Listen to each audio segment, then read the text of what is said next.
The Power of Now. A Guide to Spiritual Enlightenment. Introduction. I have little use for the past and rarely think about it. However, I would briefly like to tell you how I came to be a spiritual teacher and how this book came into existence.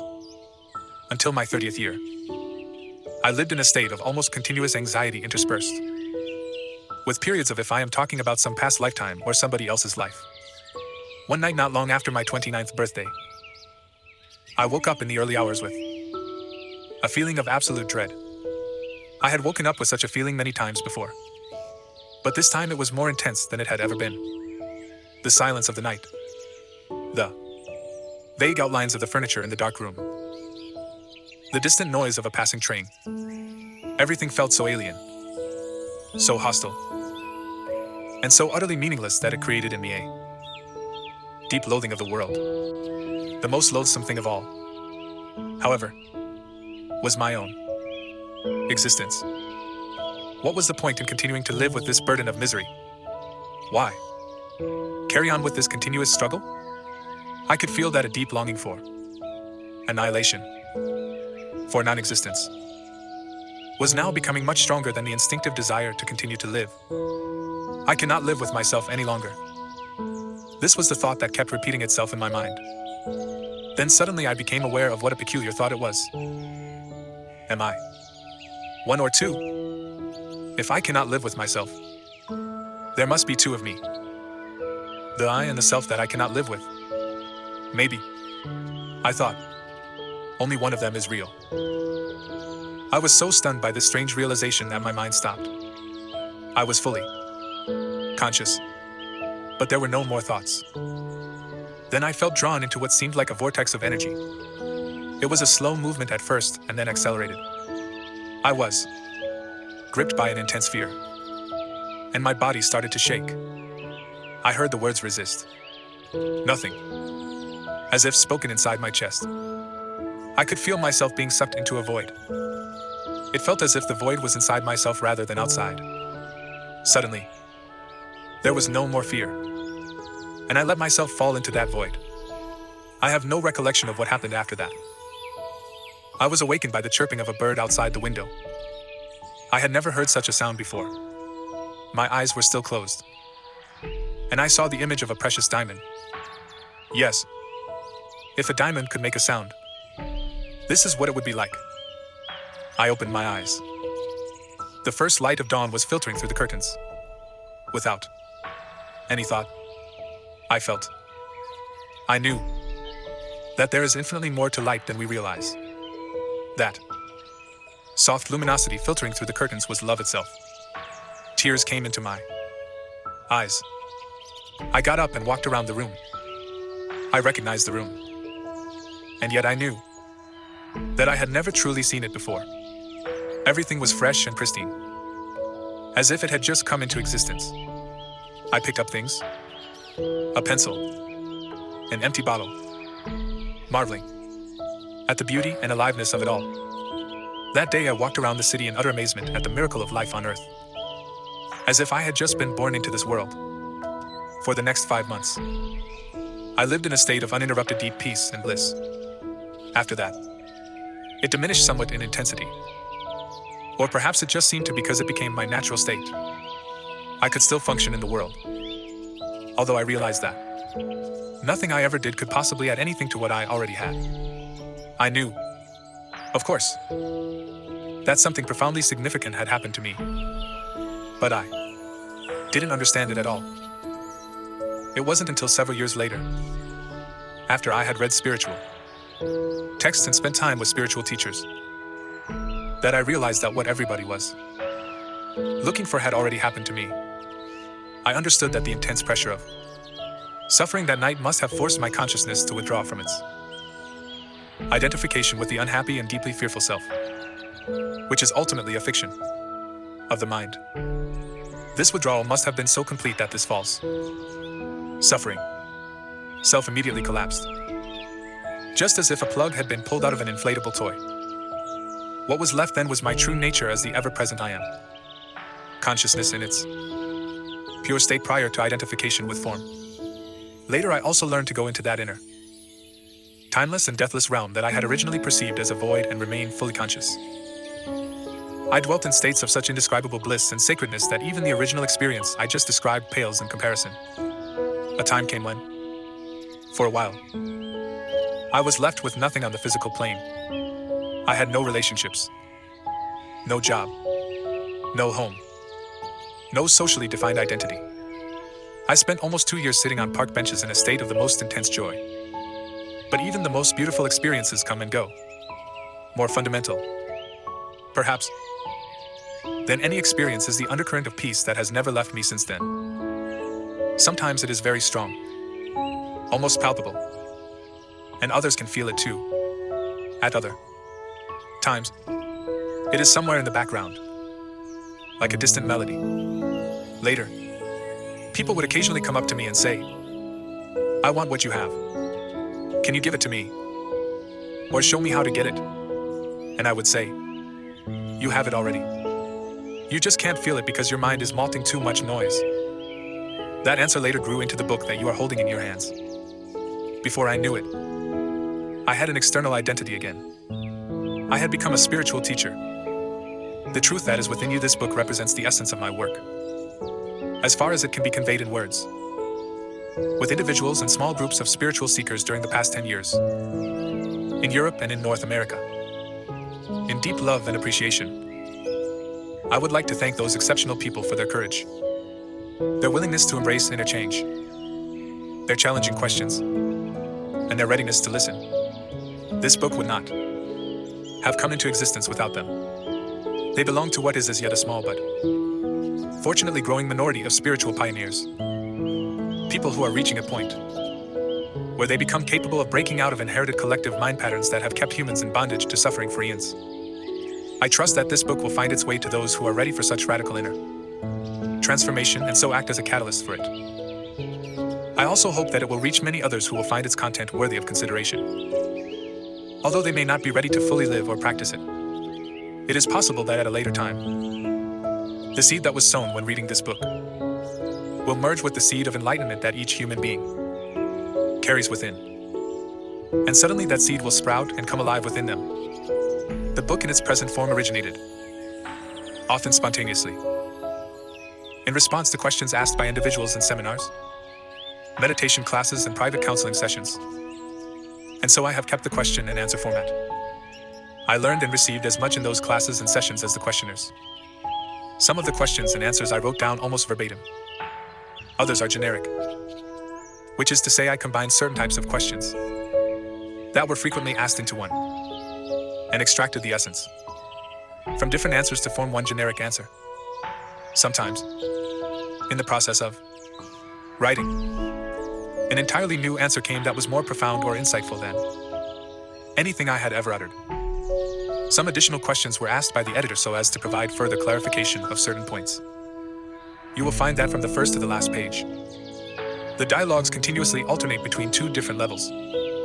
On one level, I draw your attention to what is false in you. I speak of the nature of human unconsciousness and dysfunction as well as its most common behavioral manifestations, from conflict in relationships to warfare between tribes or nations. Such knowledge is vital, for unless you learn to recognize the false as not, there can be no lasting transformation, and you would always end up being drawn back into illusion and into some form of pain. On this level, I also show you how not to make that which is false in you into a self and into a personal problem, for that is how the false perpetuates itself. On another level, I speak of a profound transformation of human consciousness not as a distant future possibility, but available now no matter who or where you are. You are shown how to free yourself from enslavement to the mind, enter into this enlightened state of consciousness and sustain it in everyday life. On this level of the book, the words are not always concerned with information, but often designed to draw you into this new consciousness as you read. Again and again, I endeavor to take you with me into that timeless state of intense conscious presence in the now, so as to give you a taste of enlightenment, until you are able to experience what I speak of. You may find those passages somewhat repetitive. As soon as you do, However, I believe you will realize that they contain a great deal of spiritual power, and they may become for you the most rewarding parts of the book. Moreover, since every person carries the seed of enlightenment within, I often address myself to the knower in you who dwells behind the thinker, the deeper self, that immediately recognizes spiritual truth, resonates with it, and gains strength from it. The pause symbol after certain passages is a suggestion that you may want to stop reading for a moment. Become still, and feel and experience the truth of what has just been said. There may be other places in the text where you will do this naturally and spontaneously. As you begin reading the book, the meaning of certain words, such as being or presence, may not be entirely clear to you at first. Just read on. Questions or objections may occasionally come into your mind as you read. They will probably be answered later in the book, or they may turn out to be irrelevant as you go more deeply into the teaching and into yourself. Don't read with the mind only. Watch out for any feeling response as you read and a sense of recognition from deep within. I cannot tell you any spiritual truth that deep within you don't know already. All I can do is remind you of what you have forgotten. Living knowledge, ancient and yet ever new, is then activated and released from within every cell of your body. The mind always wants to categorize and compare. But this book will work better for you if you do not attempt to compare its terminology with that of other teachings. Otherwise, you will probably become confused. I use words such as mind, happiness, and consciousness in ways that do not necessarily correlate with other teachings. Don't get attached to any words. They are only stepping stones, to be left behind as quickly as possible. When I occasionally quote the words of Jesus or the Buddha, from A Course in Miracles or from other teachings, I do so not in order to compare, but to draw your attention to the fact that in essence there is, and always has been, only one spiritual teaching, although it comes in many forms. Some of these forms, such as the ancient religions, have become so overlaid with extraneous matter that their spiritual essence has become almost completely obscured by it, to a large extent. Therefore, their deeper meaning is no longer recognized and their transformative power lost. When I quote from the ancient religions or other teachings, it is to reveal their deeper meaning and thereby restore their transformative power, particularly for those readers who are followers of these religions or teachings. I say to them, there is no need to go elsewhere for the truth. Let me show you how to go more deeply into what you already have. However, I have endeavored to use terminology that is as neutral as possible, in order to reach a wide range of people. This book can be seen as a restatement for our time of that one timeless spiritual teaching, the essence of all religions. It is not derived from external sources, but from the one true source within. So it contains no theory or speculation. I speak from inner experience, and if at times I speak forcefully, it is to cut through heavy layers of mental resistance and to reach that place within you where you already know, just as I know, and where the truth is recognized when it is heard. There is then a feeling of exaltation and heightened aliveness, as something within you says, yes, I know this is true. 1. You are not your mind. The greatest obstacle to enlightenment. Enlightenment, what is that? A beggar had been sitting by the side of a road for over 30 years. One day a stranger walked by. Spare some change? Mumbled the beggar, mechanically, holding out his old baseball cap. I have nothing to give you, said the stranger. Then he asked, what's that you are sitting on? Nothing, replied the beggar. Just an old box. I have been sitting on it for as long as I can remember. Ever looked inside? Asked the stranger. No, said the beggar. What's the point? There's nothing in there. Have a look inside, insisted the stranger. The beggar managed to pry open the lid with astonishment, disbelief, and elation. He saw that the box was filled with gold. I am that stranger who has nothing to give you and who is telling you to look inside. Not inside any box, as in the parable, but somewhere even closer. Inside yourself. But I am not a beggar. I can hear you say, those who have not found their true wealth, which is the radiant joy of being, and the deep, unshakable peace that comes with it, are beggars, even if they have great material wealth. They are looking outside for scraps of pleasure or fulfillment, for validation, security, or love, while they have a treasure within that not only includes all those things but is infinitely greater than anything the world can offer. The word enlightenment conjures up the idea of some superhuman accomplishment, and the ego likes to keep it that way. But it is simply your natural state of felt oneness with being. It is a state of connectedness with something immeasurable and indestructible, something that, almost paradoxically, is essentially you and yet is much greater than you. It is finding your true nature beyond name and form. The inability to feel this connectedness gives rise to the illusion of separation from yourself and from the world around you. You then perceive yourself, consciously or unconsciously, as an isolated fragment.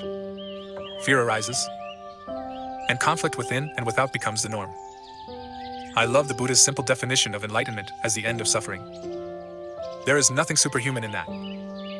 Is there? Of course. As a definition, it is incomplete.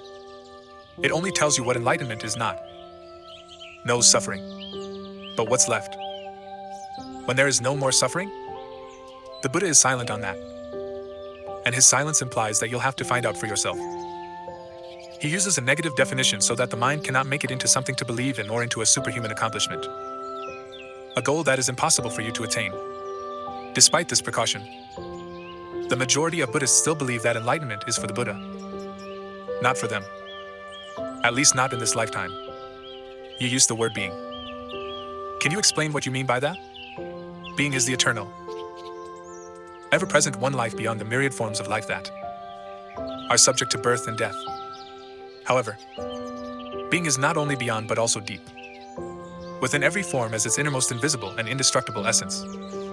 This means that it is accessible to you now as your own deepest self, your true nature. But don't seek to grasp it with your mind. Don't try to understand it. You can know it only when the mind is still, when you are present, when your attention is fully and intensely in the now. Being can be felt, but it can never be understood mentally. Regain awareness of being and to abide in that state of feeling realization is enlightenment. When you say being, are you talking about God? If you are, then why don't you say it? The word God has become empty of meaning through thousands of years of misuse. I use it sometimes, but I do so sparingly. By misuse, I mean that people who have never even glimpsed the realm of the sacred, the infinite vastness behind that word, use it with great conviction, as if they knew what they are talking about. Or they argue against it, as if they knew what it is that they are denying. This misuse gives rise to absurd beliefs, assertions, and egoic delusions, such as my or our God is the only true God, and your God is false. Or Nietzsche's statement, God is dead. The word God has become a closed concept. The moment the word is uttered, a mental image is created. No longer, perhaps, of an old man with a white beard, but still a mental representation of someone or something outside you. And, yes, almost inevitably a male someone or something. Neither God nor being nor any other word can define or explain the ineffable reality behind the word. So the only important question is whether the word is help or a hindrance in enabling you to experience that toward which it points. Does it point beyond itself to that transcendental reality? Or does it lend itself too easily to becoming no more than an idea in your head that you believe in? A mental idol? The word being explains nothing, but nor does God. Being, however, has the advantage that it is an open concept. It does not reduce the infinite invisible to a finite entity. It is impossible to form a mental image of it. Nobody can claim exclusive possession of being. It is your very essence. And it is immediately accessible to you as the feeling of your own presence. The realization I am that is prior to I am this or I am that. So it is only a small step from the word being to the experience of being.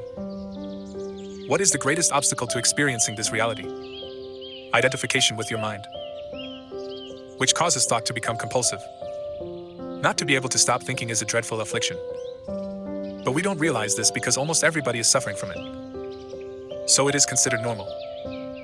This incessant mental noise prevents you from finding that realm of inner stillness that is inseparable from being. It also creates a false mind-made self that casts a shadow of fear and suffering. We will look at all that in more detail later.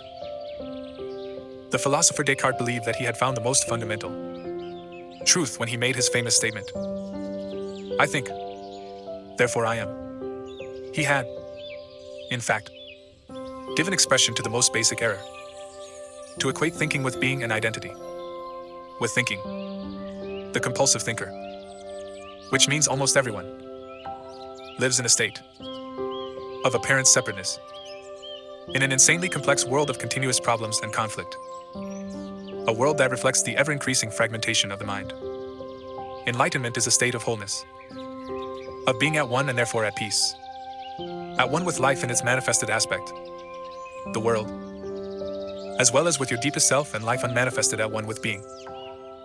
Enlightenment is not only the end of suffering and of continuous conflict within and without, but also the end of the dreadful enslavement to incessant thinking. What an incredible liberation this is. Identification with your mind creates an opaque screen of concepts, labels, images, words, judgments, and definitions that blocks all true relationship. It comes between you and yourself, between you and your fellow man and woman, between you and nature, between you and God. It is this screen of thought that creates the illusion of separateness. The illusion that there is you and a totally separate other. You then forget the essential fact that, underneath the level of physical appearances and separate forms, you are one with all that is. By forget, I mean that you can no longer feel this oneness as self-evident reality. You may believe it to be true, but you no longer know it to be true. A belief may be comforting, only through your own experience. However, does it become liberating? Thinking has become a disease. Disease happens when things get out of balance. For example, there is nothing wrong with cells dividing and multiplying in the body. But when this process continues in disregard of the total organism, cells proliferate, and we have disease. Note, the mind is a superb instrument if used rightly. Used wrongly, however, it becomes very destructive. To put it more accurately, it is not so much that you use your mind wrongly, you usually don't use it at all. It uses you. This is the disease. You believe that you are your mind. This is delusion. The instrument has taken you over. I don't quite agree. It is true that I do a lot of aimless thinking, like most people. But I can still choose to use my mind to get and accomplish things. I do all the time. Just because you can solve a crossword puzzle or build an atom bomb doesn't mean that you use your mind. Just as dogs love to chew bones, the mind loves to get its teeth into problems. That's why it does crossword puzzles and builds atom bombs. You have no interest in either. Let me ask you this. Can you be free of your mind whenever you want to? Have you found the off button? You mean stop thinking altogether? No, I can't. Except maybe for a moment or two. Then the mind is using you. You are unconsciously identified with it. So you don't even know that you are its slave. It's almost as if you were possessed without knowing it. And so you take the possessing entity to be yourself. The beginning of freedom is the realization that you are not the possessing entity, the thinker. Knowing this enables you to observe the entity. The moment you start watching the thinker, a higher level of consciousness becomes activated. You then begin to realize that there is a vast realm of intelligence beyond thought. That thought is only a tiny aspect of that intelligence. You also realize that all the things that truly matter, beauty, love, creativity, joy, inner peace, arise from beyond the mind. You begin to awaken, freeing yourself from your mind. What exactly do you mean by watching the thinker? When someone goes to the doctor and says, "I hear a voice in my head," he or she will most likely be sent to a psychiatrist. The fact is that, in a very similar way, virtually everyone hears a voice, or several voices, in their head all the time. The involuntary thought processes that you don't realize you have the power to stop. Continuous monologues or dialogues. You have probably come across mad people in the street incessantly talking or muttering to themselves. Well, that's not much different from what you and other normal people do, except that you don't do it out loud. The voice comments, speculates, judges, compares, complains, likes, dislikes, and so on. The voice isn't necessarily relevant to the situation you find yourself in at the time. It may be reviving the recent or distant past, or rehearsing or imagining possible future situations. Here it often imagines things going wrong and negative outcomes. This is called worry.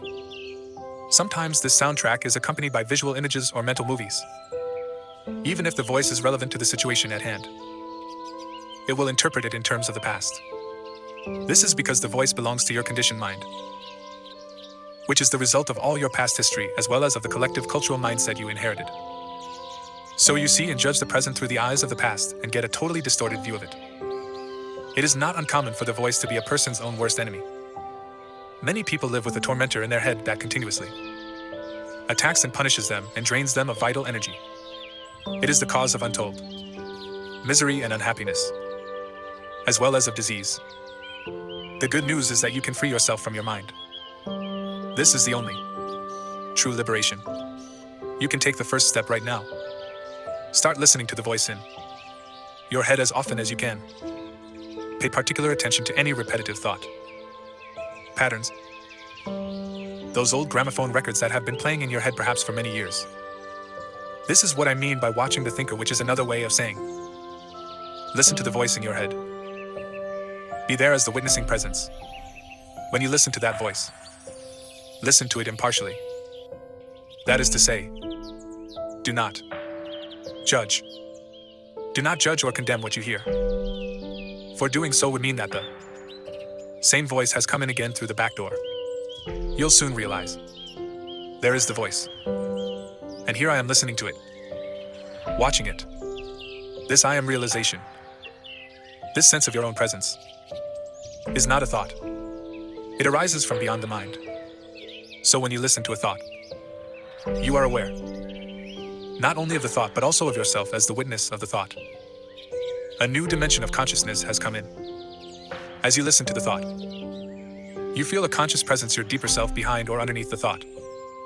As it were, the thought then loses its power over you and quickly subsides, because you are no longer energizing the mind through identification with it.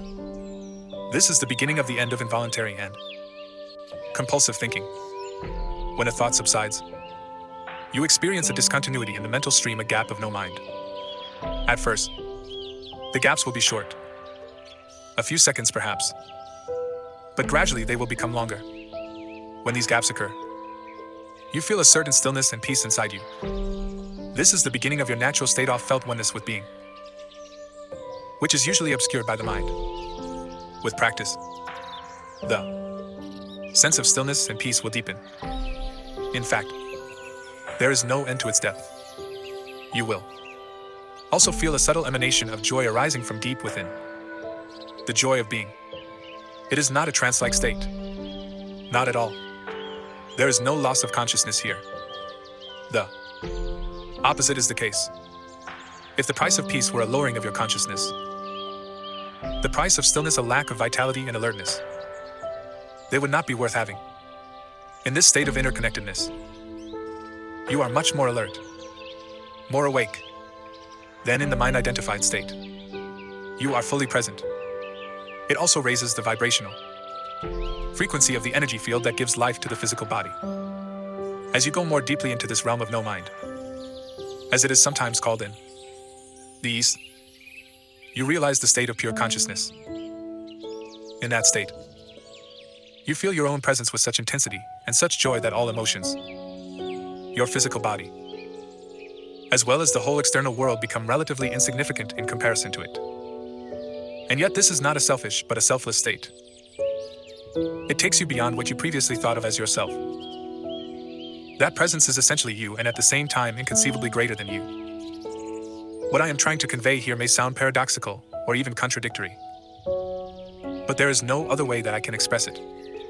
Instead of watching the thinker, you can also create a gap in the mind stream, simply by directing the focus of your attention into the now. Just become intensely conscious of the present moment. This is a deeply satisfying thing to do. You draw consciousness away from mind activity and create a gap of no mind in, which you are highly alert and aware but not thinking. This is the essence of meditation in your everyday life. You can practice this by taking any routine activity that normally is only a means to an end and giving it your fullest attention, so that it becomes an end in itself. For example, every time you walk up and down the stairs in your house or place of work, pay close attention to every step, every movement, even your breathing, being totally present. Or when you wash your hands, pay attention to all the sense perceptions associated with the activity, the sound and feel of the water, the movement of your hands, the scent of the soap, and so on. Or when you get into your car, after you close the door, pause for a few seconds and observe the flow of your breath. Become aware of a silent but powerful sense of presence. There is one certain criterion by which you can measure your success in this practice: the degree of peace that you feel within. So the single most vital step on your journey toward enlightenment is this: learn to disidentify from your mind. Every time you create a gap in the stream of mind, the light of your consciousness grows stronger. One day you may catch yourself smiling at the voice in your head, as you would smile at the antics of a child. This means that you no longer take the content of your mind all that seriously, as your sense of self does not depend on it. Enlightenment, rising above thought. Isn't thinking essential in order to survive in this world? Your mind is an instrument, a tool. It is there to be used for a specific task, and when the task is completed, you lay it down. As it is, I would say about 80 to 90% of most people's thinking is not only repetitive and useless, but because of its dysfunctional and often negative nature, much of it is also harmful. Observe your mind and you will find this to be true. It causes a serious leakage of vital energy. This kind of compulsive thinking is actually an addiction. What characterizes an addiction? Quite simply this: you no longer feel that you have the choice to stop. It seems stronger than you. It also gives you a false sense of pleasure. Invariably turns into pain. Why should we be addicted to thinking? Because you are identified with it, which means that you derive your sense of self from the content and activity of your mind, because you believe that you would cease to be if you stopped thinking. As you grow up, you form a mental image of who you are, based on your personal and cultural conditioning. We may call this phantom self the ego. It consists of mind, activity, and can only be kept going through constant thinking. The term ego means different things to different people, but when I use it here, it means a false self, created by unconscious identification with the mind. To the ego, the present moment hardly exists. Only past and future are considered important. This total reversal of the truth accounts for the fact that in the ego mode the mind is so dysfunctional. It is always concerned with keeping the past alive, because without it, who are you? It constantly projects itself into the future to ensure its continued survival, and to seek some kind of release or fulfillment there. It says, one day, when this, that, or the other happens, I am going to be okay, happy, at peace. Even when the ego seems to be concerned with the present, it is not the present that it sees. It misperceives it completely because it looks at it through the eyes of the past. Or it reduces the present to a means to an end that always lies in the mind-projected future. Observe your mind and you'll see that this is how it works. The present moment holds the key to liberation. But you cannot find the present moment as long as you are your mind. I don't want to lose my ability to analyze and discriminate.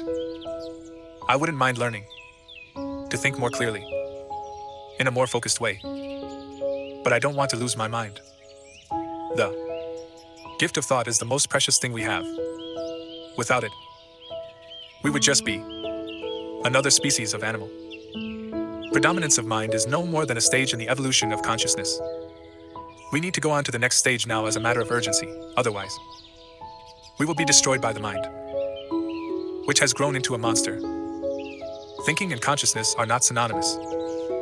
Thinking is only a small aspect of consciousness. Thought cannot exist without consciousness. But consciousness does not need thought. Enlightenment means rising above thought, not falling back to a level below thought, the level of an animal or a plant. In the enlightened state, you still use your thinking mind when needed, but in a much more focused and effective way than before. You use it mostly for practical purposes, but you are free of the involuntary internal dialogue, and there is inner stillness when you do use your mind, and particularly when a creative solution is needed. Oscillate every few minutes or so between thought and stillness, between mind and no mind. No mind is consciousness without thought. Only in that way is it possible to think creatively, because only in that way does thought have any real power. Thought alone, when it is no longer connected with the much vaster realm of consciousness, quickly becomes barren, insane, destructive. The mind is essentially a survival machine, attack and defense against other minds, gathering, storing, and analyzing information. This is what it is good at. But it is not at all creative. All true artists, whether they know it or not, create from a place of namint, from inner stillness. The mind then gives form to the creative impulse or insight. Even the great scientists have reported that their creative breakthroughs came at a time of mental quietude. The surprising result of a nationwide inquiry among America's most eminent mathematicians, including Einstein, to find out their working methods, was that thinking plays only a subordinate part in the brief, decisive phase of the creative act itself. So I would say that the simple reason why the majority of scientists are not creative is not because they don't know how to think, but because they don't know how to stop thinking. It wasn't through the mind, through thinking, that the miracle that is life on earth, or your body were created and are being sustained. There is clearly an intelligence at work that is far greater than the mind. How can a single human cell measuring 1/1, 000 of an inch across contain instructions within its DNA that would fill 1,000 books of 600 pages each? The more we learn about the workings of the body, the more we realize just how vast is the intelligence at work within it and how little we know. When the mind reconnects with that, it becomes a most wonderful tool. It then serves something greater than itself. Emotion. The Buddhist reaction to your mind. What about emotions? I get caught up in my emotions more than I do in my mind.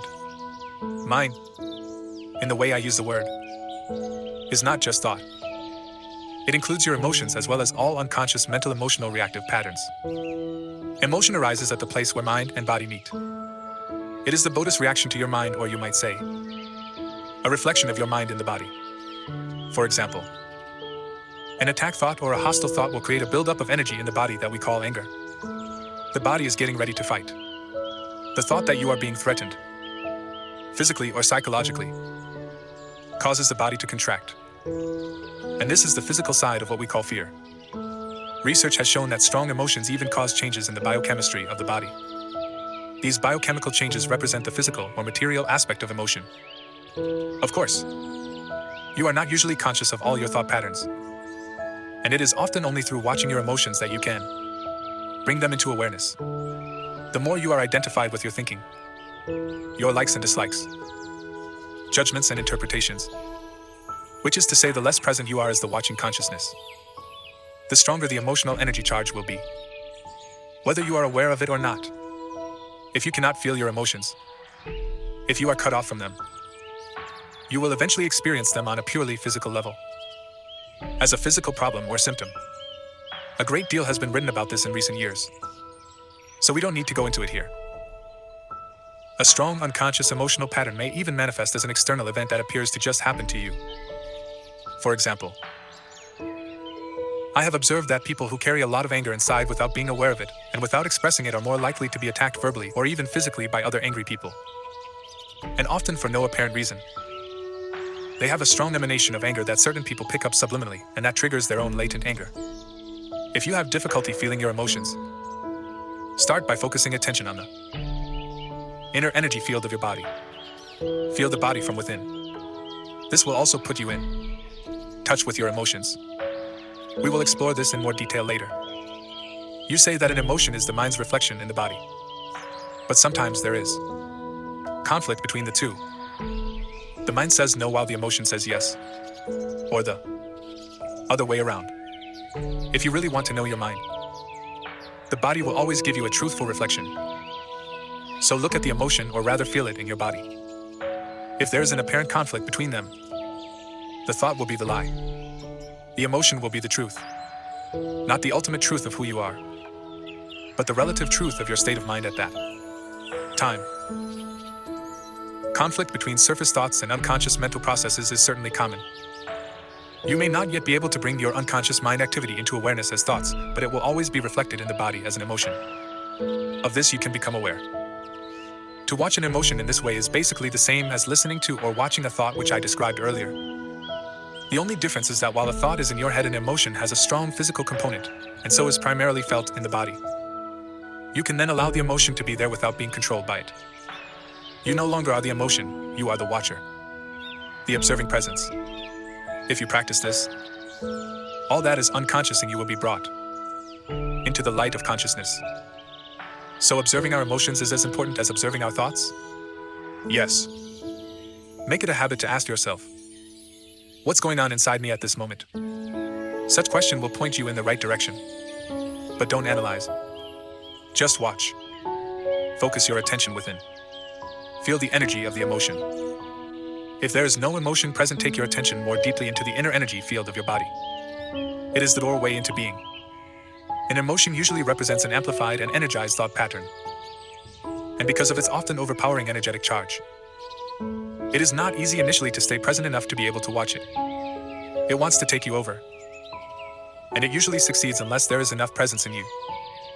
If you are pulled into unconscious identification with the emotion through lack of presence, which is normal, the emotion temporarily becomes you. Often a vicious circle builds up between your thinking and the emotion. They feed each other. The thought pattern creates a magnified reflection of itself in the form of an emotion, and the vibrational frequency of the emotion keeps feeding the original thought pattern. By dwelling mentally on the situation, event, or person that is the perceived cause of the emotion, the thought feeds energy to the emotion, which in turn energizes the thought pattern. And so on. Basically, all emotions are modifications of one primordial, undifferentiated emotion that has its origin in the loss of awareness of who you are beyond name and form. Because of its undifferentiated nature, it is hard to find a name that precisely describes this emotion. Fear comes close. But apart from a continuous sense of threat, it also includes a deep sense of abandonment and incompleteness. It may be best to use a term that is as undifferentiated as that basic emotion and simply call it pain. One of the main tasks of the mind is to fight or remove that emotional pain, which is one of the reasons for its incessant activity. But all it can ever achieve is to cover it up temporarily. In fact, the harder the mind struggles to get rid of the pain, the greater the pain. The mind can never find the solution, nor can it afford to allow you to find the solution, because it is itself an intrinsic part of the problem.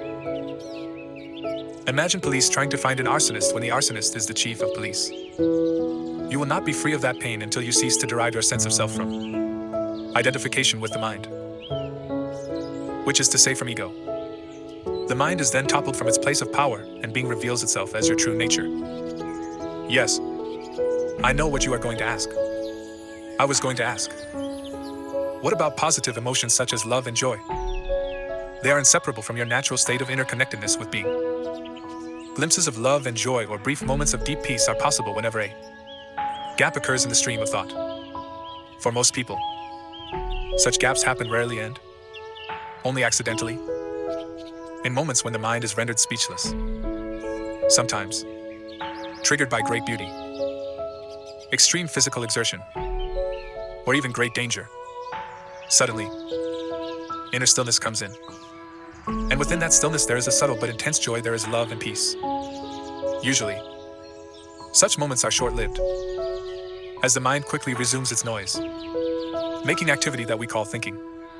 Love, joy, and peace cannot flourish until you have freed yourself from mind dominance. But they are not what I would call emotions. They lie beyond the emotions, on a much deeper level. So you need to become fully conscious of your emotions and be able to feel them before you can feel that which lies beyond them. Emotion literally means disturbance. The word comes from the Latin emovere, meaning to disturb. Love, joy, and peace are deep states of being, or rather three aspects of the state of interconnectedness with being. As such, they have no opposite. This is because they arise from beyond the mind. Emotions, on the other hand, being part of the dualistic mind, are subject to the law of opposites. This simply means that you cannot have good without bad. So in the unenlightened, mind-identified condition, what is sometimes wrongly called joy is the usually short-lived pleasure side of the continuously alternating pain/pleasure cycle. Pleasure is always derived from something outside you, whereas joy arises from within. The very thing that gives you pleasure today will give you pain tomorrow, or it will leave you. So its absence will give you pain. And what is often referred to as love may be pleasurable and exciting for a while, but it is an addictive clinging, an extremely needy condition that can turn into its opposite at the flick of a switch. Many love relationships, after the initial euphoria has passed, actually oscillate between love and hate, attraction and attack. Real love doesn't make you suffer. How could it? It doesn't suddenly turn into hate. Nor does real joy turn into pain. As I said, even before you are enlightened, before you have freed yourself from your mind, you may get glimpses of true joy, true love, or of a deep inner peace, still but vibrantly alive. These are aspects of your true nature, which is usually obscured by the mind. Even within a normal addictive relationship, there can be moments when the presence of something more genuine, something incorruptible, can be felt. But they will only be glimpses, soon to be covered up again through mind interference. It may then seem that you had something very precious and lost it, or your mind may convince you that it was all an illusion anyway. The truth is that it wasn't an illusion, and you cannot lose it. Part of your natural state which can be obscured but can be destroyed by the mind. Even when the sky is heavily overcast, the sun hasn't disappeared. It's still there on the other side of the clouds. The Buddha says that pain or suffering arises through desire or craving, and that to be free of pain we need to cut the bonds of desire. All cravings are the mind seeking salvation or fulfillment in external things and in the future as a substitute for the joy of being. As long as I am my mind, I am those cravings, those needs, wants, attachments, and aversions. And apart from them, there is no I except as a mere possibility, an unfulfilled potential, a seed that has not yet sprouted. In that state, even my desire to become free or enlightened is just another craving for fulfillment or completion in the future. So don't seek to become free of desire or achieve enlightenment. Become present. Be there as the observer of the mind. Instead of quoting the Buddha, be the Buddha. Be the awakened one, which is what the word Buddha means. Humans have been in the grip of pain for eons, ever since they fell from the state of grace, entered the realm of time and mind, and lost awareness of being. At that point, they started to perceive themselves as meaningless fragments in an alien universe, unconnected to the source and to each other. Pain is inevitable as long as you are identified with your mind, which is to say, as long as you are unconscious. Spiritually speaking, I am talking here primarily of emotional pain, which is also the main cause of physical pain and physical disease.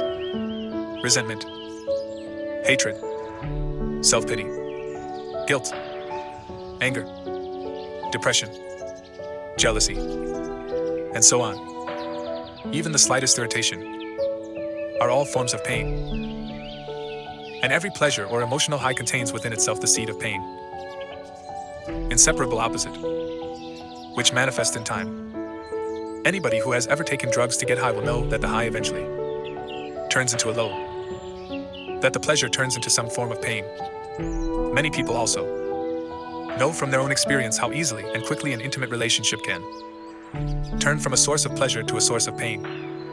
Seen from a higher perspective, both the negative and the positive polarities are faces of the same coin, are both part of the underlying pain that is inseparable from the mind-identified egoic state of consciousness. There are two levels to your pain: the pain that you create now, and the pain from the past that still lives on in your mind and body. Ceasing to create pain in the present and dissolving past pain.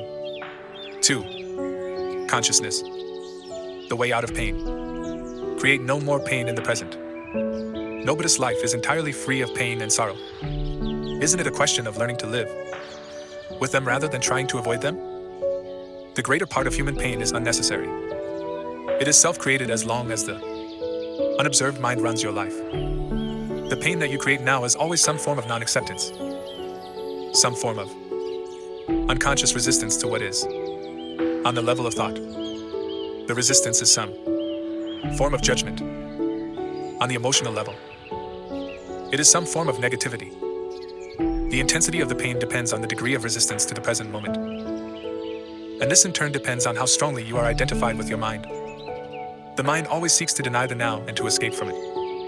In other words, the more you are identified with your mind, the more you suffer. Or you may put it like this: the more you are able to honor and accept the now, the more you are free of pain, of suffering, and free of the egoic mind. Why does the mind habitually deny or resist the now? Because it cannot function and remain in control without time, which is past and future.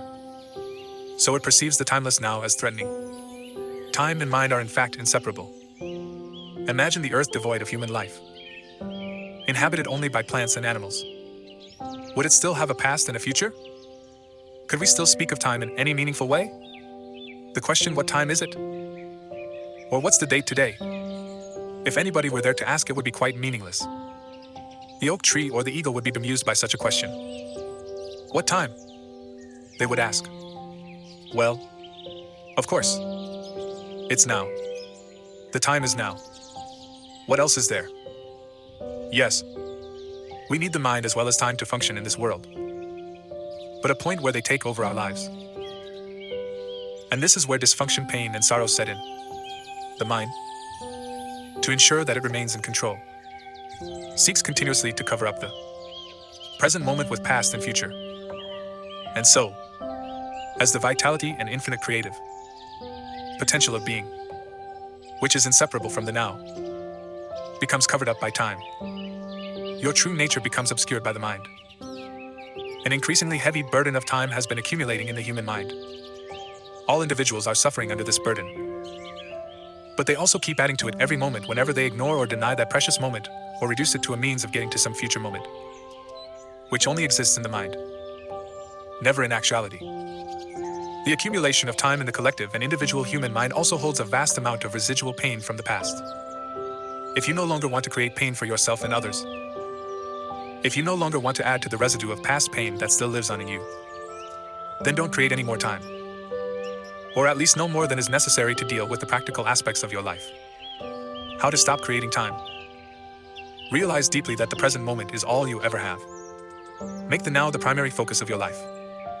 Whereas before you dwelt in time and paid brief visits to the now, have your dwelling place in the now and pay brief visits to past and future when required to deal with the practical aspects of your life situation. Always say yes to the present moment. What could be more futile, more insane, than to create inner resistance to something that already is?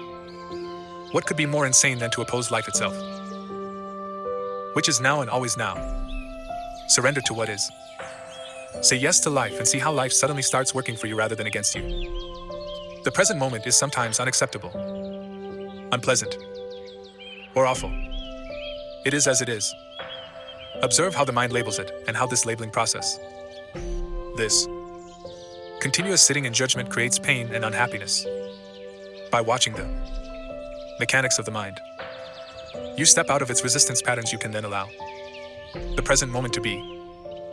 This will give you a taste of the state of inner freedom from external conditions, the state of true inner peace. Then see what happens and take action if necessary or possible. Accept, then act. Whatever the present moment contains, accept it as if you had chosen it. Always work with it, not against it. Make it your friend and ally, not your enemy. This will miraculously transform your whole life. Past pain, dissolving the pain body. As long as you are unable to access the power of the now, every emotional pain that you experience leaves behind a residue of pain that lives on in you. It merges with the pain from the past, which was already there, and becomes lodged in your mind and body. This, of course, includes the pain you suffered as a child, caused by the unconsciousness of the world into which you were born.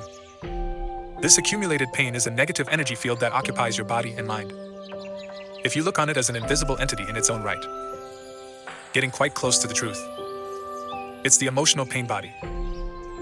It has two modes of being, dormant and active. A pain body may be dormant 90% of the time in a deeply unhappy person, though it may be active up to 100% of the time. Some people live almost entirely through their pain body, while others may experience it only in certain situations, such as intimate relationships, or situations linked with past loss or abandonment, physical or emotional hurt, and so on. Anything can trigger it, particularly if it resonates with a pain pattern from your past. When it is ready to awaken from its dormant stage, even a thought or an innocent remark made by someone close to you can activate it. Some pain bodies are obnoxious but relatively harmless. For example, like a child who won't stop whining. Others are vicious and destructive monsters, true demons. Some are physically violent, many more are emotionally violent. Some will attack people around you or close to you, while others may attack you, their host. Thoughts and feelings you have about your life then become deeply negative and self-destructive. Illnesses and accidents are often created in this way. Some pain bodies drive their host to suicide. When you thought you knew a person and then you are suddenly confronted with this alien, nasty creature for the first time, you are in a shock. However, it's more important to observe it in yourself than in someone else. Watch out for any sign of unhappiness in yourself, in whatever form it may be. The awakening pain body. This can take the form of irritation, impatience, a somber mood, a desire to hurt, anger, rage, depression, a need to have some drama in your relationship, and so on. Catch it the moment it awakens from its dormant state. The pain body wants to survive, just like every other entity in existence. And it can only survive if it gets you to unconsciously identify with it. It can then rise up, take you over, become you, live through you. It needs to get its food through you. It will feed on any experience that resonates with its own kind of energy. Anything that creates further pain in whatever form. Anger, destructiveness, hatred, grief, emotional drama, violence, and even illness. So the pain body, when it has taken over, will create a situation in your life that reflects back its own energy frequency for it to feed on. Pain can only feed on pain. Pain cannot feed on joy. It finds it quite indigestible. Once the pain body has taken you over, you want more pain. You become a victim or a perpetrator. You want to inflict pain, or you want to suffer pain, or both. There isn't really much difference between the two. You are not conscious of this, of course, and will vehemently claim that you do not want pain. But look closely and you will find that your thinking and behavior are designed to keep pain going for yourself and others. If you were truly conscious of the pattern would dissolve, for to want more pain is insanity. Nobody is consciously insane. The pain body, which is the dark shadow cast by the ego, is actually afraid of the light of your consciousness. It is afraid of being found out.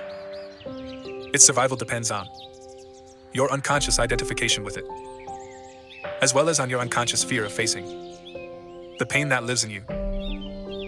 But if you don't face it, if you don't bring the light of your consciousness into the pain, you will be forced to relive it again and again. Pain body may seem to you like a dangerous monster that you cannot bear to look at, but I assure you that it is an insubstantial phantom that cannot prevail against the power of your presence. Some spiritual teachings state that all pain is ultimately an illusion. And this is true. The question is it true for you?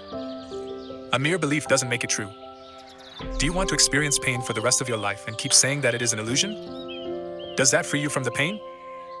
What we are concerned with here is how you can realize this truth, that is, make it real in your own experience. So the pain body doesn't want you to observe it directly and see it for what it is. You observe it. Feel its energy field within you. And take your attention into it. The identification is broken. A higher dimension of consciousness has come in. Call it presence. You are now the witness or the watcher of the pain body. This means that it cannot use you anymore by pretending to be you. And it can no longer replenish itself through you. You have found your own innermost strength. You have accessed the power of now. What happens to the pain body when we become conscious enough to break our identification with it? Unconsciousness creates it, consciousness transmutes it into itself. St. Paul expressed this universal principle beautifully. Everything is shown up by being exposed to the light. And whatever is exposed to the light itself becomes light. Just as you cannot fight the darkness, you cannot fight the pain body. Trying to do so would create inner conflict and thus further pain. Watching it is enough. Watching it implies accepting it as part of what is at that moment. The pain body consists of trapped life energy that has split off from your energy field and has temporarily become autonomous through the unnatural process of mind identification. It has turned in on itself and become anti-life, like an animal trying to devour its own tail. Why do you think our civilization has become so life-destructive? But even the life-destructive forces are still life energy. When you start to disidentify and become the watcher, pain body will continue to operate for a while and will try to trick you into identifying with it again. Although you are no longer energizing it through your identification. It has a certain momentum, just like a spinning wheel that will keep turning for a while even when is no longer being propelled. At this stage, it may also create physical pains in different parts of the body, but they won't last. Stay present. Stay conscious. Be the ever-alert guardian of your inner space. You need to be present enough to be able to watch the pain body directly and feel its energy. It then cannot control your thinking. The moment your thinking is aligned with the energy field of the pain body, you are identified with it and again feeding it with your thoughts. For example, if anger is the predominant energy vibration of the pain body in you, think angry thoughts. Dwelling on what someone did to you or what you are going to do to him or her, then you have become unconscious. And the pain body has become you. Where there is anger, there is always pain underneath. Or when dark mood comes upon you and you start getting into a negative mind pattern and thinking how dreadful your life is, your thinking has become aligned with the pain body. And you have become unconscious and vulnerable to the pain body's attack. Unconscious, the way that I use the word here, means to be identified with some mental or emotional pattern. It implies a complete absence of the watcher. Sustained conscious attention severs the link between the pain body and your thought processes and brings about the process of transmutation. It is as if the pain becomes fuel for the flame of your consciousness, which then burns more brightly as a result. This is the esoteric meaning of the ancient art of alchemy. The transmutation of base metal into gold, of suffering into consciousness. The split within is healed and you become whole again. Your responsibility then is not to create further pain. Let me summarize the process. Focus attention on the feeling inside you. Know that it is the pain body. Accept that it is there. Don't think about it, don't let the feeling turn into thinking. Don't judge or analyze. Don't make an identity for yourself out of it. Stay present and continue to be the observer of what is happening inside you. Become aware not only of the emotional pain but also of the one who observes. The silent watcher. This is the power of the now. The power of your own conscious presence. Then see what happens. For many women, the pain body awakens particularly at the time preceding the menstrual flow. I will talk about this and the reason for it in more detail later. Right. Now, let me just say this. If you are able to stay alert and present at that time and watch whatever you feel within, rather than be taken over by it, it affords an opportunity for the most powerful spiritual practice and a rapid transmutation of all past pain becomes possible. Ego identification with the pain body. The process that I have just described is profoundly powerful yet simple. It could be taught to a child, and hopefully one day it will be one of the first things children learn in school. Once you have understood the basic principle of being present as the watcher of what happens inside you, and you understand it by experiencing it, you have at your disposal the most potent transformational tool. This is not to deny that you may encounter intense inner resistance to disidentifying from your pain. This will be the case particularly if you have lived closely identified with your emotional pain body for most of your life, and the whole or a large part of your sense of self is invested in it. What this means is that you have made an unhappy self out of your pain body and believe that this mind-made fiction is who you are. In that case, unconscious fear of losing your identity will create strong resistance to any disidentification. In other words, you would rather be in pain, be the pain body, than take a leap into the unknown and risk losing the familiar unhappy self. If this applies to you, observe the resistance within yourself. Observe the attachment to your pain. Be very alert. Observe the peculiar pleasure you derive from being unhappy. Observe the compulsion to talk or think about it. The resistance will cease if you make it conscious. You can then take your attention into the pain body. Stay present as the witness, and so initiate its transmutation. Only you can do this. Nobody can do it for you. But if you are fortunate enough to find someone who is intensely conscious, if you can be with them and join them in the state of presence, that can be helpful and will accelerate things. In this way, your own light will quickly grow stronger. When a log that has only just started to burn is placed next to one that is burning fiercely, and after a while they are separated again, the first log will be burning with much greater intensity. After all, it is the same. To be such a fire is one of the functions of a spiritual teacher. Some therapists may also be able to fulfill that function, provided that they have gone beyond the level of mind and can create and sustain a state of intense conscious presence while they are working with you. The origin of fear. You mentioned fear as being part of our basic underlying emotional pain. How does fear arise? And why is there so much of it in people's lives? And isn't a certain amount of fear just healthy self-protection? If I didn't have a fear of fire, I might put my hand in it and get burned. The reason why you don't put your hand in the fire is not because of fear. It's because you know that you'll get burned. You don't need fear to avoid unnecessary danger, just a minimum of intelligence and common sense. For such practical matters, it is useful to apply the lessons learned in the past. Now, if someone threatened you with fire or with physical violence, you might experience something like fear. This is instinctive shrinking back from danger, but not the psychological condition of fear that we are talking about here. The psychological condition of fear is divorced from any true, immediate danger. It comes in many forms: unease, worry, anxiety, nervousness, tension, dread, phobia, and so on. This kind of psychological fear is always of something that might happen, not of something that is happening now. You are in the here and now, while your mind is in the future. This creates an anxiety gap. And if you are identified with your mind and have lost touch with the power and simplicity of the now, that anxiety gap will be your constant companion. You can always cope with present moment, but you cannot cope with something. That is only a mind projection. You cannot cope with the future. Moreover, as long as you are identified with your mind, the ego runs your life. As I pointed out earlier, because of its phantom nature, and despite elaborate defense mechanisms, the ego is very vulnerable and insecure, and it sees itself as constantly under threat. This, by the way, is the case even if the ego is outwardly very confident. Now remember that an emotion is the Buddhist reaction to your mind. What message is the body receiving continuously from the ego? The false, mind-made self? Danger. I am under threat. And what is the emotion generated by this continuous message? Fear. Of course. Fear seems to have many causes. Fear of loss. Fear of failure. Fear of being hurt, and so on, but ultimately all fear is the ego's fear of death, of annihilation.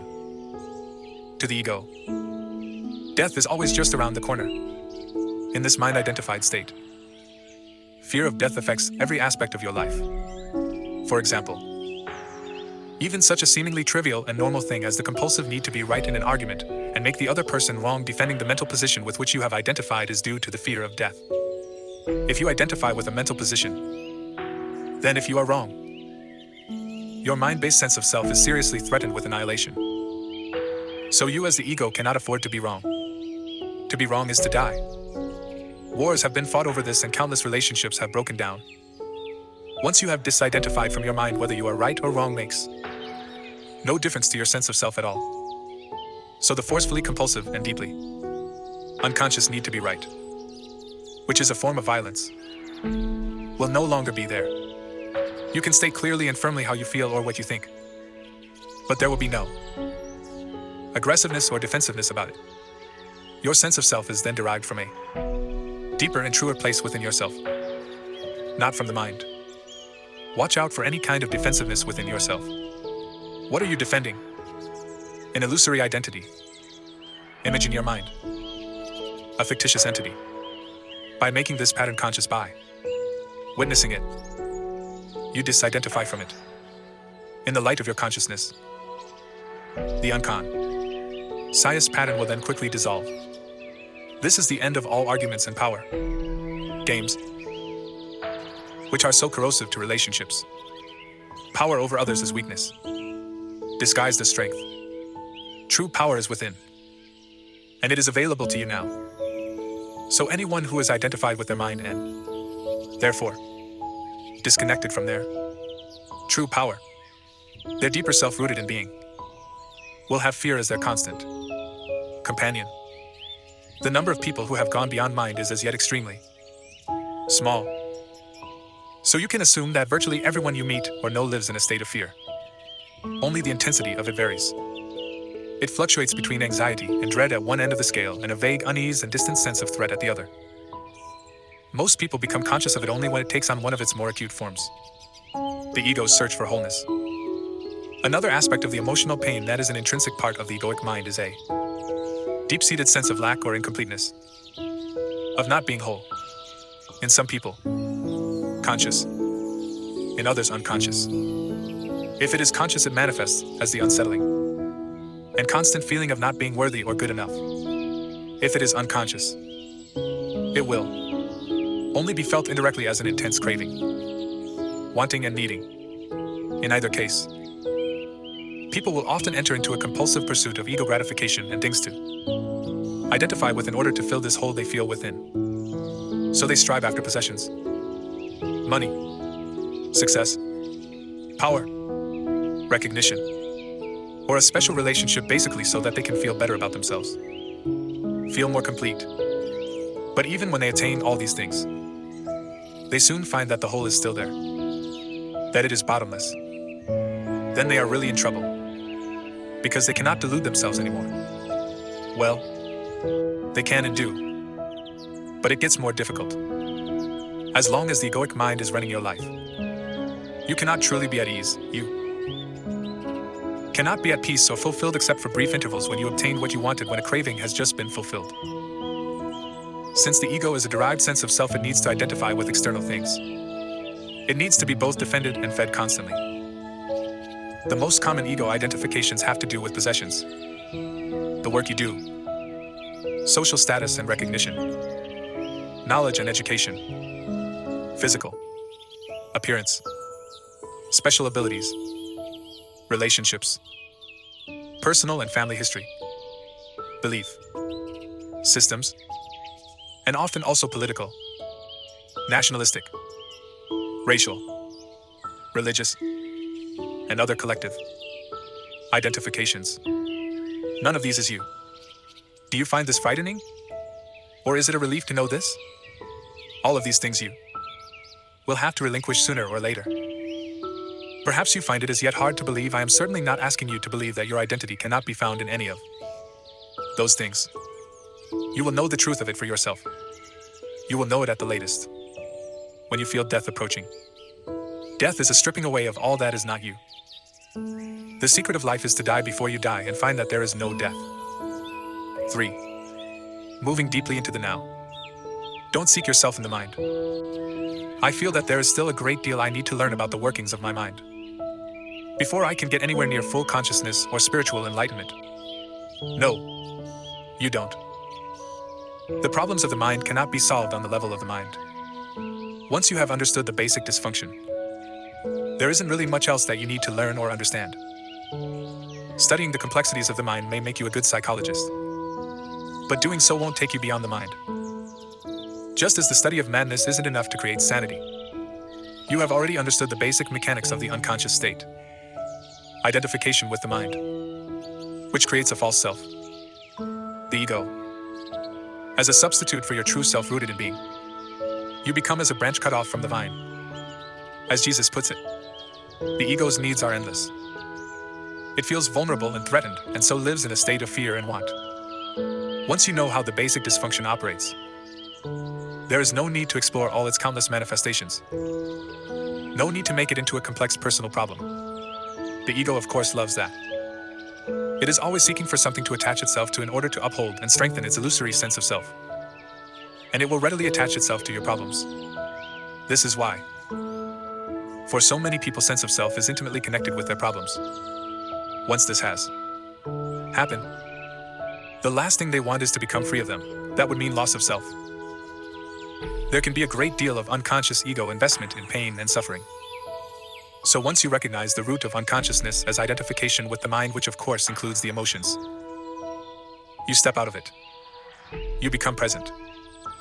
When you are present, you can allow the mind to be as it is without getting entangled in it. The mind in itself is not dysfunctional. It is a wonderful tool. Dysfunction sets in when you seek yourself in it and mistake it for who you are. It then becomes the egoic mind and takes over your whole life. And the delusion of time. It seems almost impossible to disidentify from the mind. We are all immersed in it. How do you teach a fish to fly? Here is the key. And the delusion of time. Time and mind are inseparable. Remove time from the mind and it stops unless you choose to use it. To be identified with your mind is to be trapped in time. The compulsion to live, almost exclusively through memory and anticipation.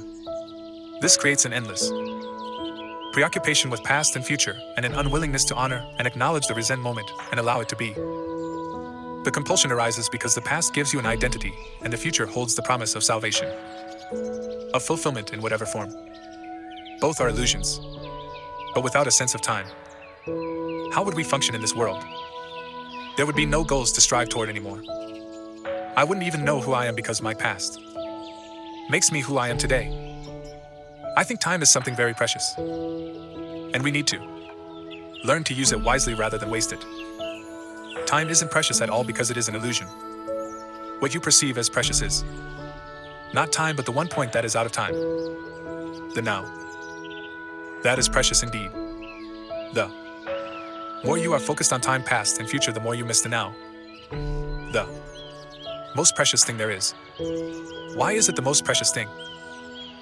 Firstly, because it is the only thing. It's all there is. The eternal present is the space within which your whole life unfolds. The one factor that remains constant. Life is now. There was never a time when your life was not now. Nor will there ever be. Secondly, the now is the only point that can take you beyond the limited confines of the mind. It is your only point of access into the formless realm of being. Nothing exists outside the now, aren't past and future just as real, sometimes even more real than the present. After all, the past determines who we are as well as how we perceive and behave in the present.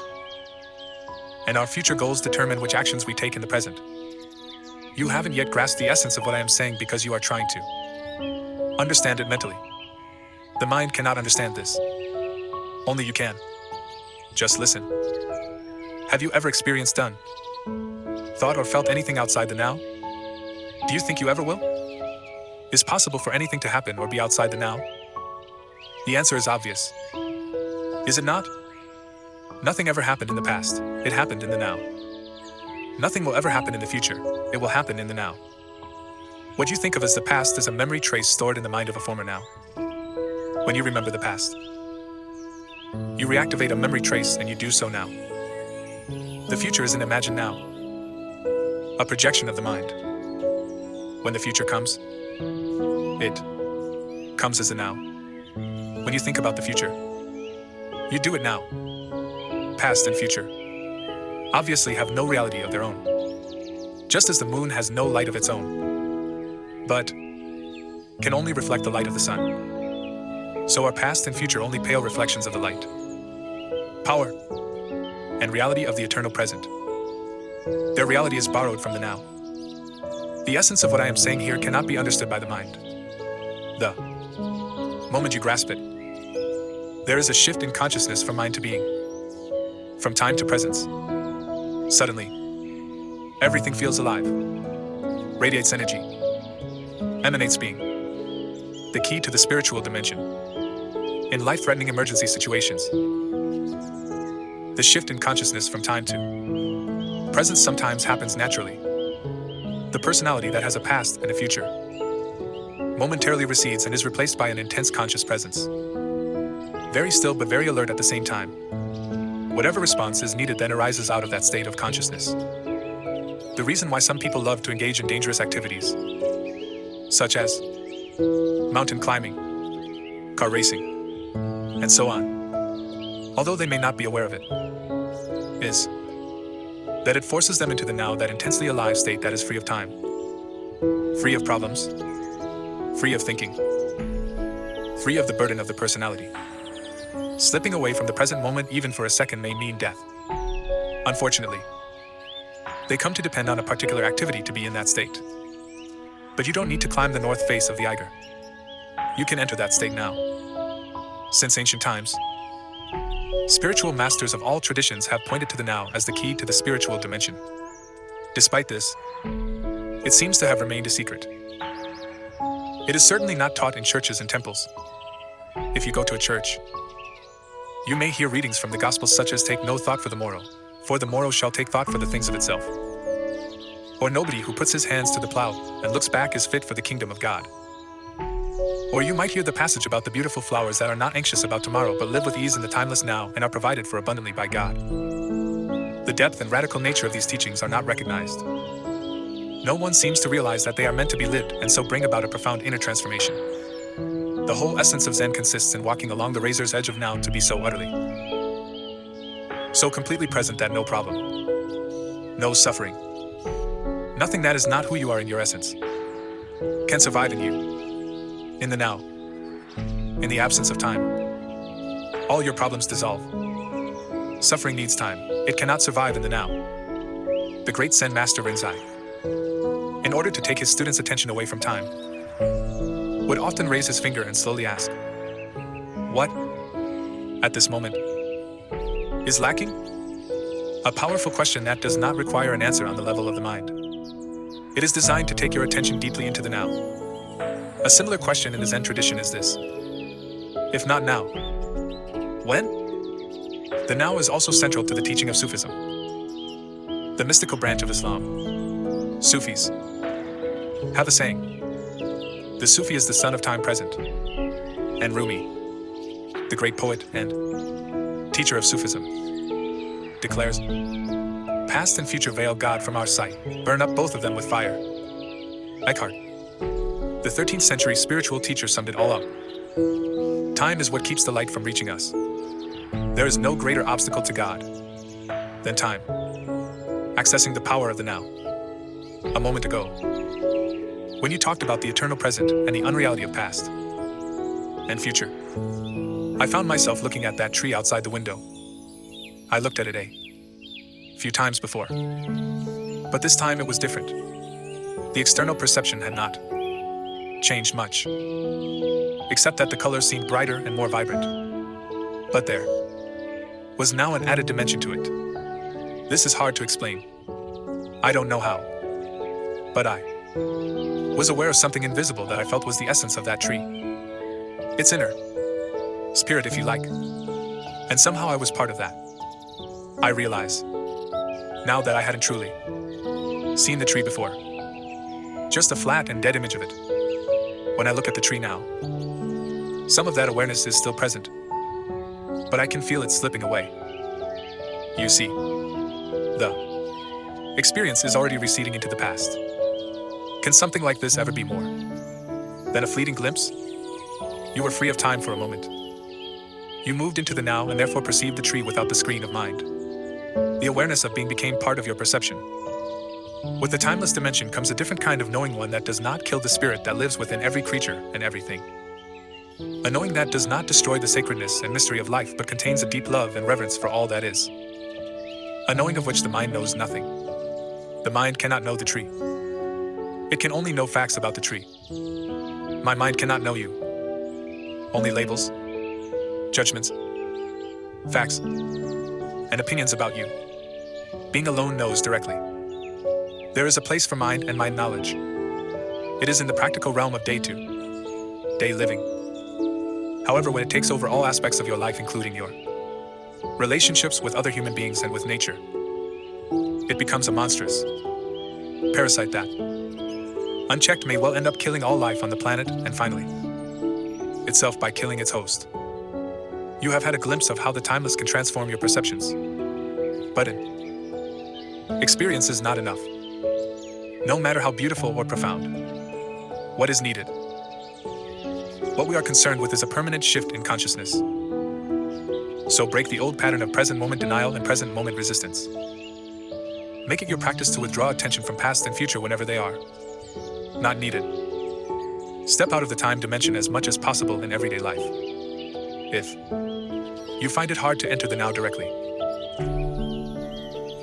start by observing the habitual tendency of your mind to want to escape from the now. You will observe that the future is usually imagined as either better or worse than the present. If the imagined future is better, it gives you hope or pleasurable anticipation. If worse, it creates anxiety. Both are illusory. Through self-observation, more presence comes into your life. Automatically. The moment you realize you are not present, you are present. Whenever you are able to observe your mind, you are no longer trapped in it. Another factor come in. Something that is not of the mind. The witnessing presence. Be present as the watcher of your mind, of your thoughts and emotions, as well as your reactions in various situations. Be at least as interested in your reactions as in the situation or person that causes you to react. Notice also how often your attention is in the past or future.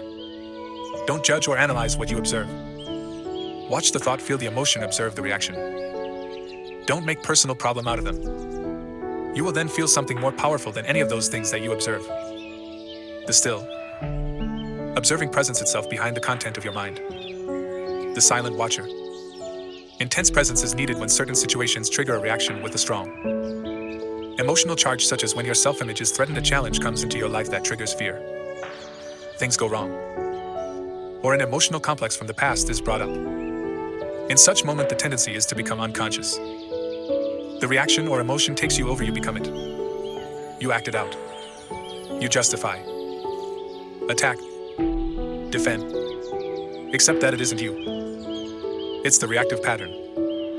The mind in its habitual survival mode. Identification with the mind gives it more energy. Observation of the mind withdraws energy from it. Identification with the mind creates more time. Observation of the mind opens up the dimension of the timeless. The energy that is withdrawn from the mind turns into presence. Once you can feel what it means to be present, it becomes much easier to simply choose to step out of the time dimension whenever time is not needed for practical purposes and move more deeply into the now. This does not impair your ability to use time past or future when you need to refer to it for practical matters. Nor does it impair your ability to use mind. Enhances it. When you use your mind, it will be sharper, more focused. Letting go of psychological time. Learn to use time in the practical aspects of your life. We may call this clock time. but immediately return to present moment awareness when those practical matters have been dealt with. In this way, there will be no buildup of psychological time, which is identification with past and continuous compulsive projection into future. Clock time is not just making an appointment or planning a trip. It includes learning from the past so that we don't repeat the same mistakes over and over, setting goals and working toward them, predicting the future by means of patterns. So unlearn from the past, taking appropriate action based on our predictions. But even here within the sphere of practical living where we cannot do without reference to past and future, the present moment remains the essential factor. Any lesson from the past becomes relevant and is applied now. Any planning as well as working toward achieving a particular goal is done now. The enlightened person's main focus of attention is always the now, but we're still peripherally aware of time. In other words, they continue to use clock time but are free of psychological time. Be alert as you practice this so that you do not unwittingly transform clock time into psychological time. For example, if you made a mistake in the past and learn from it now, you are using clock time. On the other hand, if you dwell on it mentally, and self-criticism, remorse, or guilt come up, then you are making the mistake into me and mine. You make it part of your sense of self, and it has become psychological time, which is always linked to a false sense of identity. Non-forgiveness necessarily implies a heavy burden of psychological time. If you set yourself a goal and work toward it, you are using clock time. You are aware of where you want to go, but you honor and give your fullest attention to the step that you are taking at this moment. If you then become excessively focused on the goal, perhaps because you are seeking happiness, fulfillment, or a more complete sense of self in it, the now is no longer honored. It becomes reduced to a mere stepping stone to the future, with no intrinsic value. Clock time then turns into psychological time. Your life's journey is no longer an adventure, just an obsessive need to arrive, to attain, to make it. You no longer see or smell the flowers by the wayside either. Nor are you aware of the beauty and the miracle of life that unfolds all around you when you are present in the now. I can see the supreme importance of the now, but I cannot quite go along with you when you say that time is a complete illusion. When I say time is an illusion, my intention is not to make a philosophical statement. I am just reminding you of a simple fact, a fact so obvious that you may find it hard to grasp and may even find it meaningless, but once realized, it can cut like a sword through all the mind-created layers of complexity and problems. Let me say it again. The present moment is all you ever have. There is never a time when your life is not this moment. Is this not a fact? The insanity of psychological time. You will not have any doubt that psychological time is a mental disease if you look at its collective manifestations. They occur in the form of ideologies such as communism, National Socialism, or any nationalism, or rigid religious belief systems, which operate under the implicit assumption that the highest good lies in future and that therefore the end justifies the means. The end is an idea, a point in the mind-projected future, when salvation in whatever form, happiness, fulfillment, equality, liberation, and so on will be attained. Not infrequently, the means of getting there are the enslavement, torture, and murder of people in the present. For example, it is estimated that as many as 50 million people were murdered to further the cause of communism, to bring about a better world in Russia, China, and other countries. This is a chilling example of how belief in a future heaven creates a present hell. Can there be any doubt that psychological time is a serious and dangerous mental illness? How does this mind pattern operate in your life? Are you always trying to get somewhere other than where you are? Is most of your doing just a means to end? Is fulfillment always just around the corner or confined to short-lived pleasures, such as sex, food, drink, drugs, or thrills and excitement? Are you always focused on becoming, achieving, and attaining? Or alternatively chasing some new thrill or pleasure? Do you believe that if you acquire more things you will become more fulfilled, good enough, or psychologically complete? Are you waiting for a man or woman to give meaning to your life? In the normal, mind-identified or unenlightened state of consciousness, the power and infinite creative potential that lie concealed in the now are completely obscured by psychological time. Your life then loses its vibrancy, its freshness, sense of wonder. The old patterns of thought, emotion, behavior, reaction, and desire are acted out in endless repeat performances. A script in your mind that gives you an identity of sorts but distorts or covers up the reality of the now. The mind then creates an obsession with the future as an escape from the unsatisfactory present. Negativity and suffering have their roots in time. But the belief that the future will be better than the present is not always an illusion. The present can be dreadful, and things can get better in the future, and often do. Usually, the future is a replica of the past. Superficial changes are possible, but real transformation is rare and depends upon whether you can become present enough to dissolve the past by accessing the power of the now. What you perceive as future is intrinsic part of your state of consciousness now. If your mind carries a heavy burden of past, you will experience more of the same. The past perpetuates itself through lack of presence. The quality of your consciousness at this moment is what shapes the future, which, of course, can only be experienced as the now. You may win $10 million, but that kind of change is no more than skin deep. You would simply continue to act out the same conditioned patterns in more luxurious surroundings. Humans have learned to split the atom. Instead of killing 10 or 20 people with a wooden club, one person can now kill 1 million just by pushing a button. Is that real change? If it is the quality of your consciousness at this moment that determines the future, then what is it that determines the quality of your consciousness? Your degree of presence. So the only place where true change can occur and where the past can be dissolved is the now. All negativity is caused by an accumulation of psychological time and denial of the present. Unease, anxiety, tension, stress, worry, all forms of fear are caused by too much future and not enough presence. Guilt, regret, resentment, grievances, sadness, bitterness, and all forms of non-forgiveness are caused by too much past and not enough presence. Most people find it difficult to believe that a state of consciousness totally free of all negativity is possible, and yet liberated state to which all spiritual teachings point. It is the promise of salvation, not in an illusory future but right here and now. You may find it hard to recognize that time is the cause of your suffering or your problems.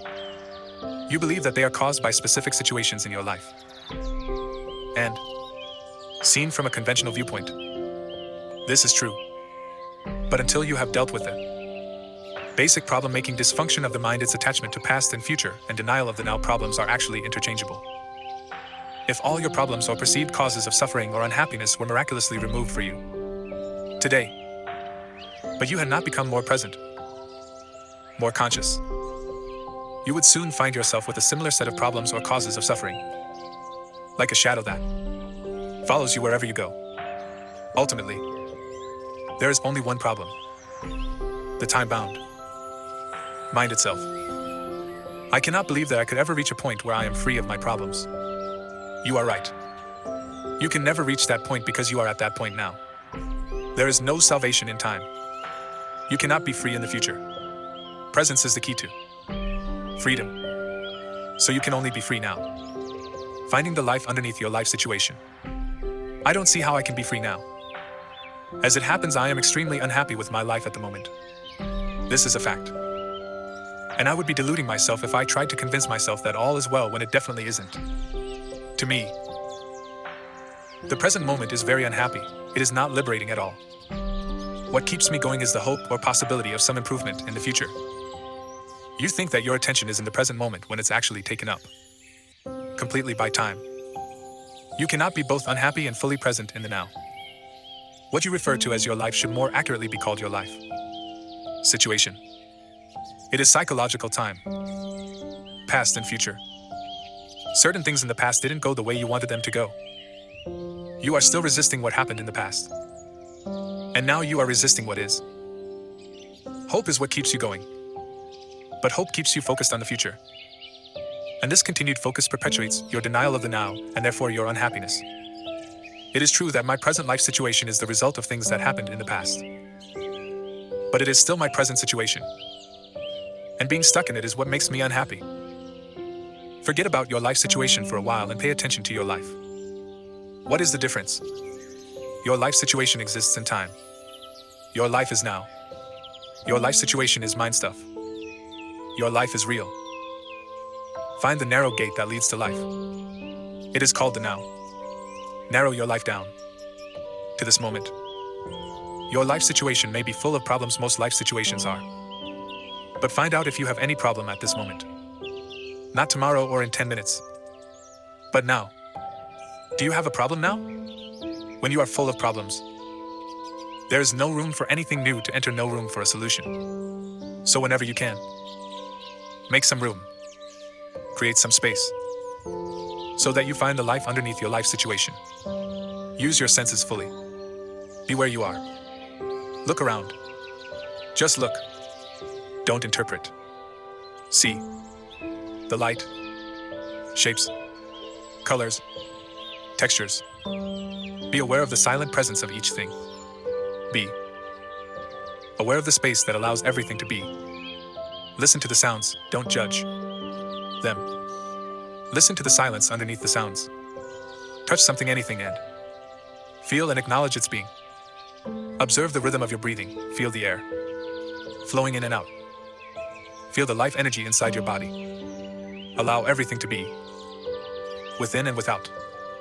Allow the isness of all things. Move deeply into the now. You are leaving behind the deadening world of mental abstraction, of time. You are getting out of the insane mind that is draining you of life energy, just as it is slowly poisoning and destroying the earth. You are awakening out of the dream of time into the present. All problems are illusions of the mind. It feels as if a heavy burden has been lifted. A sense of lightness. I feel clear, but my problems are still there waiting for me. Aren't they? They haven't been solved. Am I not just temporarily evading them? If you found yourself in paradise, it wouldn't be long before your mind would say, yes, but ultimately, this is not about solving your problems. It's about realizing that there are no problems. Only situations to be dealt with now. Or to be left alone and accepted as part of the isness of the present moment until they change or can be dealt with. Problems are mind-made and need time to survive. They cannot survive in the actuality of the now. Focus your attention on the now. Tell me what problem you have at this moment. I am not getting any answer because it is impossible to have a problem when your attention is fully in the now. A situation that needs to be either dealt with or accepted, yes. Why make it into a problem? Why make anything into a problem? Isn't life challenging enough as it is? What do you need problems for? The mind unconsciously loves problems because they give you an identity of sorts. This is normal. And it is insane. Problem means that you are dwelling on a situation mentally without there being a true intention or possibility of taking action now, and that you are unconsciously making it part of your sense of self. You become so overwhelmed by your life situation that you lose your sense of life, of being. Or you are carrying in your mind the insane burden of 100 things that you will or may have to do in the future instead of focusing your attention on the one thing that you can do now. When you create a problem, you create pain. All it takes is a simple choice. A simple decision. No matter what happens, I will create no more pain for myself. I will create no more problems. Although it is a simple choice, it is also very radical. U1T. Make that choice unless you are truly fed up with suffering. Unless you have truly had enough. And you won't be able to go through with it unless you access the power of the now. If you create no more pain for yourself, then you create no more pain for others. You also no longer contaminate the beautiful earth, your inner space, and the collective human psyche with the negativity of problem making. If you have ever been in a life or death emergency situation, you will know that it wasn't a problem. The mind didn't have time to fool around and make it into a problem. In a true emergency, the mind stops. You become totally present in the now. Something infinitely more powerful takes over. This is why there are many reports of ordinary people suddenly becoming capable of incredibly courageous deeds. In any emergency, either you survive or you don't. Either way, it is not a problem. Some people get angry when they hear me say that problems are illusions. I am threatening to take away their sense of who they are. They have invested much time in a false sense of self. For many years, they have unconsciously defined their whole identity in terms of their problems or their suffering. Who would they be without it? A great deal of what people say, think, or do is actually motivated by fear, which of course is always linked with having your focus on the future and being out of touch with the now.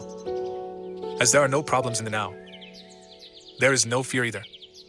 Should a situation arise that you need to deal with now, your action will be clear and incisive if it arises out of present moment awareness. It is also more likely to be effective. It will not be a reaction coming from the past conditioning of your mind, but an intuitive response to the situation.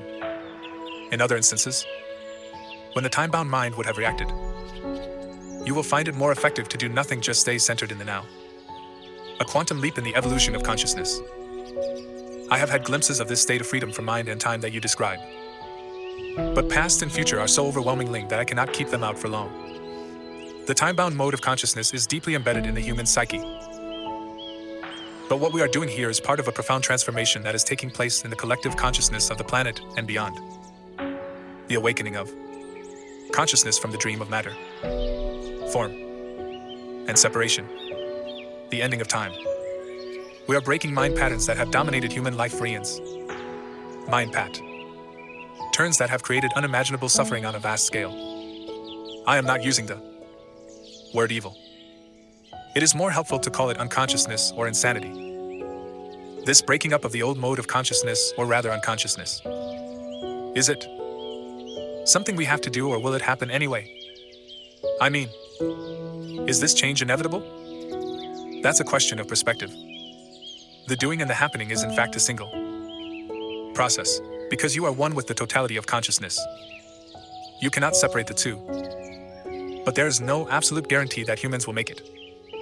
The process isn't inevitable or automatic. Your cooperation is an essential part of it. However you look at it, it is a quantum leap in the evolution of consciousness, as well as our only chance of survival as a race. The joy of being. To alert you that you have allowed yourself to be taken over by psychological time. You can use a simple criterion. Ask yourself, is there joy, ease, and lightness in what I am doing? If there isn't, then time is covering up the present moment, and life is perceived as a burden or a struggle. If there is no joy, ease, or lightness in what you are doing, it does not necessarily mean that you need to change what you are doing. It may be sufficient to change the how. How is always more important than what. See if you can give much more attention to the doing than to the result that you want to achieve through it. Give your fullest attention to whatever the moment presents. This implies that you also completely accept what is, because you cannot give your full attention to something and at the same time resist it. As soon as you honor the present moment, all unhappiness and struggle dissolve, and life begins to flow with joy and ease. When you act out of present moment awareness, whatever you do becomes imbued with a sense of quality, care, and love. Even the most simple action. So do not be concerned with the fruit of your action, just give attention to the action itself. The fruit will come of its own accord. This is a powerful spiritual practice. In the Bhagavad Gita, one of the oldest and most beautiful spiritual teachings in existence, non-attachment to the fruit of your action is called karma yoga. It is described as the path of consecrated action. When the compulsive striving away from the now ceases, the joy of being flows into everything you do. The moment your attention turns to the now, you feel a presence, a stillness, a peace. You no longer depend on the future for fulfillment and satisfaction. You don't look to it for salvation. Therefore, you are not attached to the results. Neither failure nor success has the power to change your inner state of being. You have found the life underneath your life situation. In the absence of psychological time, your sense of self is derived from being, not from your personal past. Therefore, the psychological need to become anything other than who you are already is no longer there. In the world, on the level of your life situation, you may indeed become wealthy, knowledgeable, successful, free of this or that, but in the deeper dimension of being you are complete and whole now. In that state of wholeness, would we still be able or willing to pursue external goals? Of course. But you will not have illusory expectations that anything or anybody in the future will save you or make you happy. As far as your life situation is concerned, there may be things to be attained or acquired. That's the world of form, of gain and loss. Yet on a deeper level you are already complete. And when you realize that, there is a playful, joyous energy behind what you do. Being free of psychological time, you no longer pursue your goals with grim determination, driven by fear, anger, discontent, or the need to become someone. Nor will you remain inactive through fear of failure, which to the ego's loss of self. When your deeper sense of self is derived from being, when you are free of becoming as a psychological need, neither your happiness nor your sense of self depends on the outcome. And so there is freedom from fear. You don't seek permanency where it cannot be found.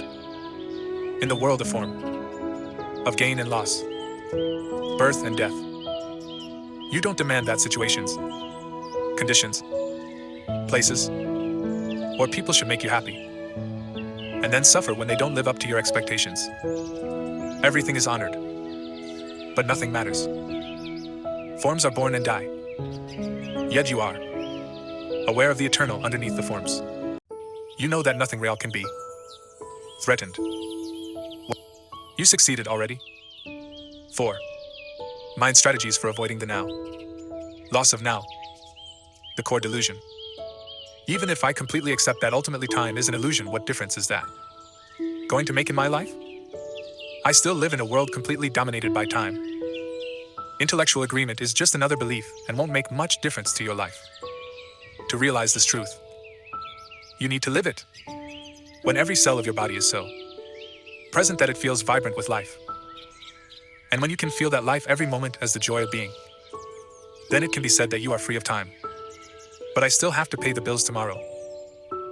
And I am still going to grow old and die just like everybody else.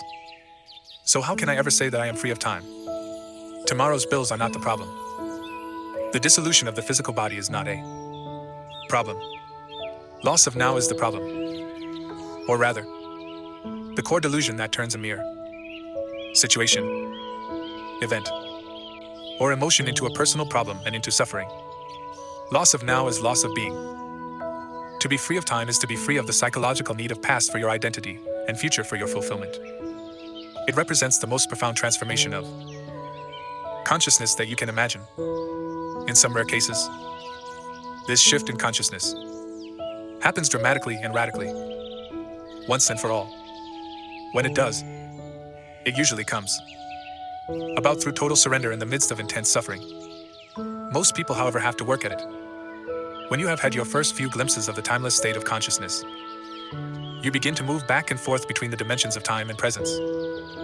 First, become aware of just how rarely your attention is truly in the now. But to know that you are not present is a great success. That knowing is presence, even if initially it only lasts for a couple of seconds of clock time before it is lost again. Then, with increasing frequency, you choose to have the focus of your consciousness in the present moment rather than in the past or future. And whenever you realize that you had lost the now, you are able to stay in it not just for a couple of seconds, but for longer periods as perceived from the external perspective of clock time. So before you are firmly established in the state of presence, which is to say before you are fully conscious, you shift back and forth for a while between consciousness and unconsciousness, between the state of presence and the state of mind identification. You lose the now, and you return to it, again and again. Eventually presence becomes your predominant state. For most people, presence is experienced either never at all or only accidentally and briefly on rare occasions without being recognized for what it is. Most humans alternate not between consciousness and unconsciousness, but only between different levels of unconsciousness. Ordinary unconsciousness and deep unconsciousness. What do you mean by different levels of unconsciousness? As you probably know, in sleep you constantly move between the phases of dreamless sleep and the dream state. Similarly, in wakefulness people only shift between ordinary unconsciousness and deep unconsciousness. What I call ordinary unconsciousness means being identified with your thought processes and emotions, your reactions, desires, and aversions. It is most people's normal state. In that state you are run by the egoic mind, and you are unaware of being. It is a state not of acute pain or unhappiness, but of an almost continuous low level of unease, discontent, boredom, or nervousness, a kind of background static. You may not realize this because it is so much a part of normal living. Just as you are not aware of a continuous low background noise, such as the hum of an air conditioner until it stops. When it suddenly does stop, there is a sense of relief. Many people use alcohol, drugs, sex, food, work, television, or even shopping as anesthetics in an unconscious attempt to remove the basic unease. When this happens, an activity that might be very enjoyable if used in moderation becomes imbued with a compulsive or addictive quality. And all that is ever achieved through it is extremely short-lived symptom relief. The unease of ordinary unconsciousness turns into the pain of deep unconsciousness, a state of more acute and more obvious suffering or unhappiness when things go wrong. When the ego is threatened or there is a major challenge, threat, or loss, real or imagined, in your life situation or conflict in a relationship. It is an intensified version of ordinary unconsciousness, different from it not in kind but in degree. In ordinary unconsciousness, habitual resistance to or denial of what is creates the unease and discontent that most people accept as normal living. When this resistance becomes intensified through some challenge or threat to the ego, it brings up intense negativity such as anger, acute fear, aggression, depression, and so on. Deep unconsciousness often means that the pain body has been triggered and that you have become identified with it. Physical violence would be impossible without deep unconsciousness. It can also occur easily whenever and wherever a crowd of people or an entire nation generates a negative collective energy field. The best indicator of your level of consciousness is how you deal with lives. Challenges when they come. Through those challenges, an already unconscious person tends to become more deeply unconscious, and a conscious person more intensely conscious. You can use a challenge to awaken you, or you can allow it to pull you into even deeper sleep. The dream of ordinary unconsciousness then turns into a nightmare if you cannot be present even in normal circumstances, such as when you are sitting alone in a room, walking in the woods, or listening to someone. Then you certainly won't be able to stay conscious when something goes wrong or you are faced with difficult people or situations, with loss or the threat of loss. You will be taken over by a reaction, which ultimately is always some form of fear, and pulled into deep unconsciousness. Those challenges are your tests. Only the way in which you deal with them will show you and others where you are at as far as your state of consciousness is concerned. Not how long you can sit with your eyes closed or what visions you see. So it is essential to bring more consciousness into your life in ordinary situations, when everything is going relatively smoothly. In this way, you grow in presence, power. It generates an energy field in you and around you of a high vibrational frequency. No unconsciousness, no negativity, no discord or violence can enter that field and survive. Just as darkness cannot survive in the presence of light. When you learn to be the witness of your thoughts and emotions, which is an essential part of being present, you may be surprised when you first become aware of the background static of ordinary unconsciousness and realize how rarely, if ever, you are truly at ease within yourself. On the level of your thinking, you will find a great deal of resistance in the form of judgment, discontent, and mental projection away from the now. On the emotional level, there will be an undercurrent of unease, tension, boredom, or nervousness. Both are aspects of mind in its habitual resistance mode. What are they seeking? Carl Jung tells in one of his books of a conversation he had with a Native American chief who pointed out to him that in his perception most white people have tense, Faces, staring eyes, and a cruel demeanor. He said, "They are always seeking something." What are they seeking? The whites always want something. They are always uneasy and restless. We don't know what they want. We think they are mad. Of course. But in Western civilization, which now covers almost the entire globe, including most of the East, it manifests in an unprecedentedly acute form. It was already there at the time of Jesus. And it was there 600 years before that at the time of Buddha. And long before that. Why are you always anxious? Jesus asked his disciples. Can anxious thought add a single day to your life?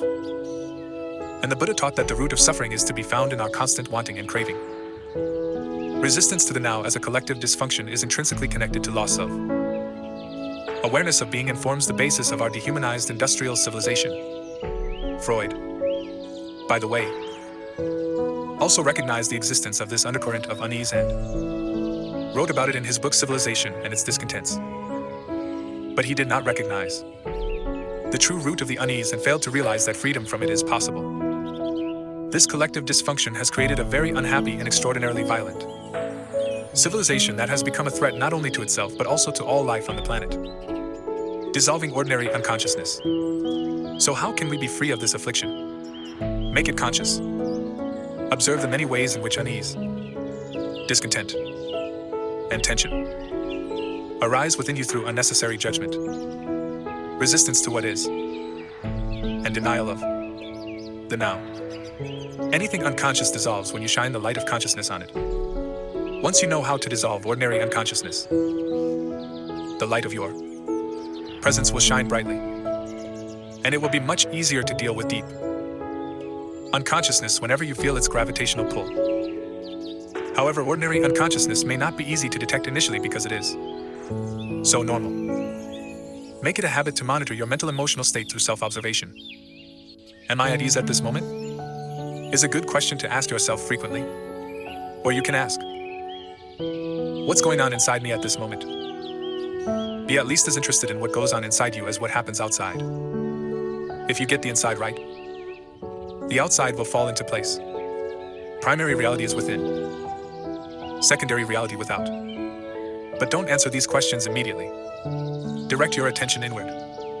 Have a look inside yourself. What kind of thoughts is your mind producing? What do you feel? Direct your attention into the body. Is there any tension? Once you detect that there is a low level of unease, the background static, see in what way you are avoiding, resisting, or denying life by denying the now. There are many ways in which people unconsciously resist the present moment. One will give you a few examples. With practice, your power of self-observation, of monitoring your inner state, will become sharpened. Freedom from unhappiness. Do you resent doing what you are doing? It may be your job. Or you may have agreed to do something and are doing it. But part of you resents and resists it. Are you carrying unspoken resentment toward a person close to you?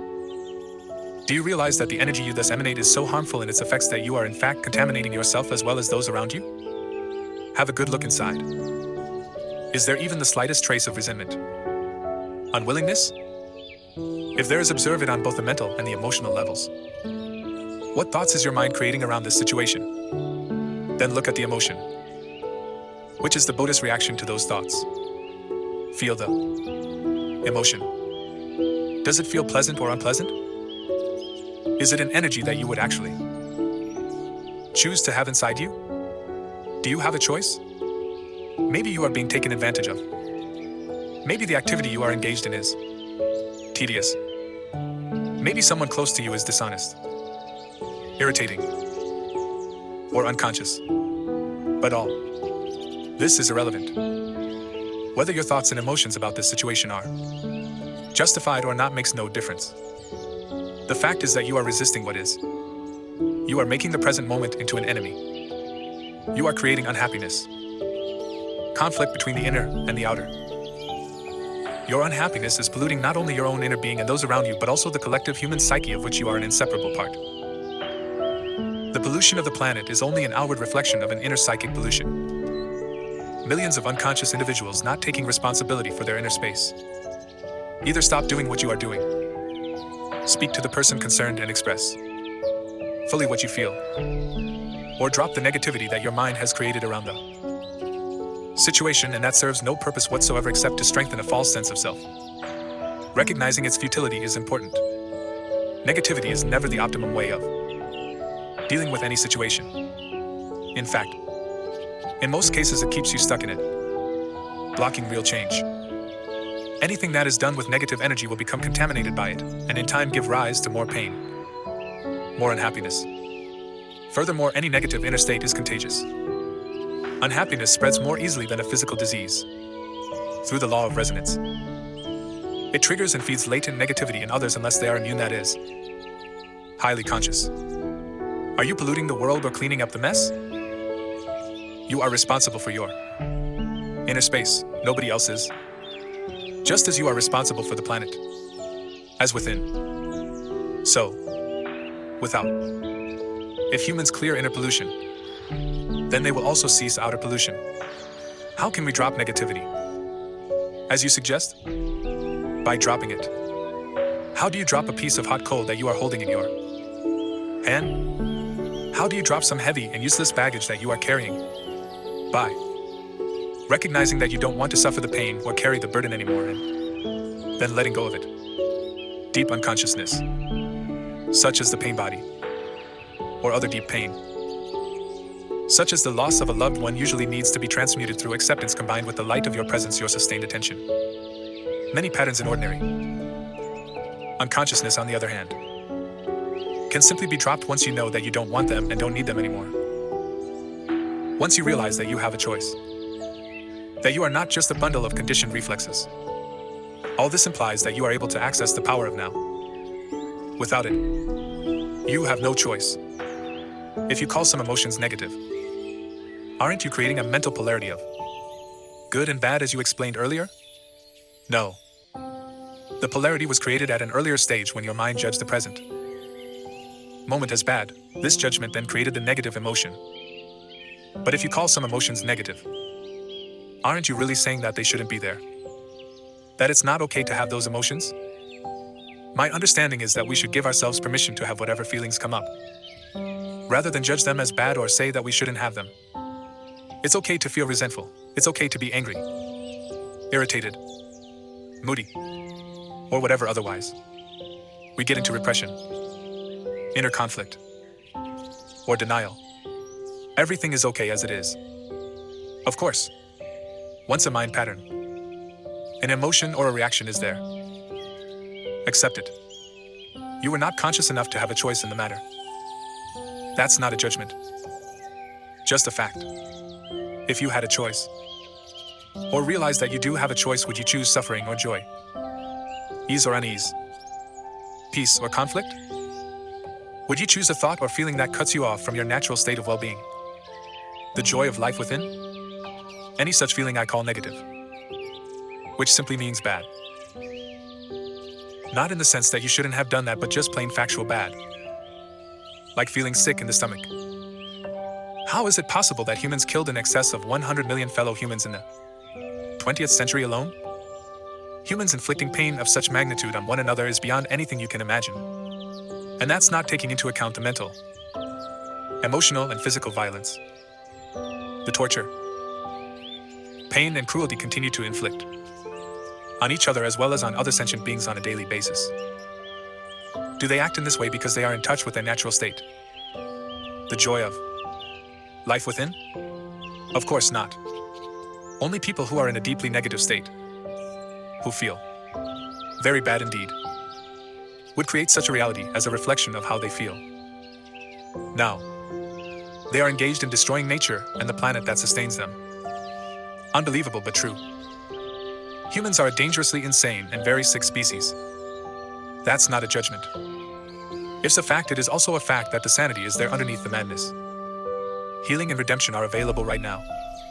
Coming back specifically to what you said, it is certainly true that when you accept resentment, moodiness, anger, and so on, you are no longer forced to act them out blindly, and you are less likely to project them onto others. But I wonder if you are not deceiving yourself. When you have been practicing acceptance for a while, as you have, there comes a point when you need to go on to the next stage, where those negative emotions are not created anymore. If you don't, your acceptance just becomes a mental label that allows your ego to continue to indulge in unhappiness, and so strengthen its sense of separation from other people, your surroundings, your here and now. As you know, separation is the basis for the ego's sense of identity. True acceptance would transmute those feelings at once.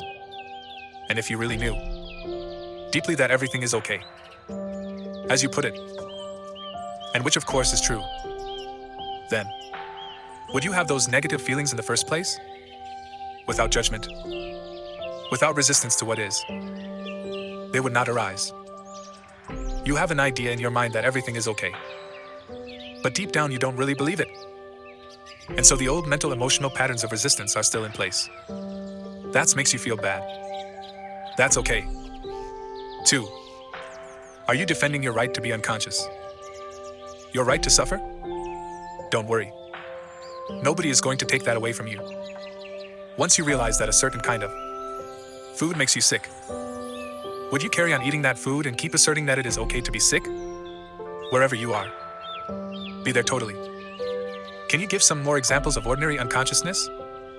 See if you can catch yourself complaining, in either speech or thought, about a situation you find yourself in, what other people do or say, your surroundings, your life situation, even the weather.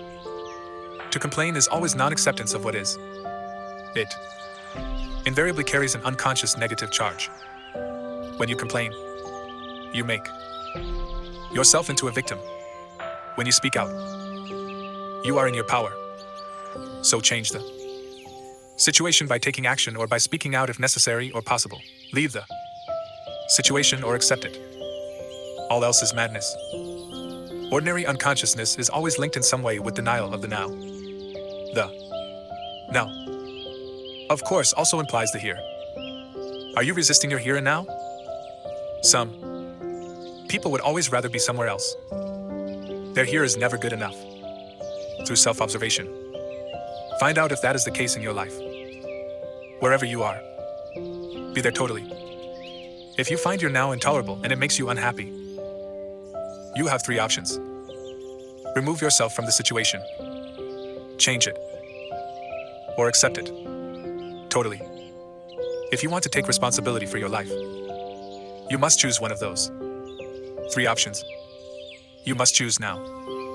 Then accept the consequences. No excuses, no negativity, no psychic delusion. Keep your inner space clear. If you take any action leaving or changing your situation, drop the negativity first, if at all possible. Action arising out of insight into what is required is more effective than action arising out of negativity. Any action is often better than no action, especially if you have been stuck in an unhappy situation for a long time. If it is a mistake, at least you learn something, in which case it's no longer a mistake. If you remain stuck, you learn nothing. Is fear preventing you from taking action? Acknowledge the fear. Watch it. Take your attention into it. Be fully present with it. Doing so cuts the link between the fear and your thinking. Don't let the fear rise up into your mind. Use the power of the now. Fear cannot prevail against it. If there is truly nothing that you can do to change your here and now, and you can't, remove yourself from the situation. Then accept your here and now totally by dropping all inner resistance. The false, unhappy self that loves feeling miserable, resentful, or sorry for itself can then no longer survive. This is called surrender. Surrender is not weakness. There is great strength in it. Only a surrendered person has spiritual power. Through surrender, you will be free internally of the situation. You may then find that the situation changes without any effort on your part. In any case, you are free. Or is there something that you should be doing but are not doing it? Get up and do it now. Alternatively, completely accept your inactivity, laziness, or passivity at this moment. If that is your choice, go into it fully. Enjoy it. Be as lazy or inactive as you can. If you go into it fully and consciously, you will soon come out of it. Or maybe you won't. Either way, there is no inner conflict, no resistance, no negativity. Are you stressed? Are you so busy getting to the future that the present is reduced to a means of getting there? Stress is caused by being here but wanting to be there, or being in the present but wanting to be in the future. It's a split that tears you apart inside. To create and live with such an inner split is insane. The fact that everyone else is doing it doesn't make it any less insane. If you have to, you can move fast, work fast, or even run, without projecting yourself into the future and without resisting the present. As you move, work, run, do it totally. Enjoy the flow of energy, the high energy of that moment. Now you are no longer stressed, no longer splitting yourself in two, just moving, running, working and enjoying it. Or you can drop the whole thing and sit on a park bench. But when you do, watch your mind. It may say, you should be working. You are wasting time. Observe the mind. Smile at it. Does the past take up a great deal of your attention? Do you frequently talk and think about it? Either positively or negatively? The great things that you have achieved, your adventures or experiences or your victim story and the dreadful things that were done to you. Or maybe what you did to someone else. Are your thought processes creating guilt, pride, resentment, anger, regret, or self-pity? Then you are not only reinforcing a false sense of self, but also helping to accelerate your Buddhist aging process by creating an accumulation of past in your psyche. Verify this for yourself by observing those around you who have a strong tendency to hold on to the past. Die to the past every moment. You don't need it. Only refer to it when it is absolutely relevant to the present. Feel the power of this moment and the fullness of being.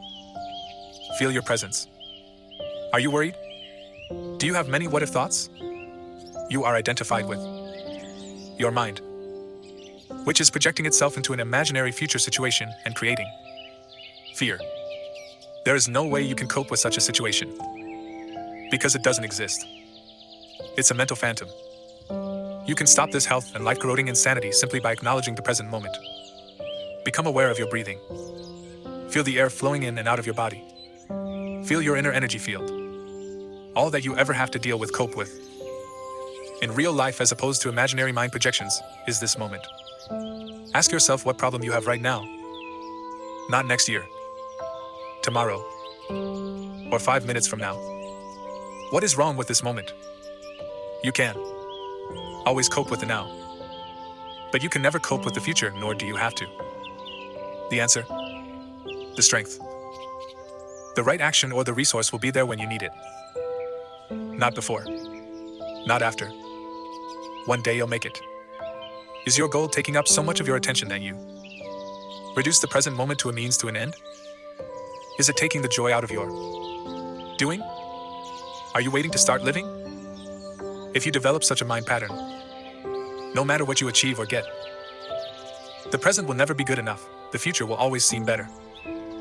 A perfect recipe for permanent dissatisfaction and non-fulfillment. Don't you agree? Are you a habitual waiter? How much of your life do you spend waiting? What I call small-scale waiting is waiting in line at the post office, in a traffic jam, at the airport, or waiting for someone to arrive, to finish work, and so on. Large scale. Waiting is waiting for the next vacation, for a better job, for the children to grow up, for a truly meaningful relationship, for success, to make money, to be important, to become enlightened. It is not uncommon for people to spend their whole life waiting to start living. Waiting is a state of mind. Basically, it means that you want the future. You don't want the present. You don't want what you've got. And you want what you haven't got. With every kind of waiting, you unconsciously create inner conflict between your here and now, where you don't want to be, and the projected future, where you want to be. This greatly reduces quality of your life by making you lose present. There is nothing wrong with striving to improve your life situation. You can improve your life situation, but you cannot improve your life. Life is primary.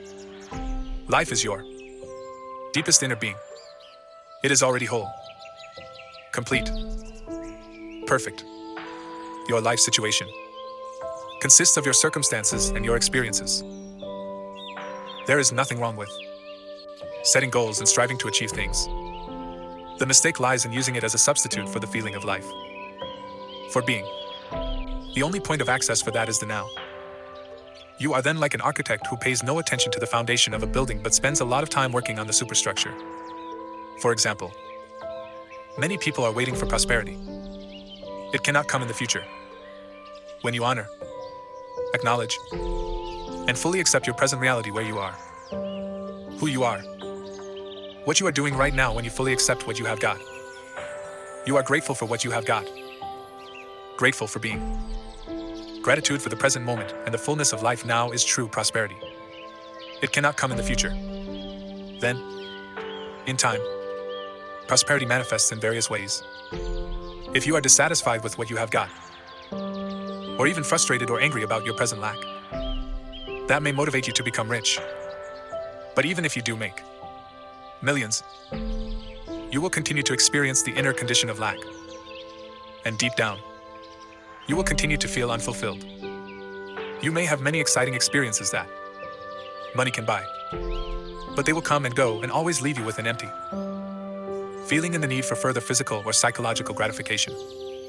You want abide in being and so feel the fullness of life now. That alone is true prosperity. So give up waiting as a state of mind. When you catch yourself slipping into waiting, snap out of it. Come into the present moment. Just be and enjoy being. If you are present, there is never any need for you to wait for anything. So next time somebody says, "Sorry to have kept you waiting," you can reply, "That's all right. I wasn't waiting.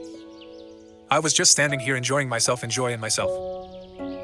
These are just a few of the habitual mind strategies for denying the present moment that are part of ordinary unconsciousness. They are easy to overlook because they are so much a part of normal living, the background static of perpetual discontent. But the more you practice monitoring your inner mental emotional state, the easier it will be to know when you have been trapped in past or future, which is to say unconscious, and to awaken out of the dream of time into the present. But beware, the false, unhappy self, based on mind identification, lives on time. It knows that the present moment is its own death and so feels very threatened by it. It will do all it can to take you out of it. It will try to keep you trapped in time, the inner purpose of your life's journey. I can see the truth of what you are saying, but I still think we must have purpose on our life's journey, otherwise we just drift. Purpose means future, doesn't it? How do we reconcile that with living in the present? When you are on a journey, it is certainly helpful to know where you are going, or at least the general direction in which you are moving.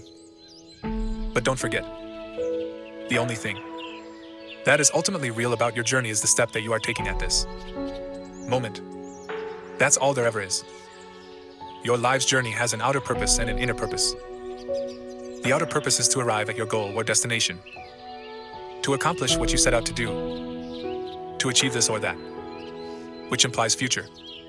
But if your destination, or the steps you are going to take in the future, take up so much of your attention that they become more important to you than the step you are taking now, then you completely miss the journey's inner purpose, which has nothing to do with where you are going or what you are doing, but everything to do with how.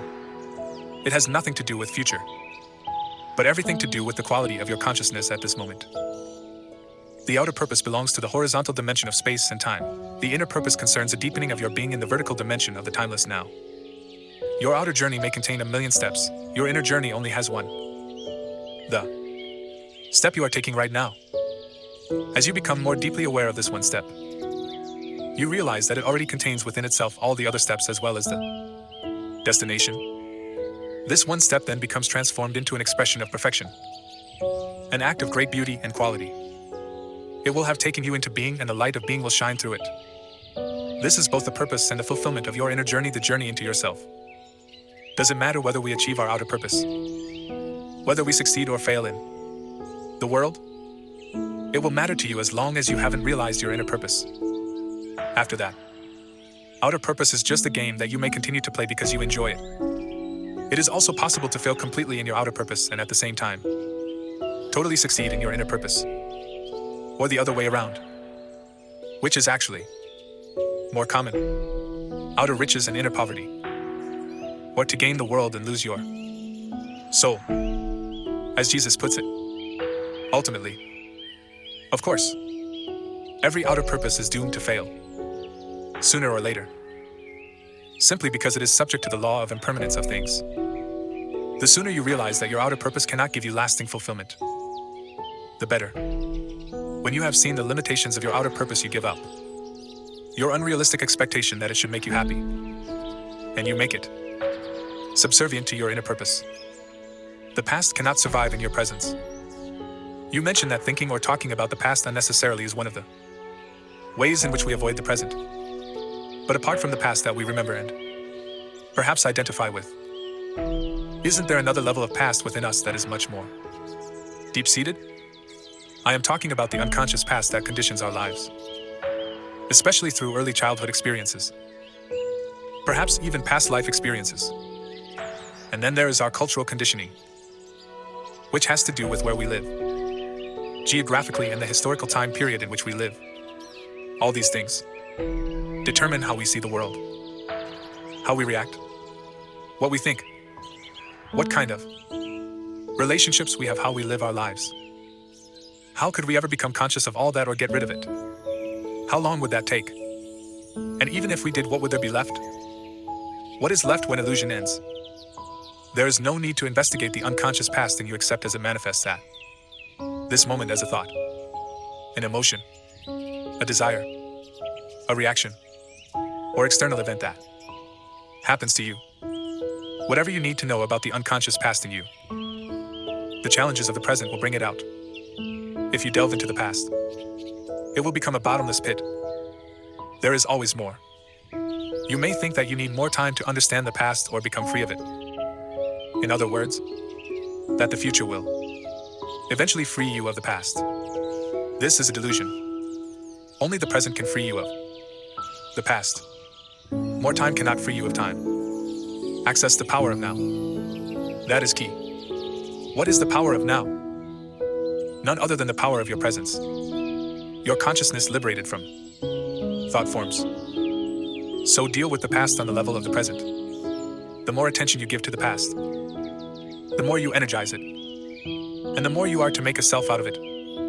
Don't misunderstand. Attention is essential, but not to the past as past.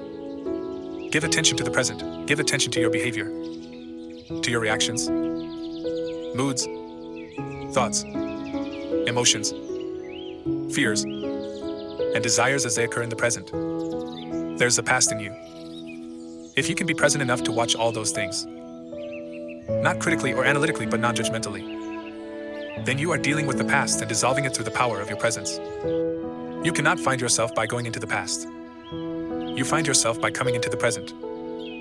Isn't it helpful to understand the past and so understand why we do certain things, react in certain ways, or why we unconsciously create our particular kind of drama, patterns in relationships, and so on? As you become more conscious of your present reality, you may suddenly get certain insights as to why your conditioning functions in those particular ways.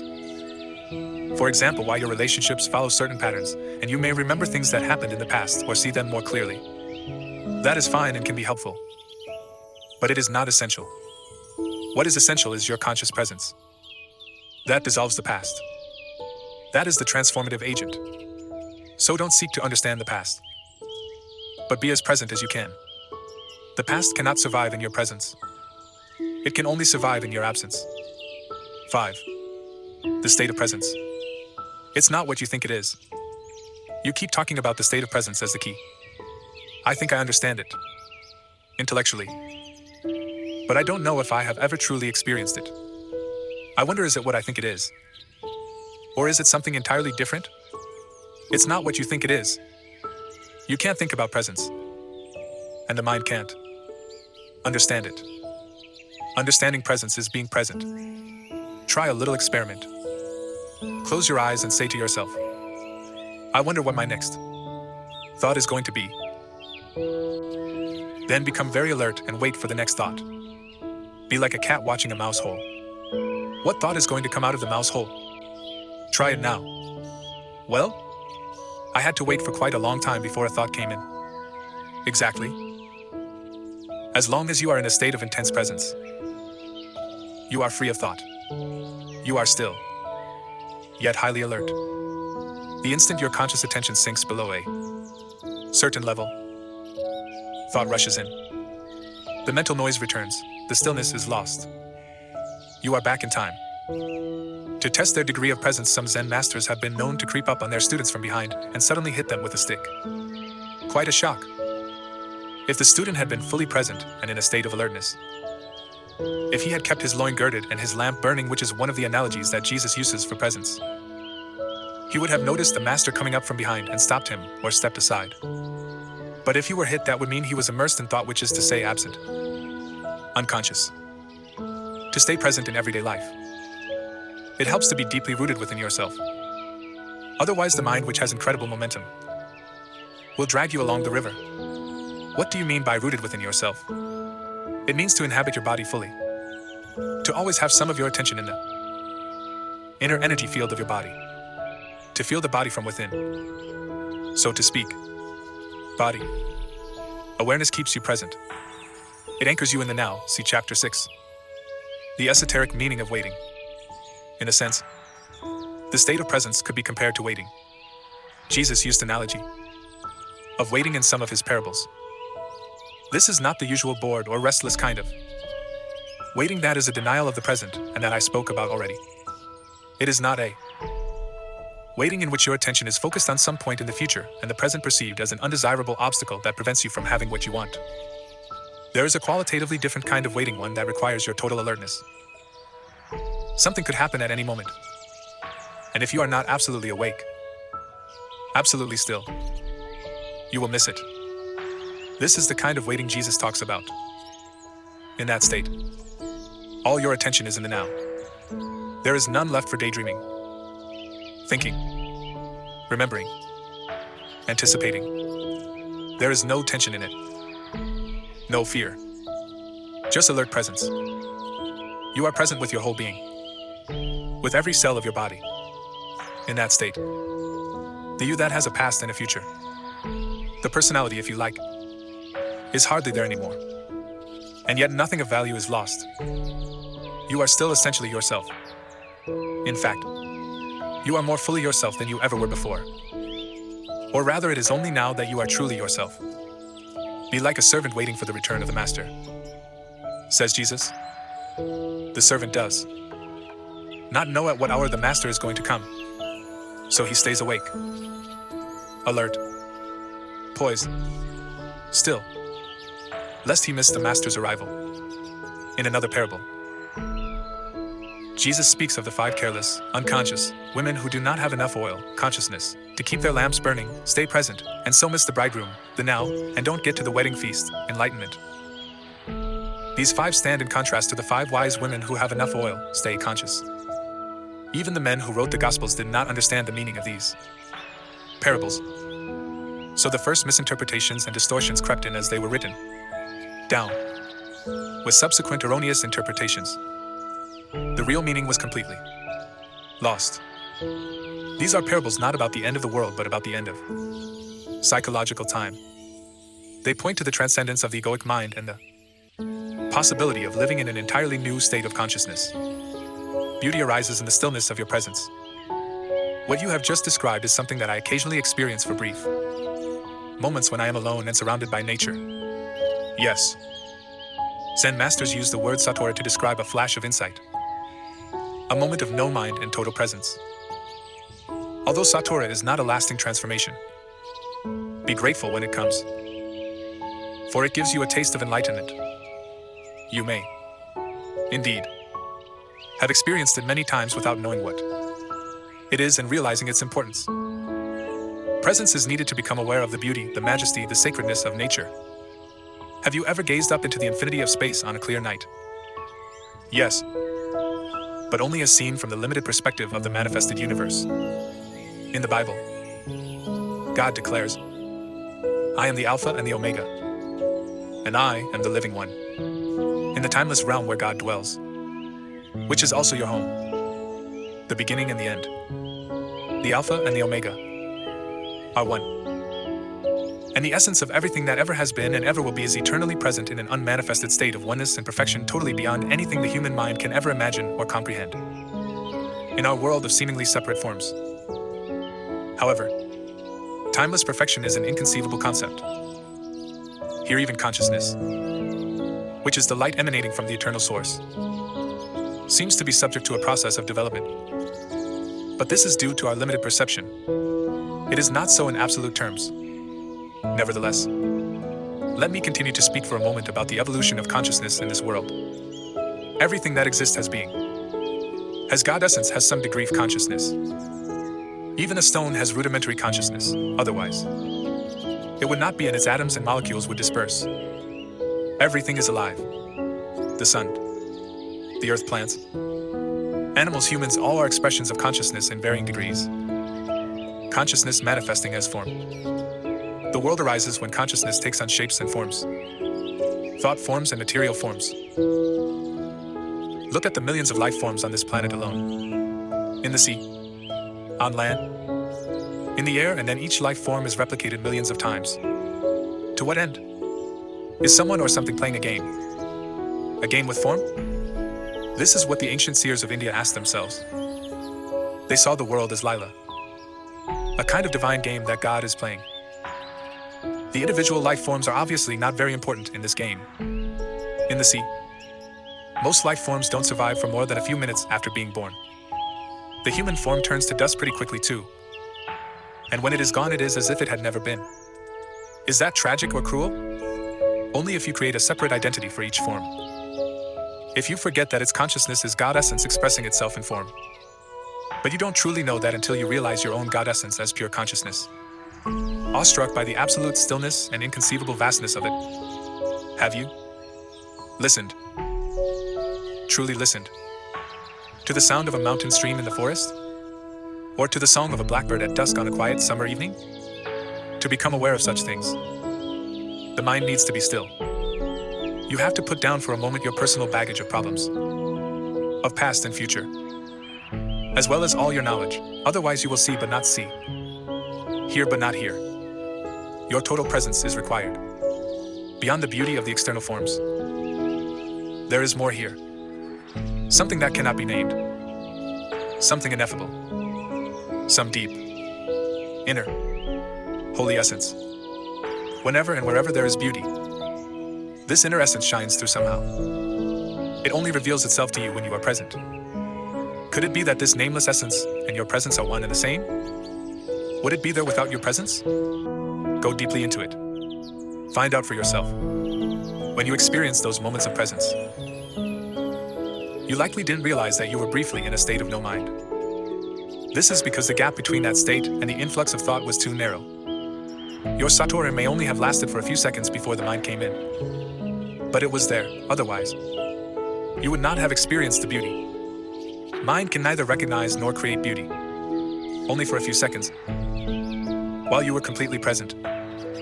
Was that beauty or that sacredness there? Because of the narrowness of that gap and a lack of vigilance and alertness on your part, you were probably unable to see the fundamental difference between the perception, the thoughtless awareness of beauty, and the naming and interpreting of it as thought. The time gap was so small that it seemed to be a single process. The truth is, however, that the moment thought came in, all you had was a memory of it. The wider the time gap between perception and thought, the more depth there is to you as a human being, which is to say, the more conscious you are. Many people are so imprisoned in their minds that the beauty of nature does not really exist for them. They might say, "What a pretty flower." But that's just a mechanical mental labeling. Because they are not still, not present. They don't truly see the flower. don't feel its essence. Its holiness, just as they don't know themselves. Don't feel their own essence, their own holiness.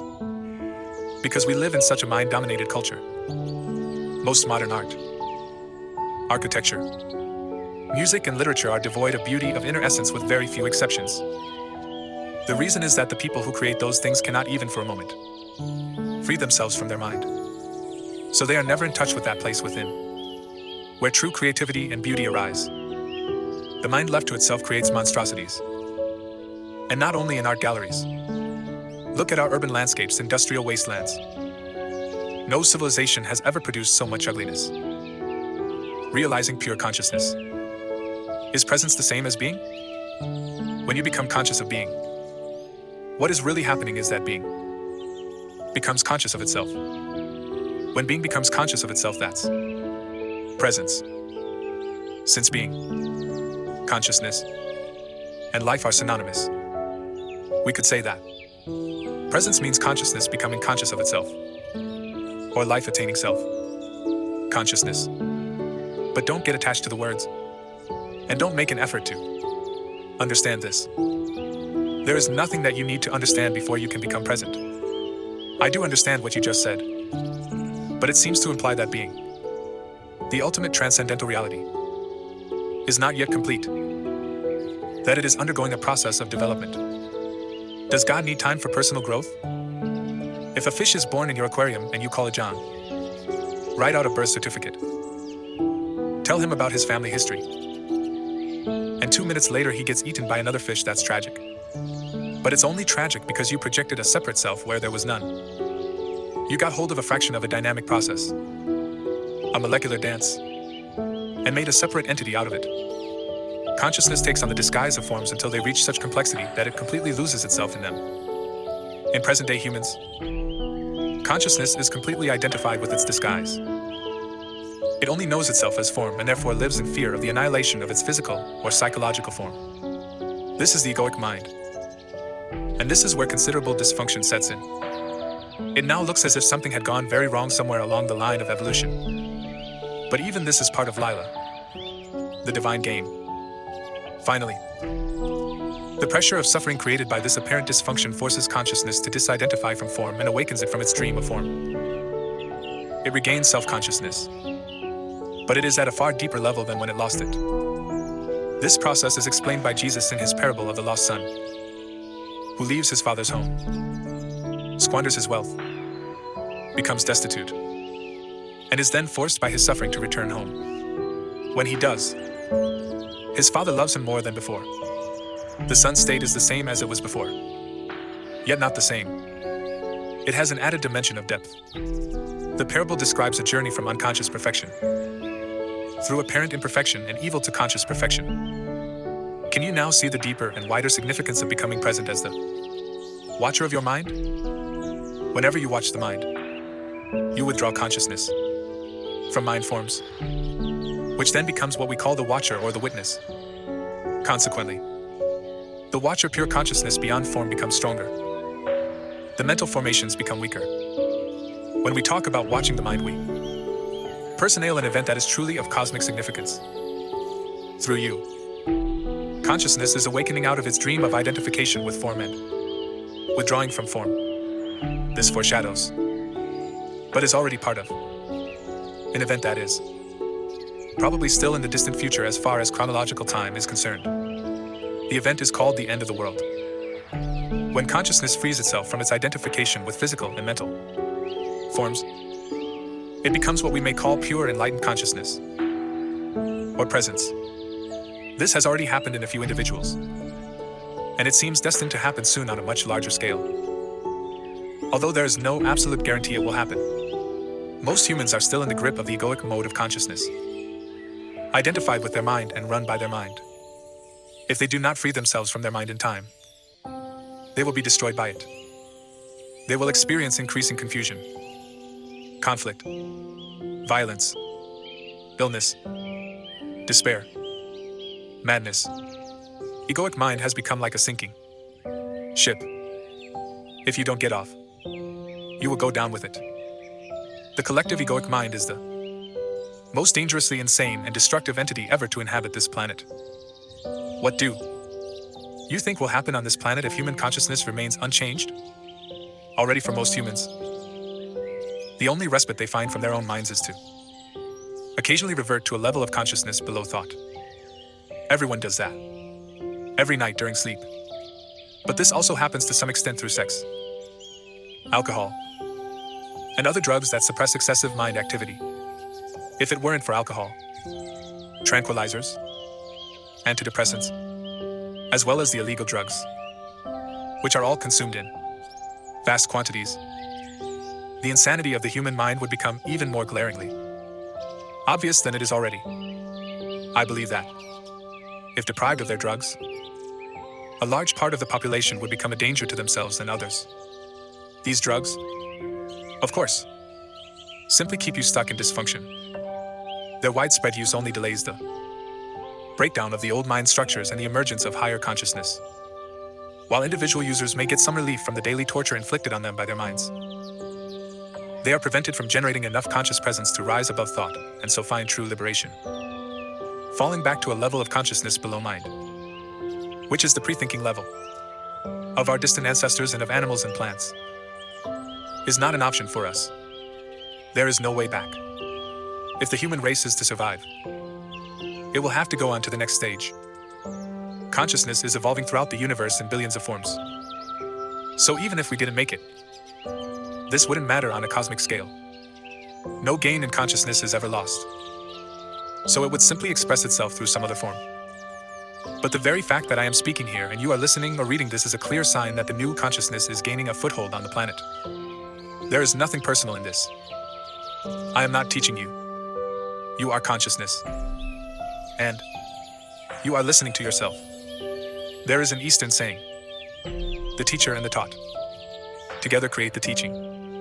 In any case, the words are not important. They are not the truth, they only point to it. I speak from presence. And as I speak, you may be able to join me in that state. Although every word that I use has a history of course and comes from the past.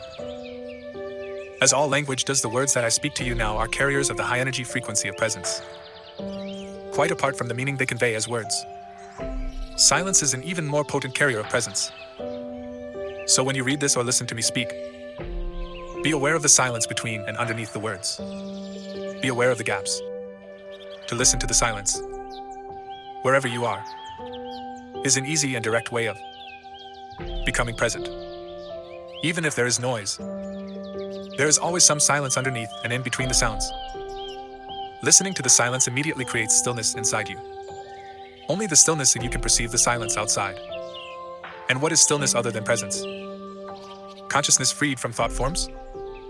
Here is the living realization of what we have been talking about. Christ. The reality of your divine presence. Don't get attached to any one word. You can substitute Christ for presence, if that is more meaningful to you. Christ is your God essence or the self, as it is sometimes called in the East. The only difference between Christ and presence is that Christ refers to your indwelling divinity regardless of whether you are conscious of it or not. Whereas presence means your awakened divinity or God essence. Many misunderstandings and false beliefs about Christ will clear if you realize that there is no past or future in Christ. To say that Christ was or will be is a contradiction. In terms, Jesus was. He was a man who lived 2,000 years ago and realized divine presence, his true nature. And so he said, before Abraham was, I am. He did not say, I already existed before Abraham was born. That would have meant that he was still within the dimension of time and form identity. The words I am used in sentence that starts in the past tense indicate a radical shift, a discontinuity in the temporal dimension. It is a Zen-like statement of great profundity. Jesus attempted to convey directly, not through discursive thought, the meaning of presence, of self, realization. He had gone beyond the consciousness dimension governed by time, into the realm of the timeless. The dimension of eternity had come into this world. Eternity, of course, does not mean endless time, but no time. Thus, the man Jesus became Christ, a vehicle for pure consciousness. And what is God's self-definition in the Bible? Did God say, "I have always been, and I always will be"? Of course not. That would have given reality to past and future. God said, "I am that I am." No. Time here. Just presence. The second coming of Christ is a transformation of human consciousness. A shift. From time to presence. From thinking to pure consciousness. Not the arrival of some man or woman. If Christ were to return tomorrow in some externalized form, what could he or she possibly say to you other than this? I am the truth. I am divine presence. I am eternal life. I am within you. I am here. I am now. Never personalize Christ. Don't make Christ into a form identity. Avatars, divine mothers, enlightened masters, the very few that are real, are not special as persons, without a false self to uphold, defend, and feed. They are simple, more ordinary than the ordinary man or woman. Anyone with a strong ego would regard them as insignificant or, more likely, not see them at all. If you are drawn to an enlightened teacher, it is because there is already enough presence in you to recognize presence in another. There were many people who did not recognize Jesus or the Buddha, as there are and always have been many people who are drawn to false teachers. Egos are drawn to bigger egos. Darkness cannot recognize light. Only light can recognize light. So don't believe that the light is outside you or that it can only come through one particular form. If only your master is an incarnation of God, then who are you? Any kind of exclusivity is identification with form. And identification with form means ego, no matter how well disguised. Use the master's presence to reflect your own identity beyond name and form back to you and to become more intensely present yourself. You will soon realize that there is no mine or yours in presence. Presence is one. Group work can also be helpful for intensifying the light of your presence. A group of people coming together in a state of presence generates a collective energy field of great intensity. It not only raises the degree of presence of each member of the group, but also helps to free the collective human consciousness from its current state of mind dominance. This will make the state of presence increasingly more accessible to individuals. However, unless at least one member of the group is already firmly established in it, and thus can hold the energy frequency of that state, the egoic mind can easily reassert itself and sabotage the group's endeavors. Although group work is invaluable, it is not enough. And you must not come to depend on it.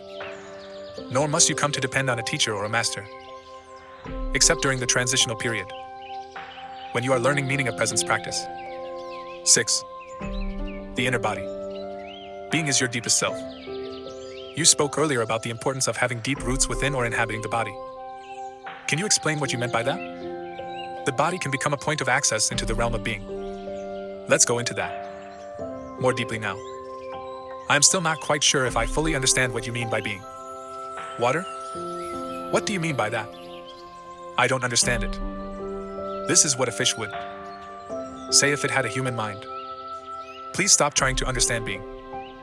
You have already had significant glimpses of being. But the mind will always try to squeeze it into a little box and then put a label on it. It cannot be done. It cannot become an object of knowledge. In being, subject and object merge into one. Being can be felt as the ever-present I am that is beyond name and form. To feel and thus to know that you are and to abide in that deeply rooted state is enlightenment. Is the truth that Jesus says will make you free. Free from what? Free from the illusion that you are nothing more than your physical body and your mind. This illusion of the self, as the Buddha calls it, is the core error. Free from fear in its countless disguises as the inevitable consequence of that illusion, the fear that is your constant tormentor as long as you derive your sense of self only from this ephemeral and vulnerable form. And free from sin, which is the suffering you unconsciously inflict on yourself and others as long as this illusory sense of self governs what you think, say, and do. Look beyond the words. I don't like the words in It implies that I am being judged and found guilty. I can understand that. Over the centuries, many erroneous views and interpretations have accumulated around words such as sin, due to ignorance, misunderstanding, or desire to control. But they contain an essential core of truth. If you are unable to look beyond such interpretations and so cannot recognize the reality to which the word points, then don't use it. Don't get stuck on the level of words. A word is no more than a means to an end. It's an abstraction, not unlike a signpost. It points beyond itself. The word honey isn't honey. You can study and talk about honey for as long as you like, but you won't really know it until you taste it. After you have tasted it, the word becomes less important to you. You won't be attached to it anymore. Similarly, you can talk or think about God continuously for the rest of your life. But does that mean you know or have even glimpsed the reality to which the word points? It really is no more than an obsessive attachment to a signpost, a mental idol. The reverse also applies. If, for whatever reason, you dislike the word honey, that might prevent you from ever tasting it. If you had a strong aversion to the word God, which is a negative form of attachment, you may be denying not just the word but also the reality to which it points. You would be cutting yourself off from the possibility of experiencing that reality. All this is, of course, intrinsically connected with being identified with your mind. So, if a word doesn't work for you anymore, then replace it with one that works. If you don't like the word sin, then call it unconsciousness or insanity. That may get you closer to the truth, the reality behind the word, than a long misused word like sin, and leaves little room for guilt. I don't like those words either. They imply that there is something wrong with me. I am being judged. Of course there is something wrong with you and you are not being judged. I don't mean to offend you personally, but do you not belong to the human race that has killed over 100 million members of their own species in the 20th century alone? You mean guilt by association? It is not a question of guilt. But as long as you are run by the egoic mind, you are part of the collective insanity. Perhaps you haven't looked very deeply into the human condition in its state of dominance by the egoic mind. Open your eyes and see the fear, the despair, the greed, and the violence that are all pervasive. See the heinous cruelty and suffering on an unimaginable scale that humans have inflicted and continue to inflict on each other as well as on other life forms on the planet. You don't need to condemn. Just observe. That is sin. That is insanity. That is unconsciousness. Above all, don't forget to observe your own mind. Seek out the root of the insanity there, finding your invisible and indestructible reality. You said that identification with our physical form is part of the illusion. So how can the body, the physical form, bring you to a realization of being? The body that you can see and touch cannot take you into being. But that visible and tangible body is only an outer shell, or rather a limited and distorted perception of a deeper reality. In your natural state of connectedness with being, this deeper reality can be felt every moment as the invisible inner body, the animating presence within you. So to inhabit the body is to feel the body from within, to feel the life inside the body and thereby come to know that you are beyond the outer form. But that is only the beginning of an inward journey that will take you ever more deeply into a realm of great stillness and peace, yet also of great power and vibrant life. At first, you may only get fleeting glimpses of it, but through them you will begin to realize that you are not just a meaningless fragment in an alien universe, briefly suspended between birth and death, allowed a few short-lived pleasures followed by pain and ultimate annihilation. Underneath your outer form, you are connected with something so vast, so immeasurable and sacred, that it cannot be conceived or spoken of, yet I am speaking of it now. I am speaking of it not to give you something to believe in, but to show you how you can know it for yourself. You are cut off from being as long as your mind takes up all your attention. When this happens, and it happens continuously for most people, you are not in your body. The mind absorbs all your consciousness and transforms it into mind stuff. You cannot stop thinking. Compulsive thinking has become a collective disease. Your whole sense of who you are is then derived from mind activity. Your identity, as it is no longer rooted in being, becomes a vulnerable and ever-needy mental construct. which creates fear as the predominant underlying emotion. The one thing that truly matters is then missing from your life. Awareness of your deeper self, your invisible and indestructible reality.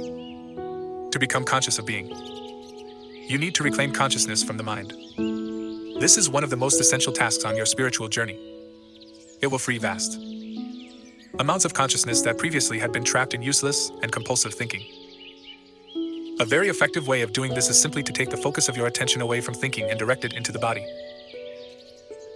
where being can be felt in the first instance as the invisible energy field that gives life to what you perceive as the physical body. Connecting with the inner body.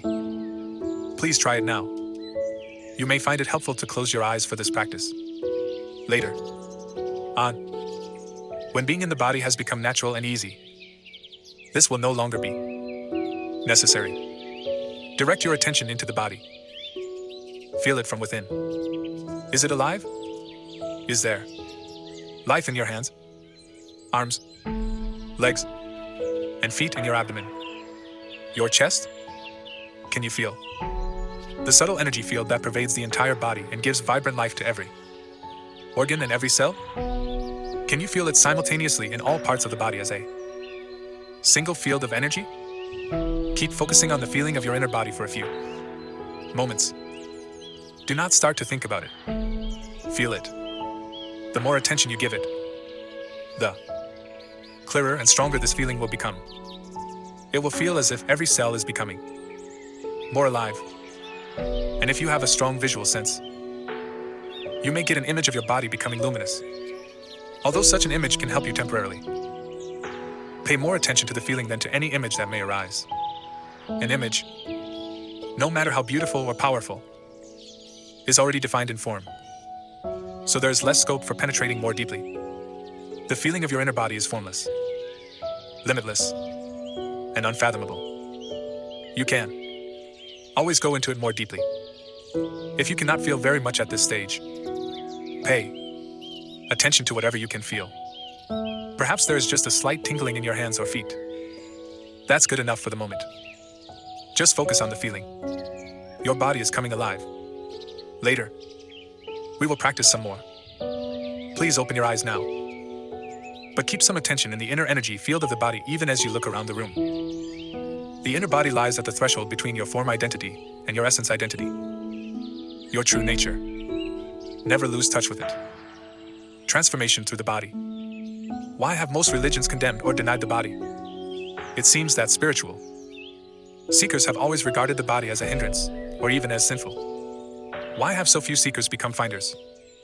On the level of the body, humans are very close to animals. All the basic bodily functions: pleasure, pain, breathing, eating, drinking, defecating, sleeping, the drive to find a mate and procreate, and of course birth and death we share with the animals. A long time after their fall from a state of grace and oneness into illusion, humans suddenly woke up in what seemed to be an animal body, and they found this very disturbing. Don't fool yourself. You are no more than an animal. This seemed to be the truth that was staring them in the face. But it was too disturbing a truth to tolerate. Adam and Eve saw that they were naked, and they became afraid. Unconscious denial of their animal nature set in very quickly.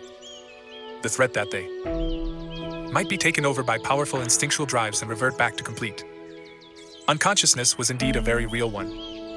Shame and taboos appeared around certain parts of the body and bodily functions, especially sexuality. The light of their consciousness was not yet strong enough to make friends with their animal nature, to allow it to be and even enjoy that aspect of themselves, let alone to go deeply into it to find the divine hidden within it, the reality within the illusion. So they did what they had to do. They began to disassociate from their body. They now saw themselves as having a body, rather than just being it. When religions arose, this disassociation became even more pronounced as the "you are not your body" belief.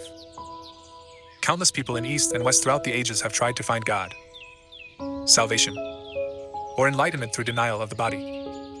This took the form of denial of sense pleasures and of sexuality in particular, fasting, and other ascetic practices. They even inflicted pain on the body in an attempt to weaken or punish it because they regarded it as sinful. In Christianity, This used to be called mortification of the flesh. Others tried to escape from the body by entering trance states or seeking out-of-the-body experiences. Many still do. Even the Buddha is said to have practiced body denial through fasting and extreme forms of asceticism for 6 years.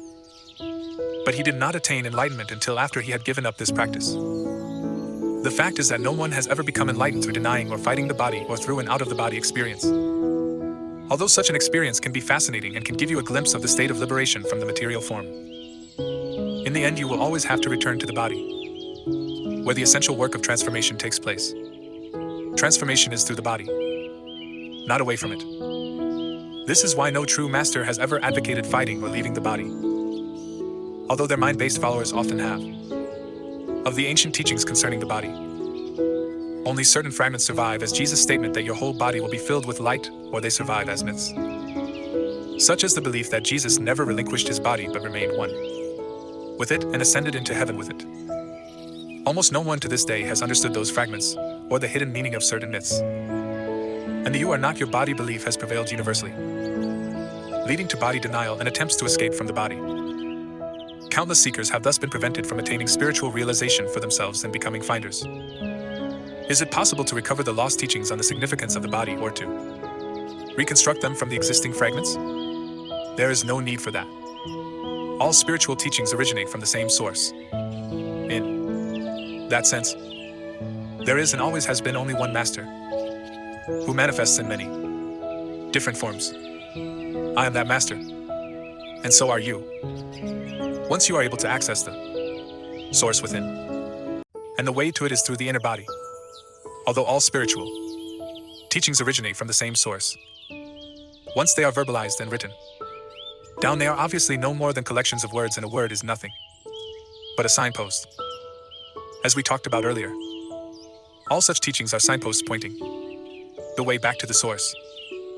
I have already spoken of the truth that is hidden within your body, but I will summarize for you again the lost teachings of the masters, so here is another signpost. Please endeavor to feel your inner body as you read or listen. Sermon on the body. What you perceive as a dense physical structure called the body, which is subject to disease, old age, and death, is not ultimately real, is not you.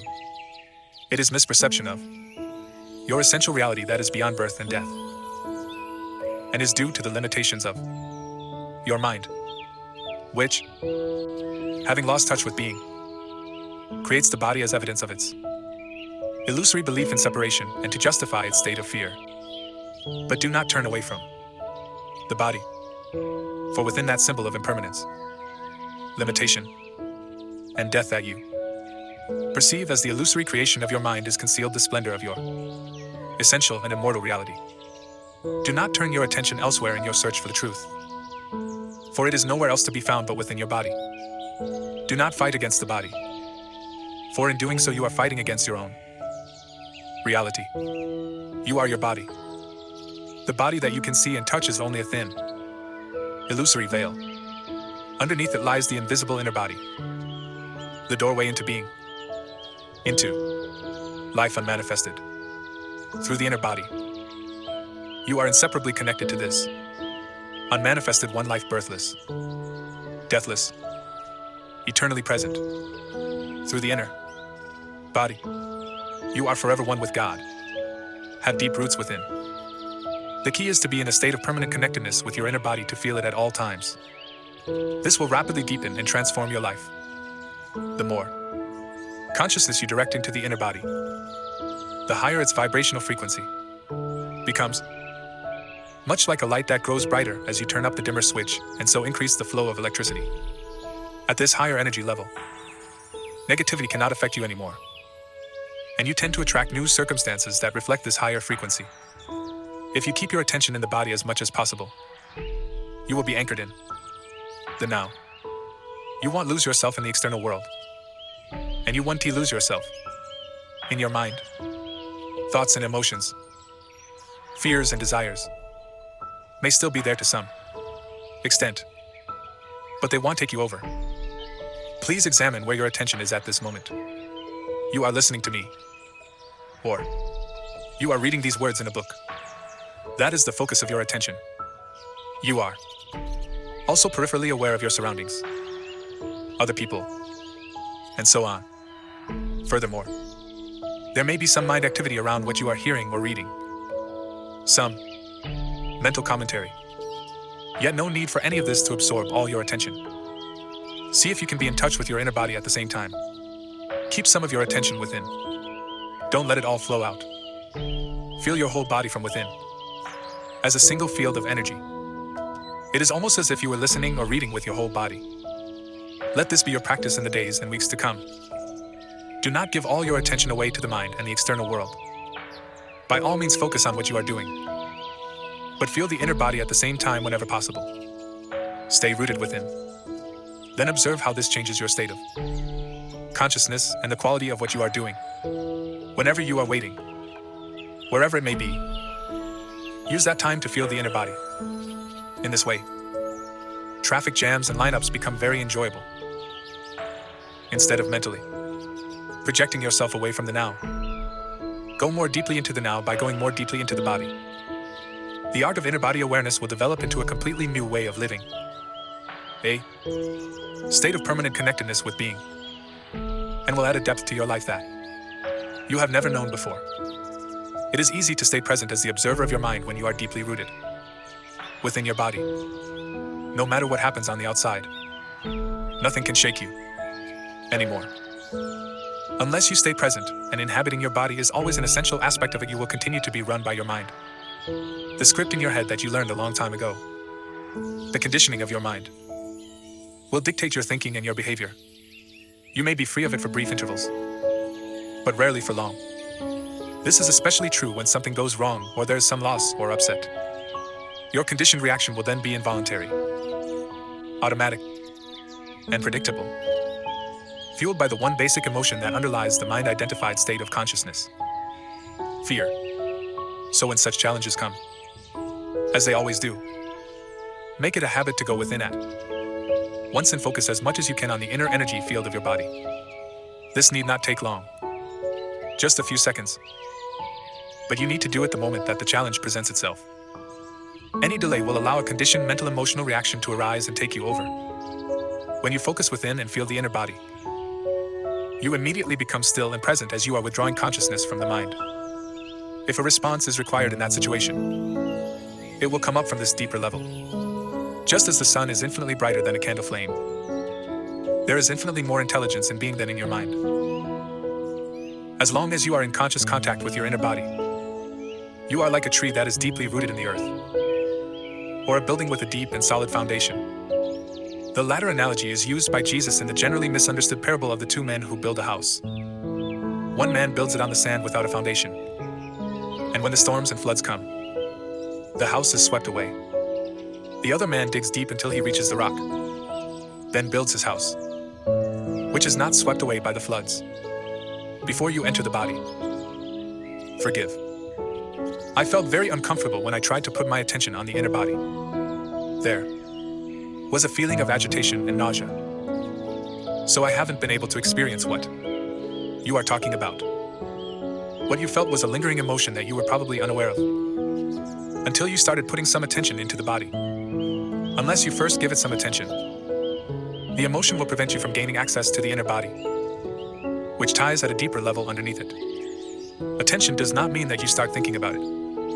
It means to just observe the emotion, to feel it fully, and so to acknowledge and accept it as it is. Some emotions are easily identified: anger, fear, grief, and so on. Others may be much harder to label. They may just be vague feelings of unease, heaviness, or constriction, halfway between an emotion and a physical sensation. In any case, what matters is not whether you can attach a mental label to it, but whether you can bring the feeling of it into awareness as much as possible. Attention is the key to transformation, and full attention also implies acceptance. Attention is like a beam of light, the focused power of your consciousness that transmutes everything into itself. In a fully functional organism, an emotion has a very short lifespan. It is like a momentary ripple or wave on the surface of your being when you are not in your body. However, an emotion can survive inside you for days or weeks, or join with other emotions of a similar frequency that have merged and become the pain body. A parasite that can live inside you for years, feed on your energy, lead to physical illness, and make your life miserable. See Chapter A. South, place your attention on feeling the emotion, and check whether your mind is holding on to a grievance pattern such as blame, self-pity, or resentment, that is, feeding the emotion. If that is the case, it means that you haven't forgiven.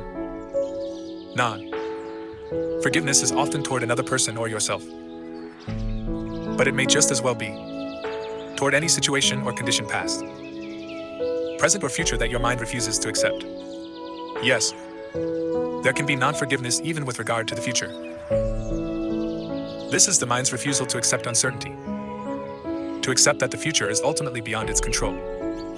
Forgiveness is to relinquish your grievance, and so to let go of grief. It happens naturally once you realize that your grievance serves no purpose except to strengthen a false sense of self. Forgiveness is to offer no resistance to life, to allow life to live through you. The alternatives are pain and suffering, a greatly restricted flow of life energy, and in many cases physical disease. The moment you truly forgive, you have reclaimed your power from the mind. Forgiveness is the very nature of the mind. Just as the mind made false self, the ego, cannot survive without strife and conflict. The mind cannot forgive. Only you can. You become present. You enter your body. You feel the vibrant peace and stillness that emanate from being. That is why Jesus said, before you enter the temple, forgive. Your link with the unmanifested. What is the relationship between presence and the inner body?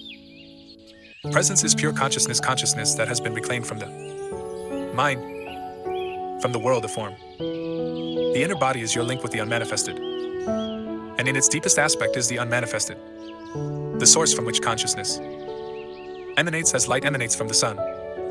Awareness of the inner body is consciousness, remembering its origin and returning to the source. Is the unmanifested the same as being? Yes.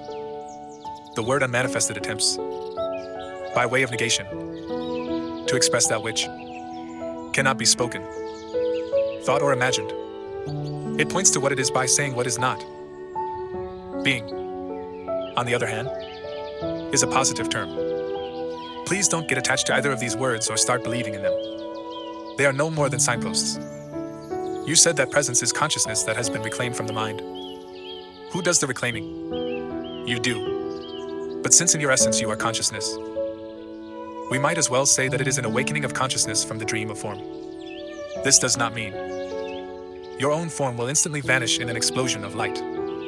You can continue in your present form, yet be aware of the formless and deathless deep within you. I must admit that this is way beyond my comprehension. And yet on deeper level I seem to know what you are talking about.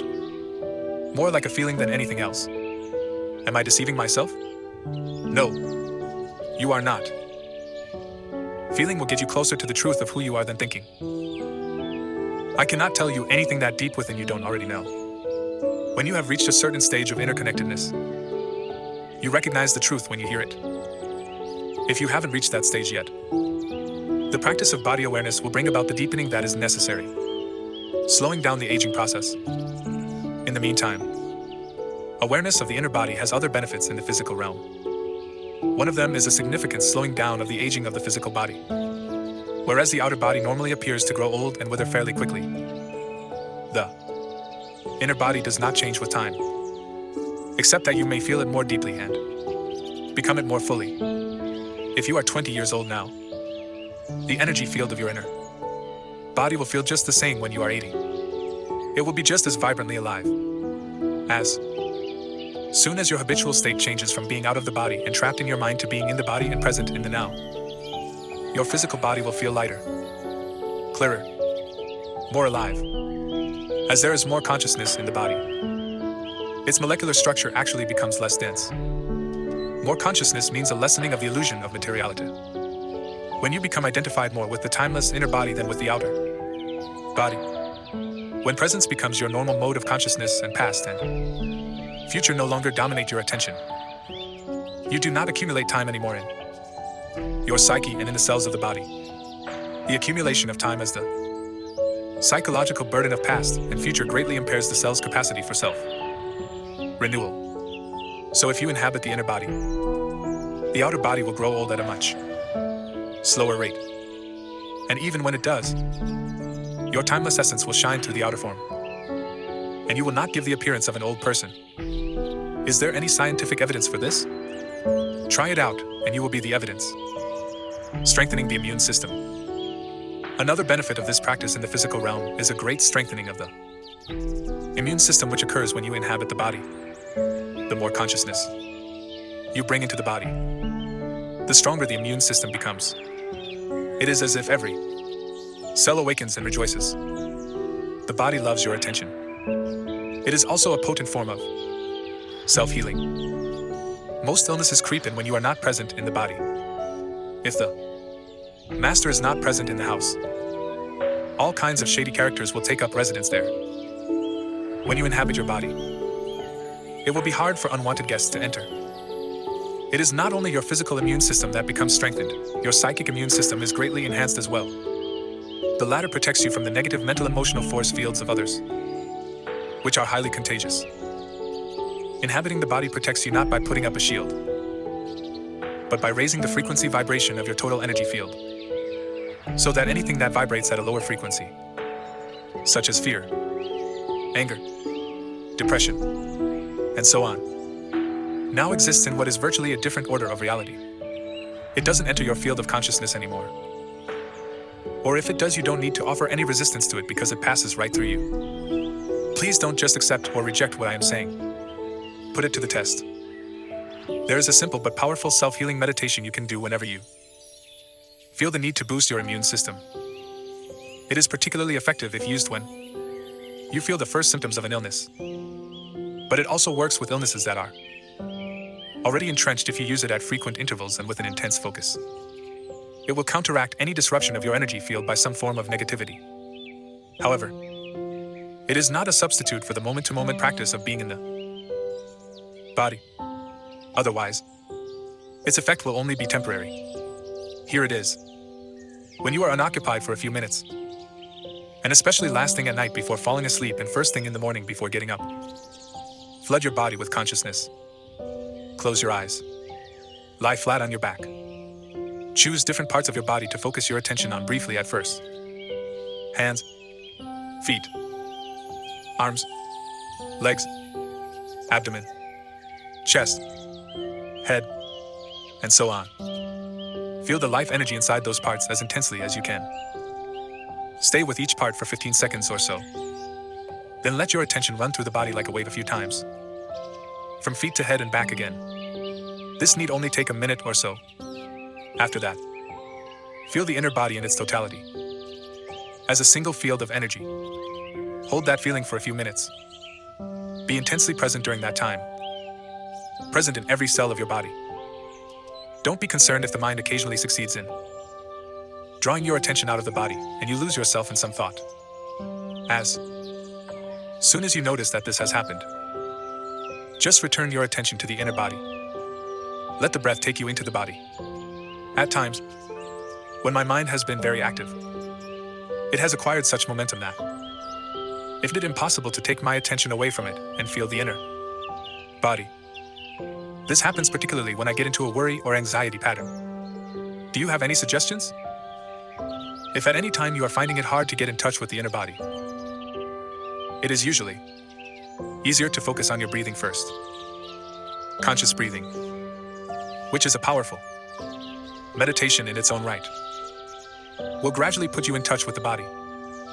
Follow the breath with your attention as it moves in and out of your body. Breathe into body, and feel your abdomen expanding and contracting slightly with each inhalation and exhalation. If you find it easy to visualize, close your eyes and see yourself surrounded by light or immersed in a luminous substance, a sea of consciousness. Then breathe in that light. Feel that luminous substance filling up your body and malting it luminous also. Then gradually focus more on the feeling. You are now in your body. Don't get attached to any visual image. Creative use of mind. If you need to use your mind for a specific purpose, Use it in conjunction with your inner body. Only if you are able to be conscious without thought can you use your mind creatively. And the easiest way to enter that state is through your body. Whenever an answer, a solution, or a creative idea is needed, stop thinking for a moment by focusing attention on your inner energy field. Become aware of the stillness. When you resume thinking, it will be fresh and creative. In any thought, activity, make it a habit to go back and forth every few minutes or so between thinking and an inner kind of listening, an inner stillness. We could say, don't just think with your head, think with your whole body. The art of listening. When listening to another person, don't just listen with your mind. Listen with your whole body. Feel the energy field of your inner body as you listen. That takes attention away from thinking and creates a still space that enables you to truly listen without the mind interfering. You are giving the other person space to be. It is the most precious gift you can give. Most people don't know how to listen because the major part of their attention is taken up by thinking. They pay more attention to that than to what the other person is saying, and none at all to what really matters: the being of the other person underneath the words and the mind. Of course, you cannot feel someone else's being except through your own. This is the beginning of the realization of oneness, which is love. At the deepest level of being, you are one with all that is. Most human relationships consist mainly of minds interacting with each other, not of human beings communicating, being in communion. No relationship can thrive in that way. And that is why there is so much conflict in relationships. When the mind is running your life, conflict, strife, and problems are inevitable. Being in touch with your inner body creates a clear space of no mind within which the relationship can flower. 7. Portals into the unmanifested. Going deeply into the body. I can feel the energy inside my body, especially in my arms and legs. But I don't seem to be able to go more deeply. As you suggested earlier, make it into a meditation. It needn't take long. 10 to 15 minutes of clock time should be sufficient. Make sure first that there are no external distractions such as telephones or people who are likely to interrupt you. Sit on a chair, but don't lean back. Keep the spine erect. Doing so will help you to stay alert. Alternatively, choose your own favorite position for meditation. Make sure the body is relaxed. Close your eyes. Take a few deep breaths. Feel yourself breathing into the lower abdomen. As it were, observe how it expands and contracts slightly with each in and out breath. Then become aware of the entire inner energy field of the body. Don't think about it, feel it. By doing this, you reclaim consciousness from the mind. If you find it helpful, use the light visualization I described earlier. When you can feel the inner body clearly as a single field of energy, let go, if possible, of any visual image and focus exclusively on the feeling. If you can, also, drop any mental image you may still have of the physical body. All is left then is an all-encompassing sense of presence or beingness. And the inner body is felt to be without a boundary. Then take your attention even more deeply into feeling. Become one with it. Merge with the energy field, so that there is no longer a perceived duality of the observer and the observed, of you and your body. The distinction between inner and outer also dissolves now. So there is no inner body anymore. By going deeply into the body, you have transcended the body. Stay in this realm of pure being for as long as feels comfortable. Then become aware again of the physical body, your breathing and physical senses. And open your eyes. Look at your surroundings for a few minutes in a meditative way, that is, without labeling them mentally, and continue to feel the inner body as you do so. Having access to that formless realm is truly liberating. It frees you from bondage to form and identification with form. It is life in its undifferentiated state prior to its fragmentation into multiplicity. We may call it the unmanifested, the invisible, source of all things, the being within all beings. It is a realm of deep stillness and peace. but also of joy and intense aliveness. Whenever you are present, you become transparent to some extent to the light, the pure consciousness that emanates from this source. You also realize that the light is not separate from who you are but constitutes your very essence. The source of Qi is the unmanifested, what in the East is called Qi. A kind of universal life energy? No, it isn't. The unmanifested is the source of Qi. Qi is the inner energy field of your body. It is the bridge between the outer you and the source. It lies halfway between the manifested, the world of form, and the unmanifested. Qi can be likened to a river or an energy stream.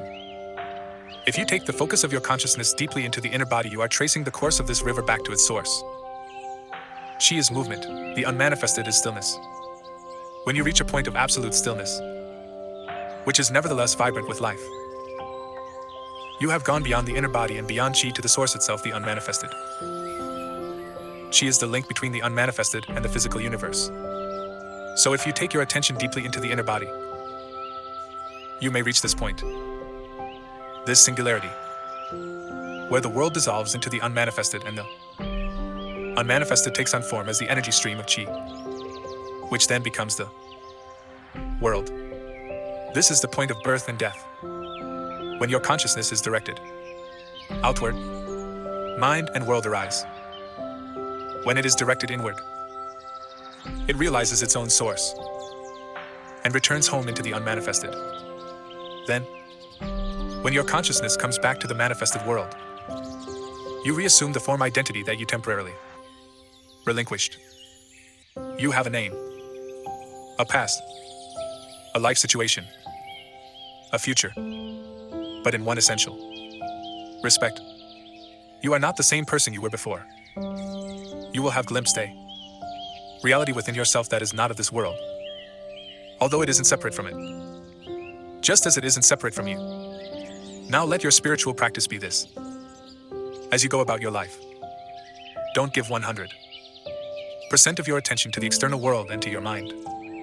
Keep some within. I have spoken about this already. Feel the inner body even when engaged in everyday activities, especially when engaged in relationships or when you are relating with nature. Feel the stillness deep inside it. Keep the portal open. It is quite possible to be conscious of the unmanifested throughout your life. You feel it as a deep sense of peace somewhere in the background, a stillness that never leaves you. No matter what happens out here, you become a bridge between the unmanifested and the manifested, between God and the world. This is the state of connectedness with the source that we call enlightenment. Don't get the impression that the unmanifested is separate from the manifested. How could it be? It is the life within every form, the inner essence of all that exists. It pervades this world. Let me explain. Dreamless sleep. You take a journey into the unmanifested every night when you enter the phase of deep dreamless sleep. You merge with the source. You draw from it the vital energy that sustains you for a while when you return to the manifested, the world of separate forms. This energy is much more vital than food. Man does not live by bread alone, but in dreamless sleep. You don't go into it consciously, although the bodily functions are still operating. You no longer exist in that state. Can you imagine what it would be like to go into dreamless sleep with full consciousness? It is impossible to imagine it, because that state has no content. The unmanifested does not liberate you until you enter it consciously. That's why Jesus did not say the truth will make you free, but rather, you will know the truth, and the truth will make you free. This is not a conceptual truth. It is the truth of eternal life beyond form, which is known directly or not at all. But don't attempt to stay conscious in dreamless sleep. It is highly unlikely that you will succeed. At most, you remain conscious during the dream phase, but not beyond that. This is called lucid dreaming, which may be interesting and fascinating, but it is not liberating. So use your inner body as a portal through which you enter the unmanifested. And keep that portal open so that you stay connected with the source at all times. It makes no difference. As far as the inner body is concerned, Whether your outer physical body is old or young, frail or strong, the inner body is timeless. If you are not yet able to feel the inner body, use one of the other portals. Although ultimately they are all one. Some I have spoken about at length already, but I'll mention them again briefly here. Other portals. The now can be seen as the main portal. It is an essential aspect of every other portal, including the inner body. You cannot be in your body without being intensely present in the now. Time and the manifested are as inextricably linked as are the timeless now and the unmanifested. When you dissolve psychological time through intense present moment awareness, you become conscious of the unmanifested both directly and indirectly. Directly, you feel it as the radiance and power of your conscious presence. No content, just presence. Indirectly, you are aware of the unmanifested in and through the sensory realm. In other words, you feel the God essence in every creature, every flower, every stone. And you realize, all that is holy. This is why Jesus, speaking entirely from his essence or Christ identity, says in the Gospel of Thomas, split a piece of wood, I am there. Lift up a stone, and you will find me there. Another portal into the unmanifested is created through the cessation of thinking. This can start with a very simple thing, such as taking one conscious breath or looking, in a state of intense alertness, at a flower, so that there is no mental commentary running at the same time. There are many ways to create a gap in the incessant stream of thought. This is what meditation is all about. Thought is part of the realm of the manifested. Continuous mind activity keeps you imprisoned in the world of form and becomes an opaque screen that prevents you from becoming conscious of the unmanifested, conscious of the formless and timeless God essence in yourself and in all things and all creatures. When you are intensely present, you don't need to be concerned about the cessation of thinking. Of course, because the mind then stops automatically. That's why I said the now is an essential aspect of every other portal. Surrender the letting go of mental emotional resistance to what is also becomes portal into the unmanifested. The reason for this is simple. Inner resistance cuts you off from other people, from yourself, from the world around you. It strengthens the feeling of separateness on which the ego depends for its survival.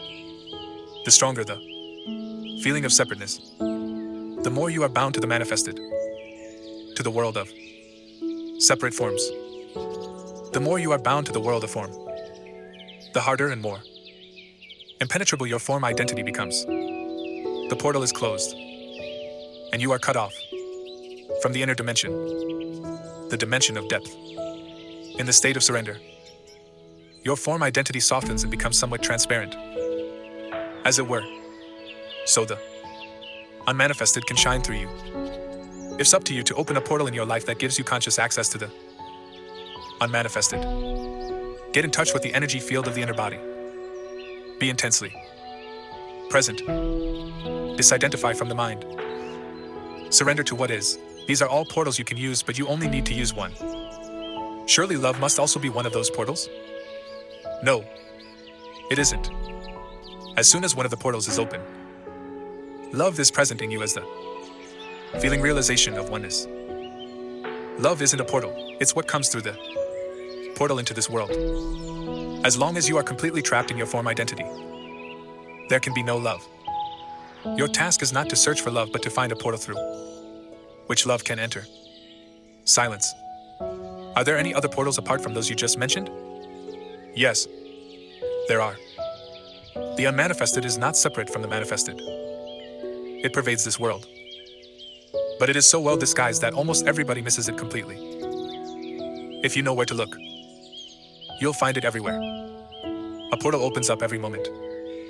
Do you hear that dog barking in the distance? Or that car passing by? Listen carefully. Can you feel the presence of the unmanifested in that? You can't? Look for it in the silence out of which the sounds come and into which they return. Pay more attention to the silence than to the sounds. Paying attention to outer silence creates inner silence. The mind becomes still. A portal is opening up. Every sound is born out of silence, dies back into silence, and during its lifespan is surrounded by silence. Silence enables the sound tobe. It is an intrinsic but unmanifested part of every sound, every musical note, every song, every word. The unmanifested is present in this world as silence. This is why it has been said that nothing in this world is so like God as silence. All you have to do is pay attention to it. Even during a conversation, become conscious of the gaps between words, the brief silent intervals between sentences. As you do that, the dimension of stillness grows within you. You cannot pay attention to silence without simultaneously becoming still within. Silence without stillness within.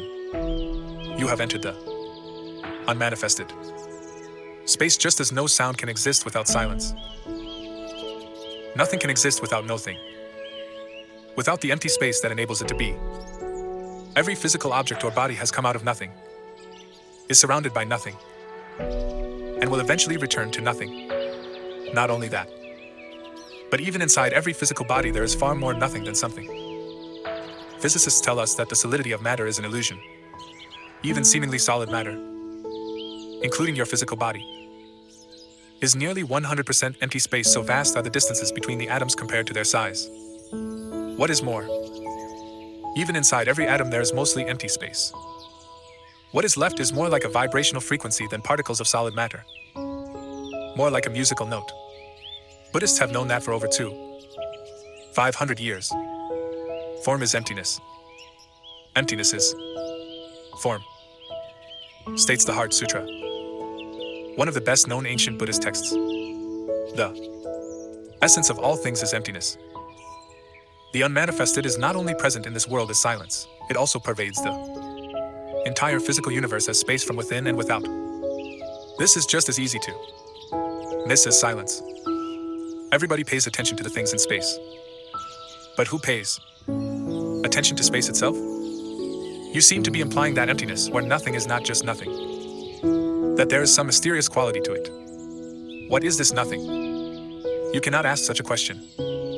Your mind is trying to make nothing into something. The moment you make it into something, you have missed it. Nothing space is the appearance of the unmanifested as an externalized phenomenon in a sense-perceived world.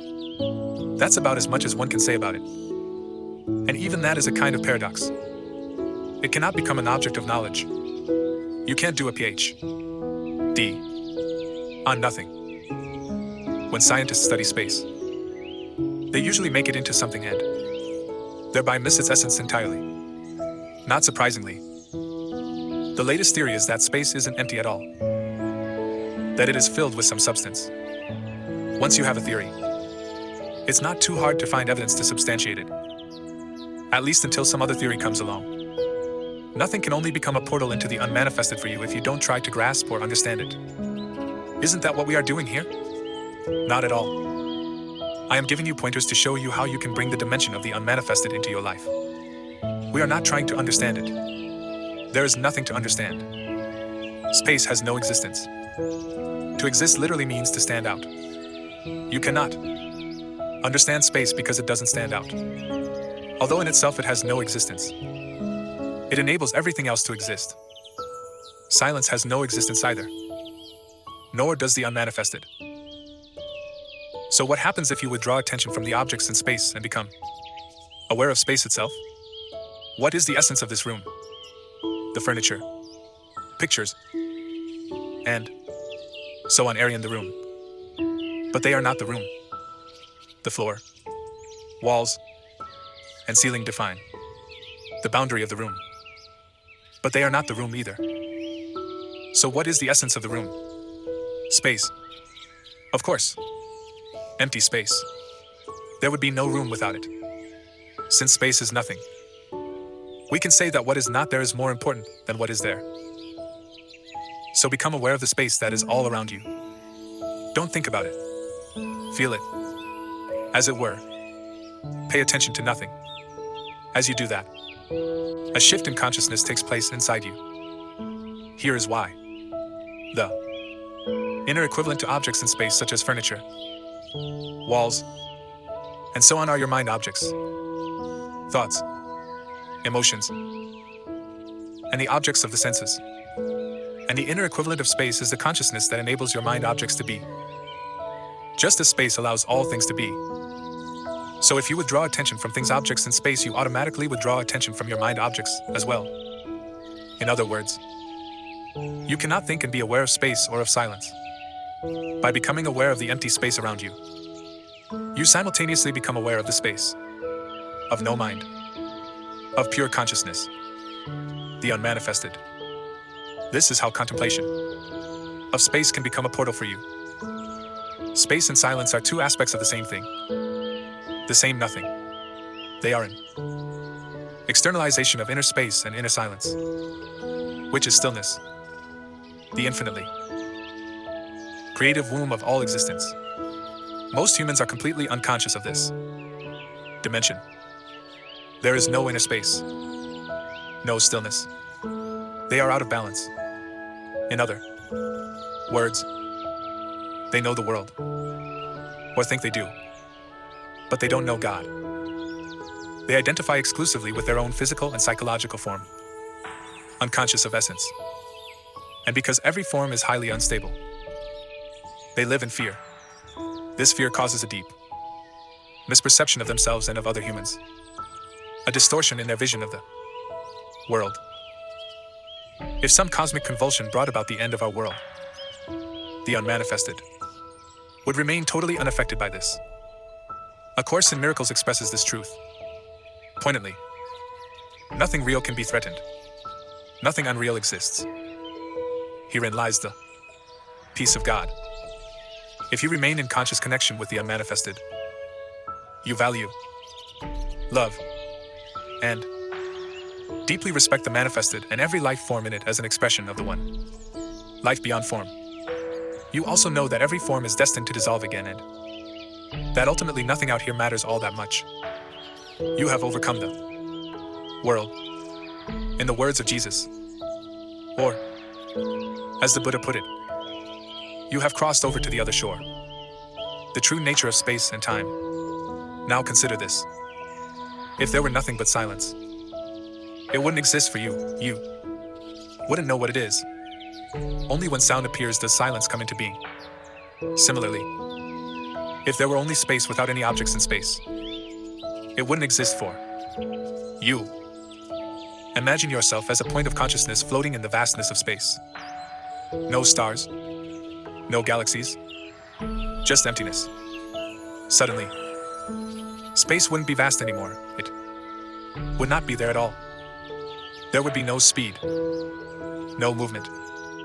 At least 2 points of reference are needed for distance and space to come into being. Space comes into being the moment the one becomes two. And as two become the 10,000 things, as Lao Tse calls the manifested world, space becomes more and more vast.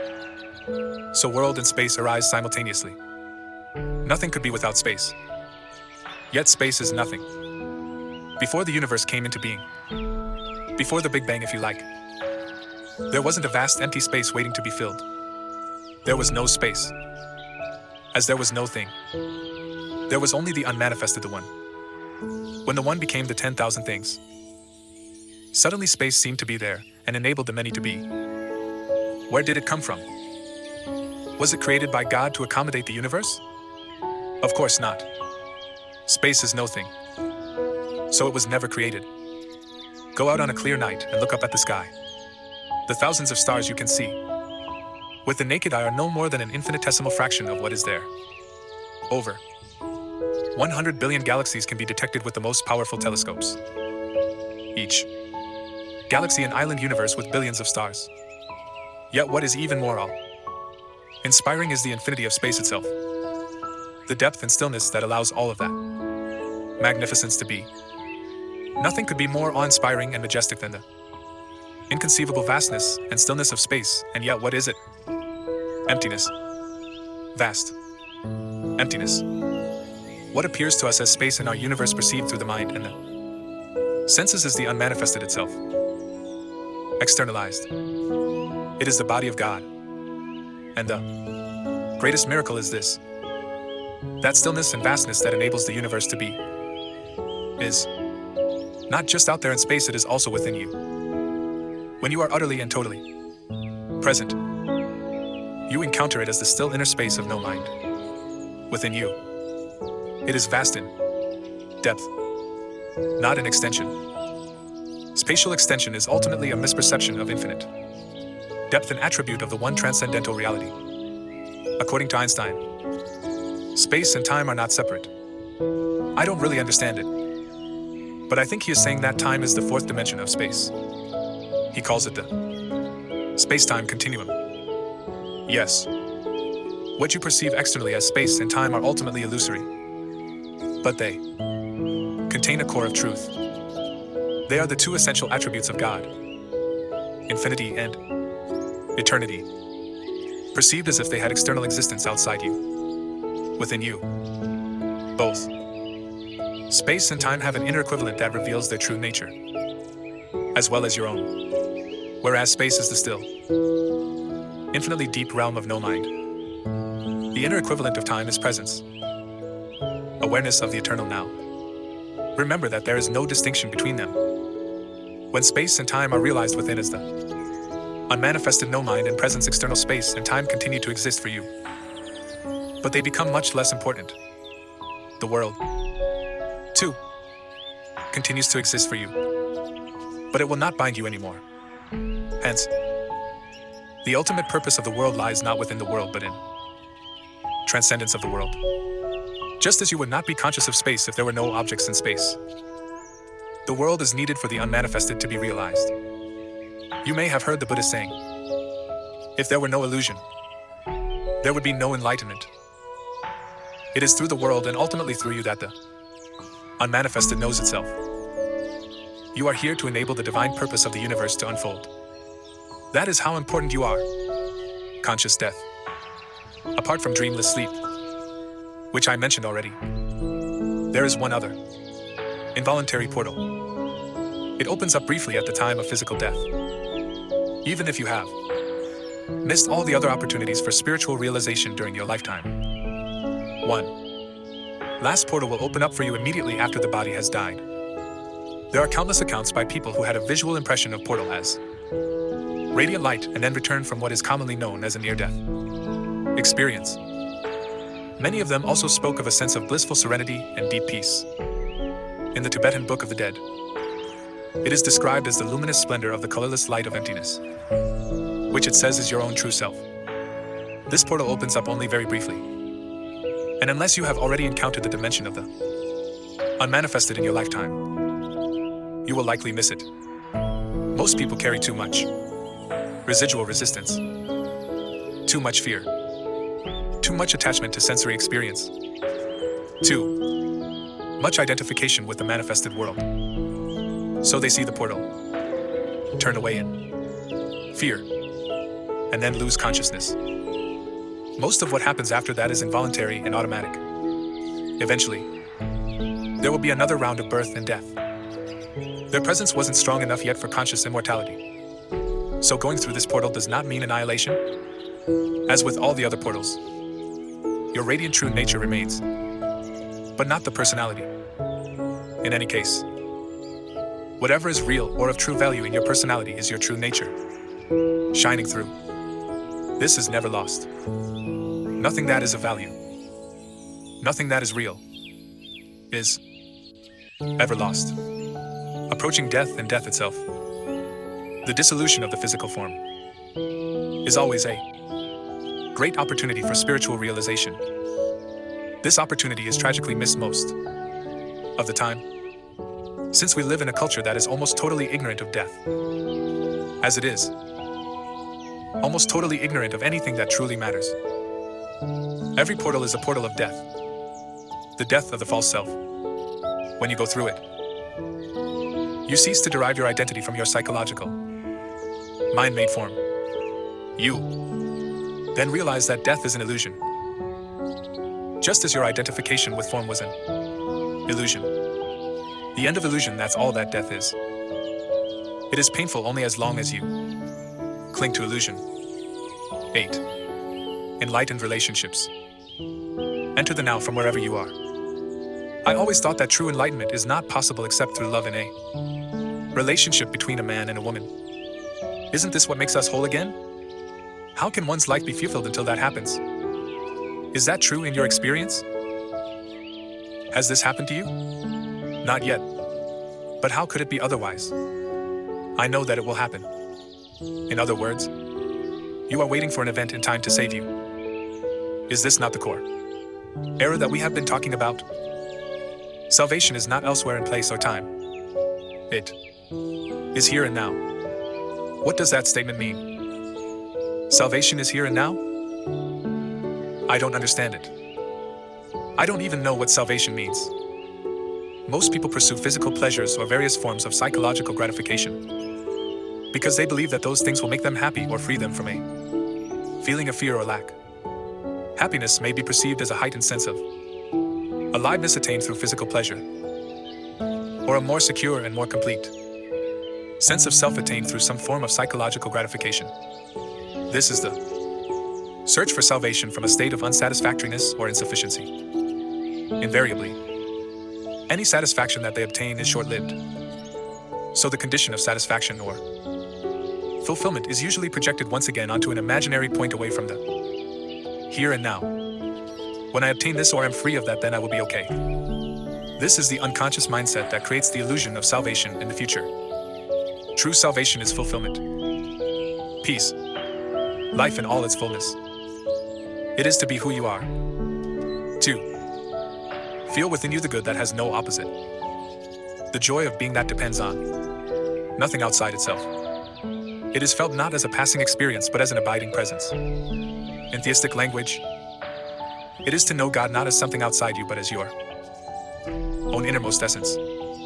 True salvation is to know yourself as an inseparable part of the timeless and formless one life from which all that exists derives its being. True salvation is a state of freedom from fear, from suffering, from a perceived state of lack and insufficiency, and therefore from all wanting, needing, grasping, and clinging. It is freedom from compulsive thinking, from negativity, and above all from past and future as a psychological need. Your mind is telling you that you cannot get there from here. Something needs to happen, or you need to become this or that before you can be free and fulfilled. It is saying, in fact, that you need time, that you need to find, sort out, do, achieve, acquire, become, or understand something before you can be free or complete. You see time as the means to salvation, whereas in truth it is the greatest obstacle to salvation. You think that you can't get there from where and who you are at this moment because you are not yet complete or good enough. But the truth is that here and now is the only point from where you can get there. You get there by realizing that you are there already. You find God the moment you realize that you don't need to seek God. So there is no only way to salvation. Any condition can be used, but no particular condition is needed. However, there is only one point of access: the now. There can be no salvation away from this moment. You are lonely and without a partner? Enter the now from there. You are in a relationship? Enter the now from there. There is nothing you can ever do or attain that will get you closer to salvation than it is at this moment. This may be hard to grasp for a mind accustomed to thinking that everything worthwhile is in the future. Nor can anything that you ever did or that was done to you in the past prevent you from saying yes to what is and taking your attention deeply into the now. You cannot do this in the future. You do it now or not at all. Love/hate relationships. Unless and until you access the consciousness frequency of presence. All relationships, and particularly intimate relationships, are deeply flawed and ultimately dysfunctional. They may seem perfect for a while, such as when you are in love. But invariably that apparent perfection gets disrupted as arguments, conflicts, dissatisfaction, and emotional or even physical violence occur with increasing frequency. It seems that most love relationships become love/hate relationships before long. Love can then turn into savage attack, feelings of hostility, or complete withdrawal of affection at the flick of a switch. This is considered normal. The relationship then oscillates for a while, a few months or a few years, between the polarities of love and hate, and it gives you as much pleasure as it gives you pain. It is not uncommon for couples to become addicted to those cycles. Their drama makes them feel alive. When a balance between the positive/negative polarities is lost and the negative, destructive cycles occur with increasing frequency and intensity, which tends to happen sooner or later. Then it will not be long before the relationship finally collapses. It may appear that if you could only eliminate the negative or destructive cycles, then all would be well and the relationship would flower beautifully, but alas, this is not possible. The polarities are mutually interdependent. You cannot have one without the other. The positive already contains within itself the as yet unmanifested negative. Both are in fact different aspects of the same dysfunction. I am speaking here of what is commonly called romantic relationships, not of true love, which has no opposite because it arises from beyond the mind. Love as a continuous state is as yet very rare as conscious human beings. Brief and elusive glimpses of love, however, are possible whenever there is a gap in the stream of mind. The negative side of a relationship is, of course, more easily recognizable as dysfunctional than the positive one. And it is also easier to recognize the source of negativity in your partner than to see it in yourself. It can manifest in many forms: possessiveness, jealousy, control, withdrawal, and unspoken resentment. The need to be right, insensitivity and self-absorption, emotional demands and manipulation, urge to argue, criticize, judge, blame, or attack, anger, unconscious revenge for past, pain inflicted by a parent, rage and physical violence. On the positive side, you are in love with your partner. This is at first a deeply satisfying state. You feel intensely alive. Your existence has suddenly become meaningful because someone needs you, wants you, and makes you feel special. You do the same for him or her. When you are together, you feel whole.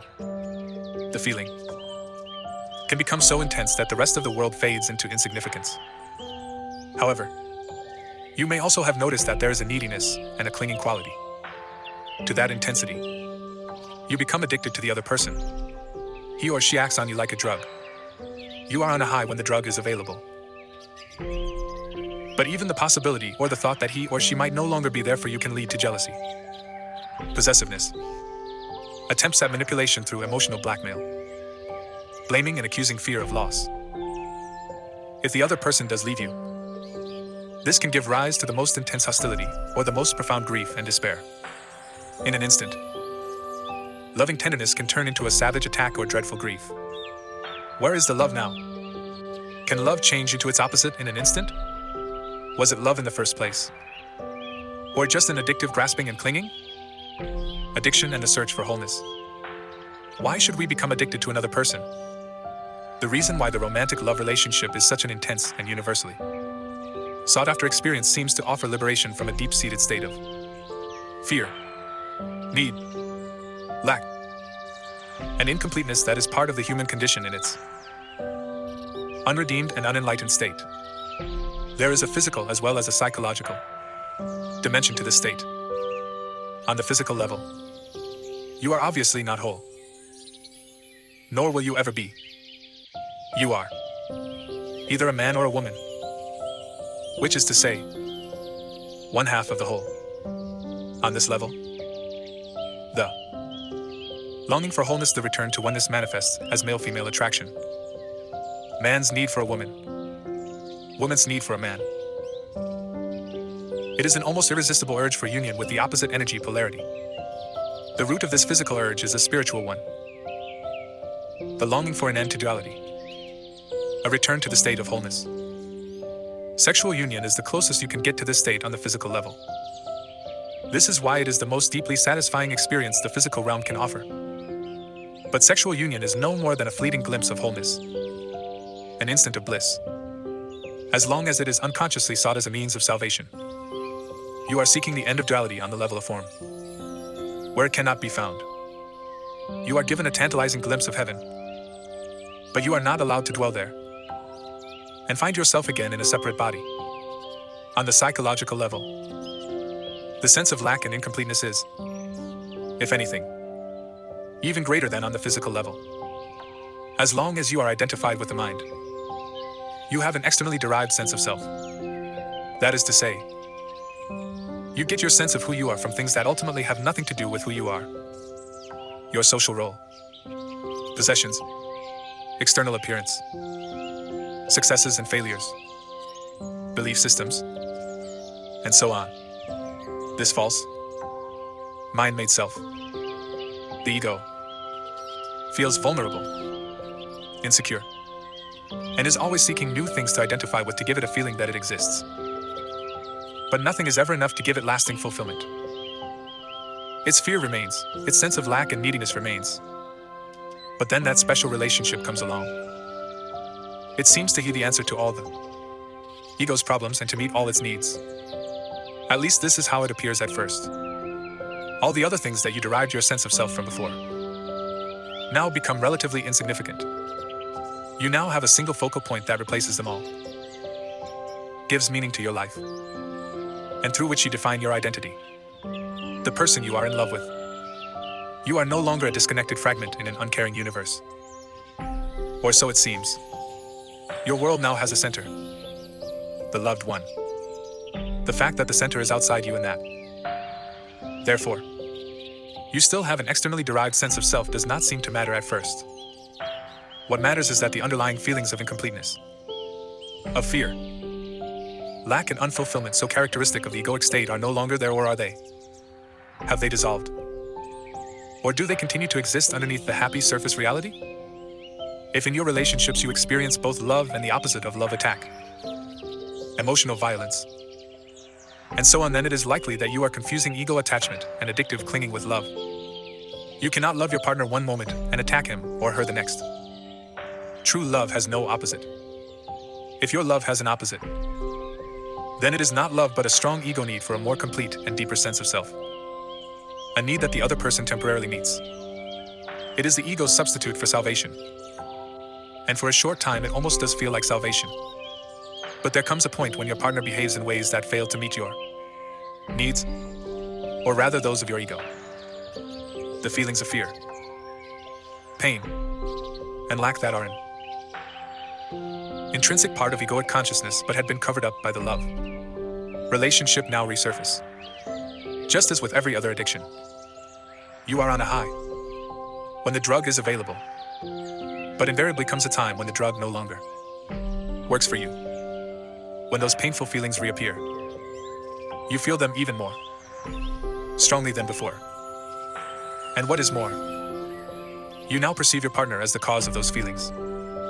This means that you project them outward and attack the other with all the savage violence that is part of your pain. This attack may awaken the partner's own pain, and he or she may counter your attack. At this point, the ego is still unconsciously hoping that its attack or its attempts at manipulation will be sufficient punishment to induce your partner to change their behavior, so that it can use them again as a cover-up for your pain. Every addiction arises from an unconscious refusal to face and move through your own pain. Every addiction starts with pain and ends with pain. Whatever the substance you are addicted to, alcohol, food, legal or illegal drugs, or a person you are using something or somebody to cover up your pain. That is why, after the initial euphoria has passed, there is so much unhappiness, so much pain in intimate relationships. They do not cause pain and unhappiness. They bring out the pain and unhappiness that is already in you. Every addiction does that. Every addiction reaches a point where it does not work for you anymore. And then you feel the pain more intensely than ever. This is one reason why most people are always trying to escape from the present moment and are seeking some kind of salvation in the future. The first thing they might encounter if they focus their attention on the now is their own pain. And this is what they fear. If they only knew how easy it is to access in the now the power of a presence that dissolves the past and its pain. the reality that dissolves the illusion. If they only knew how close they are to their own reality, how close to God. Avoidance of relationships in an attempt to avoid pain is not the answer either. The pain is there anyway. 3 failed relationships in as many years are more likely to force you into awakening than 3 years on a desert island or shut away in your room. But if you could bring intense presence into your aloneness, that would work for you too. From addictive to enlightened relationships. Can we change an addictive relationship into a true one? Yes. Being present and intensifying your presence by taking your attention ever more deeply into the now. Whether you are living alone or with a partner, this remains the key. For love to flourish, the light of your presence needs to be strong enough so you no longer get taken over by the thinker or the pain body and mistake them for who you are. To know yourself as the being underneath the thinker, the stillness underneath the mental noise, the love and joy underneath the pain, is freedom, salvation, enlightenment. To disidentify from the pain body is to bring presence into the pain, and thus transmute it. To disidentify from thinking to be the silent watcher of your thoughts and behavior, especially the repetitive patterns of your mind and the roles played by the ego. If you stop investing it with selfness, the mind loses its compulsive quality, which basically is the compulsion to judge, and so to resist what is, which creates conflict, drama, and new pain. In fact, the moment judgment stops through acceptance of what is, you are free of the mind. You have made room for love, for joy, for peace. First you stop judging yourself, then you stop judging your partner. The greatest catalyst for change in a relationship is complete acceptance of your partner as he or she is, without needing to judge or change them in any way. That immediately takes you beyond ego. All mind games and all addictive clinging are then over. There are no victims and no perpetrators anymore. No accuser and accused. This is also the end of all codependency, of being drawn into somebody else's unconscious pattern and thereby enabling it to continue. You will then either separate and love or move ever more deeply into the now together into being. Can it be that simple? Yes, it is that simple. Love is a state of being. Your love is not outside, it is deep within you. You can never lose it, and it cannot leave you. It is not dependent on some other body, some external form. In the stillness of your presence, you can feel your own formless and timeless reality as the unmanifested life that animates your physical form. You can then feel the same life deep within every other human and every other creature. You look beyond the veil of form and separation. This is the realization of oneness. This is love. What is God? The eternal one life underneath all the forms of life. What is love? 2. Feel the presence of that one life deep within yourself and within all creatures. To be it. Therefore, all love is the love of God. Love is not selective. Just as the light of the sun is not selective. It does not make one person special. It is not exclusive. Exclusivity is not the love of God but the love of ego. However, the intensity with which true love is felt can vary. There may be one person who reflects your love back to you more clearly and more intensely than others. And if that person feels the same toward you, it can be said that you are in a love relationship with him or her. The bond that connects you with that person is the same bond connects you with the person sitting next to you on a bus, or with a bird, a tree, a flower. Only the degree of intensity with which felt differs. Even in an otherwise addictive relationship, there may be moments when something more real shines through. Something beyond your mutual addictive needs. These are moments when both your and your partner's mind briefly subside and the pain body is temporarily in a dormant state. This may sometimes happen during physical intimacy, or when you are both witnessing the miracle of childbirth, or in the presence of death, or when one of you is seriously ill, anything that renders the mind powerless. When this happens, your being, which is usually buried underneath the mind, becomes revealed. And it is this that makes true communication possible. True communication is communion realization of oneness, which is love. Usually, this is quickly lost again, unless you are able to stay present enough to keep out the mind and its old patterns. As soon as the mind and mind identification return, you are no longer yourself but a mental image of yourself. And you start playing games and roles again to get your ego needs met.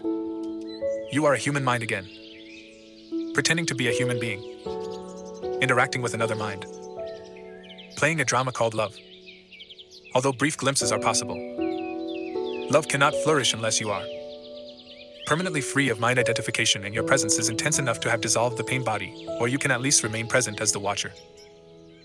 The pain body cannot then take you over and so become destructive of love. Relationships as spiritual practice, as the egoic mode of consciousness and all the social, political, and economic structures that it created enter the final stage of collapse. The relationships between men and women reflect the deep state of crisis in which humanity now finds itself, as humans have become increasingly identified with their mind. Most relationships are not rooted in being and so turn into a source of pain and become dominated by problems and conflict.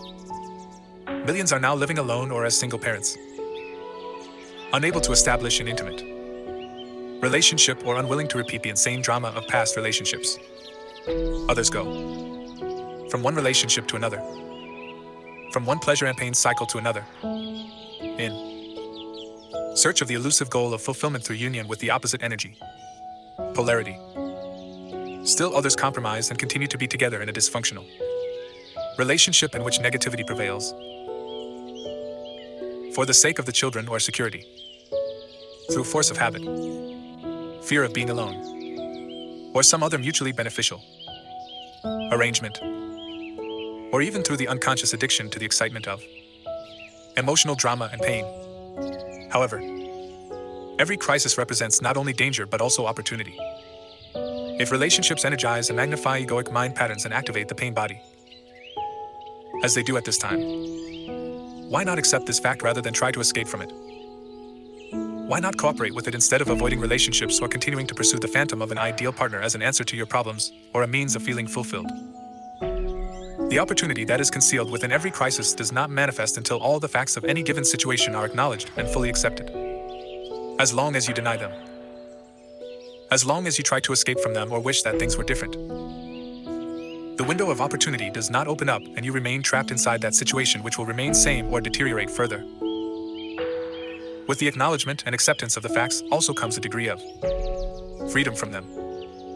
For example, when you know there is disharmony and you hold that knowing, through your knowing a new factor has come in, and the disharmony cannot remain unchanged. When you know you are not at peace, your knowing creates a still space that surrounds your non-peace in a loving and tender embrace and then transmutes your non-peace into peace.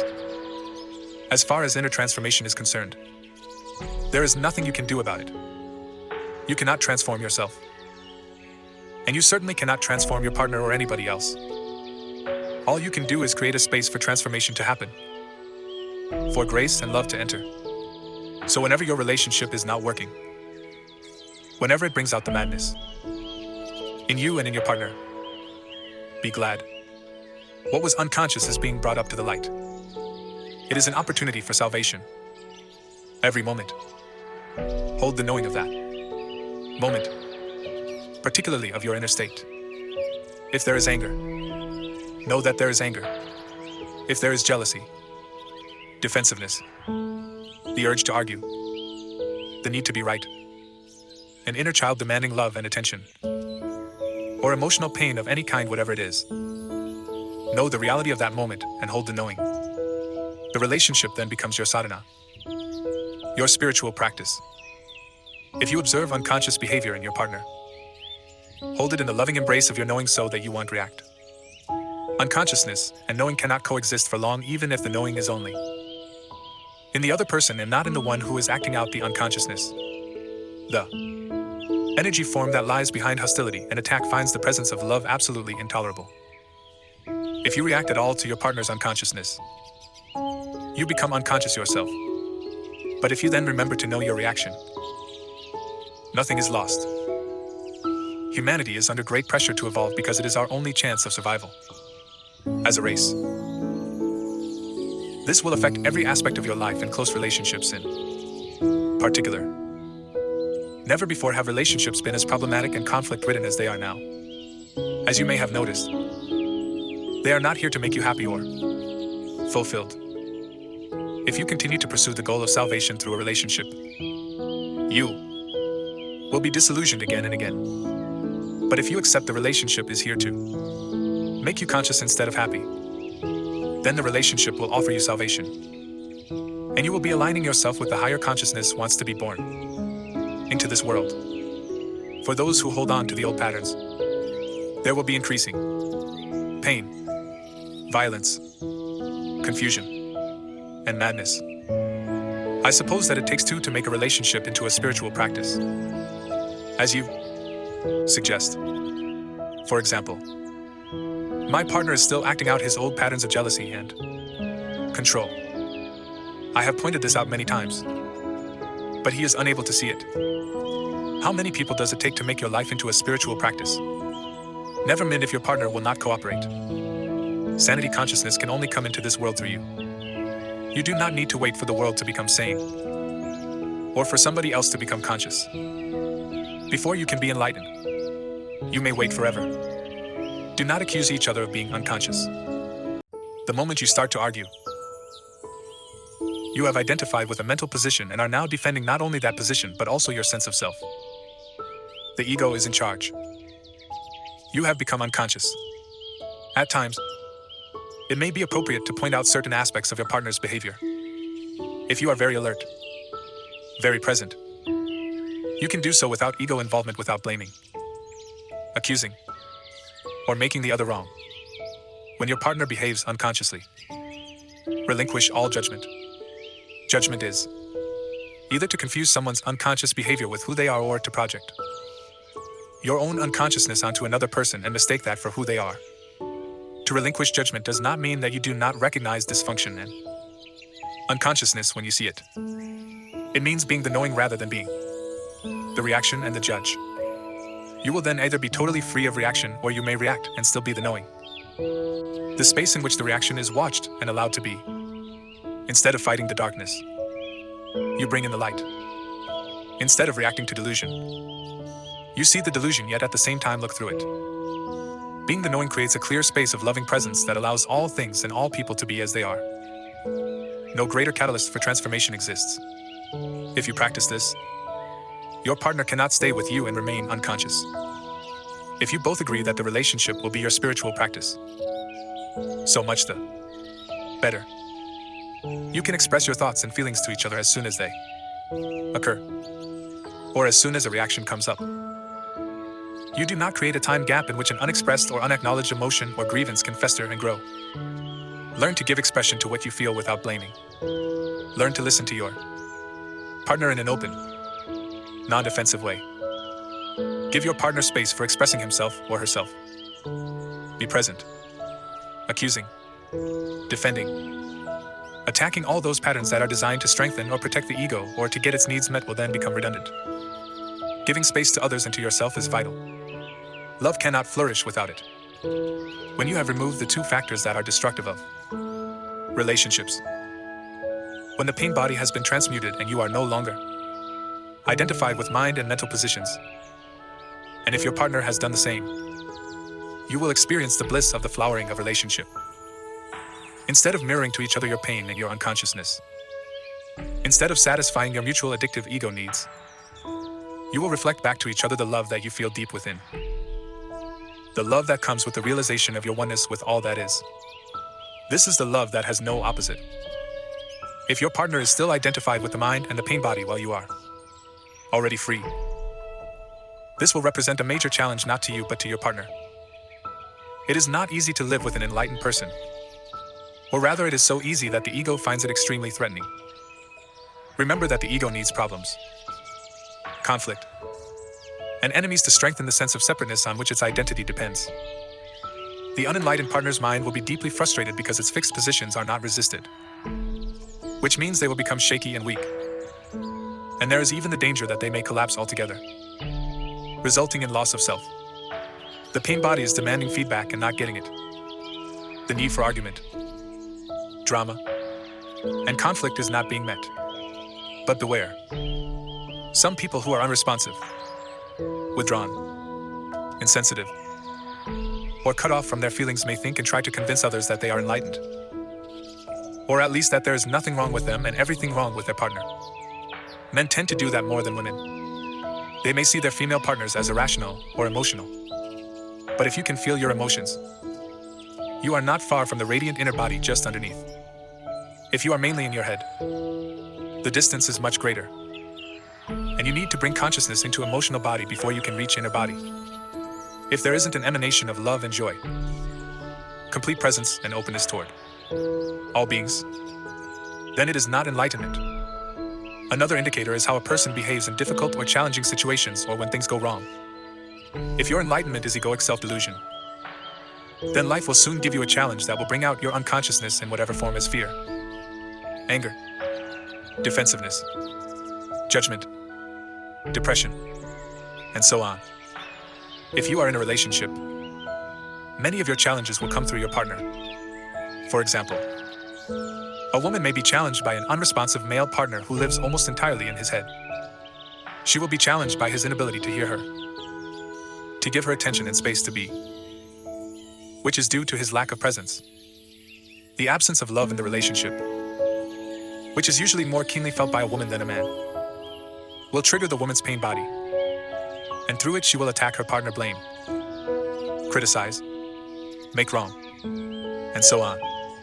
This in turn now becomes his challenge, to defend himself against her pain-bodus attack, which he sees as totally unwarranted. He will become even more deeply entrenched in his mental positions as he justifies, defends himself, or counterattacks.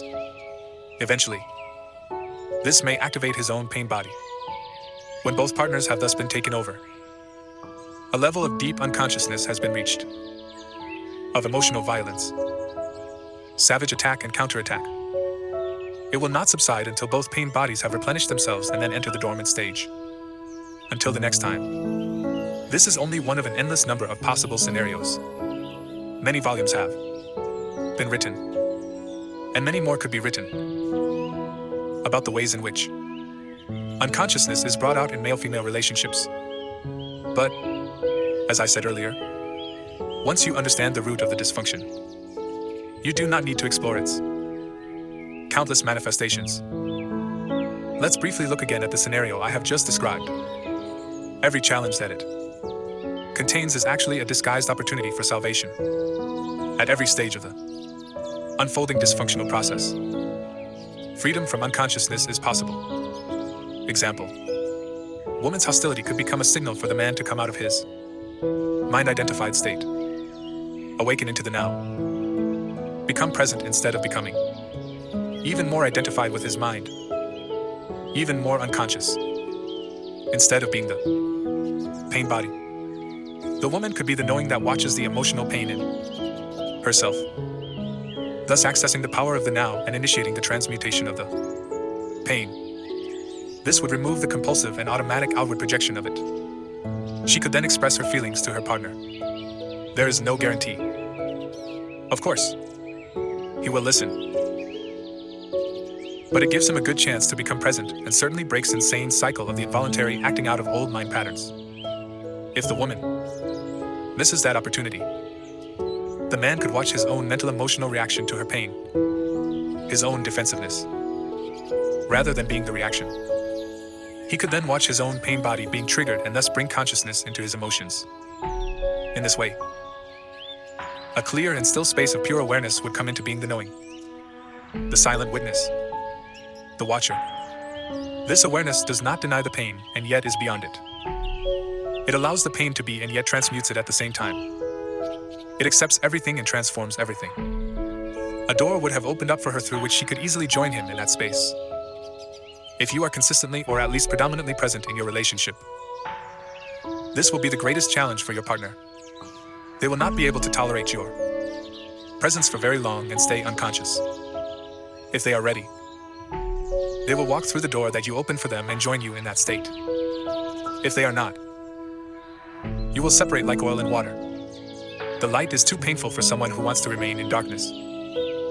Why women are closer to enlightenment. Are the obstacles to enlightenment the same for a man as for a woman? Yes. But emphasis is different. Generally speaking, it is easier for a woman to feel and be in her body. So she is naturally closer to being and potentially closer to enlightenment than a man. This is why many ancient cultures instinctively chose female figures or analogies to represent the formless and transcendental reality. It was often seen as a womb that gives birth to everything in creation and sustains and nourishes it during its life as form. In the Tao Te Ching, one of the most ancient and profound books ever written, the Tao, which could be translated as being, described as infinite, eternally present, the mother of the universe. Naturally, women are closer to it than men since they virtually embody the unmanifested. What is more, all creatures and all things must eventually return to the source. All things vanish into the Tao.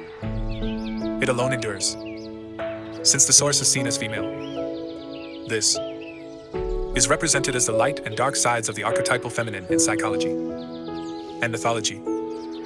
The goddess or divine mother has two aspects. She gives life, and she takes life. When the mind took over and humans lost touch with the reality of their divine essence, they started to think of God as a male figure. Society became male dominated, and the female was made subordinate to the male. I am not suggesting a return to earlier female representations of the divine. Some people now use the term goddess instead of God. They are redressing a balance between male and female that was lost a long time ago. And that is good, but still a representation and a concept, perhaps temporarily useful, just as a map or a signpost temporarily useful, but more a hindrance than a help when you are ready to realize reality beyond all concepts and images. What does remain true, however, is that energy frequency of the mind appears to be essentially male. The mind resists, fights for control, uses, manipulates, attacks, tries to grasp and possess, and so on. This is why the traditional God is a patriarchal, controlling authority figure, and often angry man who you should live in fear of. As the Old Testament suggests, this God is a projection of the human mind, to go beyond the mind and reconnect with the deeper reality of being. Very different qualities are needed: surrender, non-judgment, an openness that allows life to be instead of resisting it, the capacity to hold all things in the loving embrace of your knowing. All these qualities are much more closely related to the female principle, whereas mind energy is hard and rigid.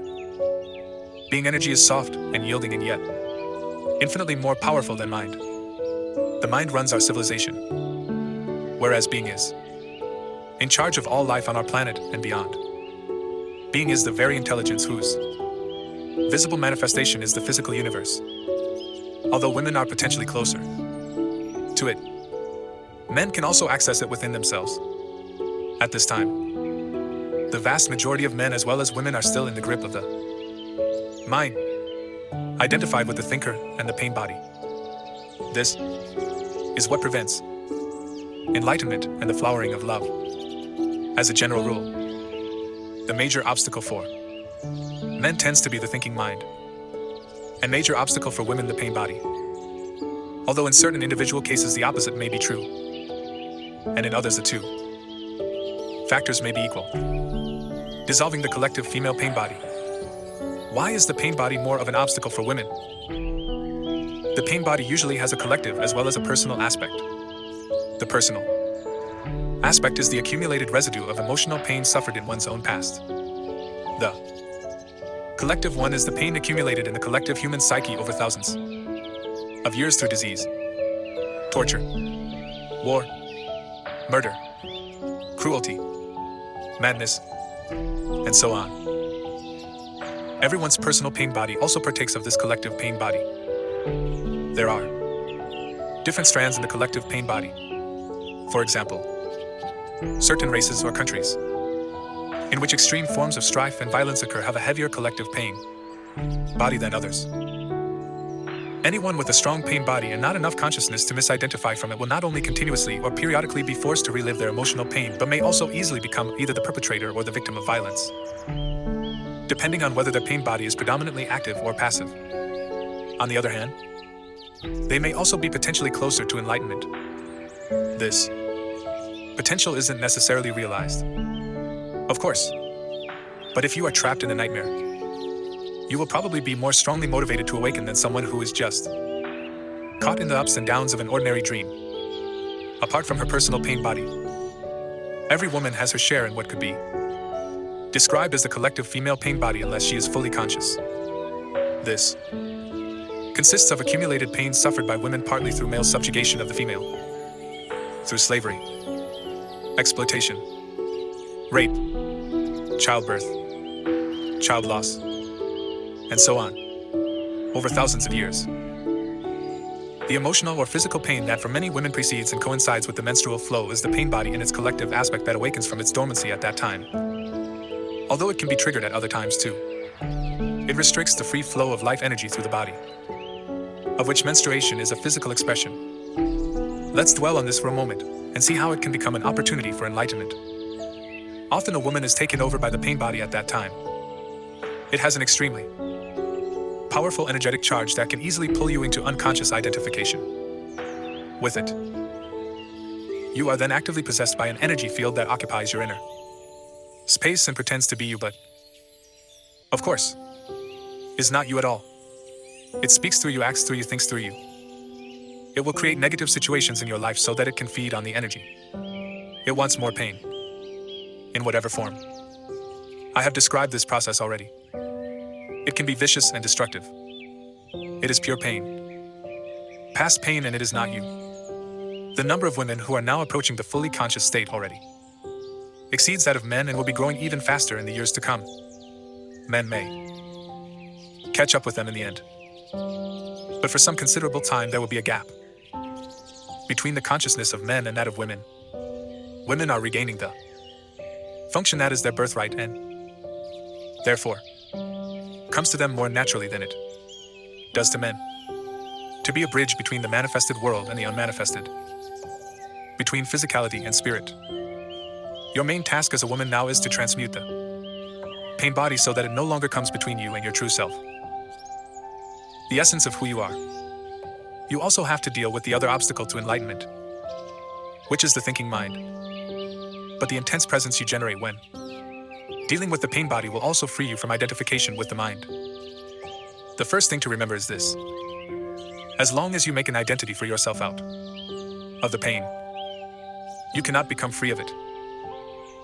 As long as part of your sense of self is invested in your emotional pain, you will unconsciously resist or sabotage every attempt that you make to heal that pain.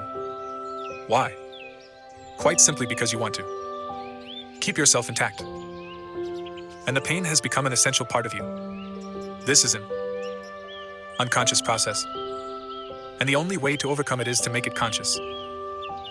To suddenly see that you are or have been attached to your pain can be quite a shocking realization.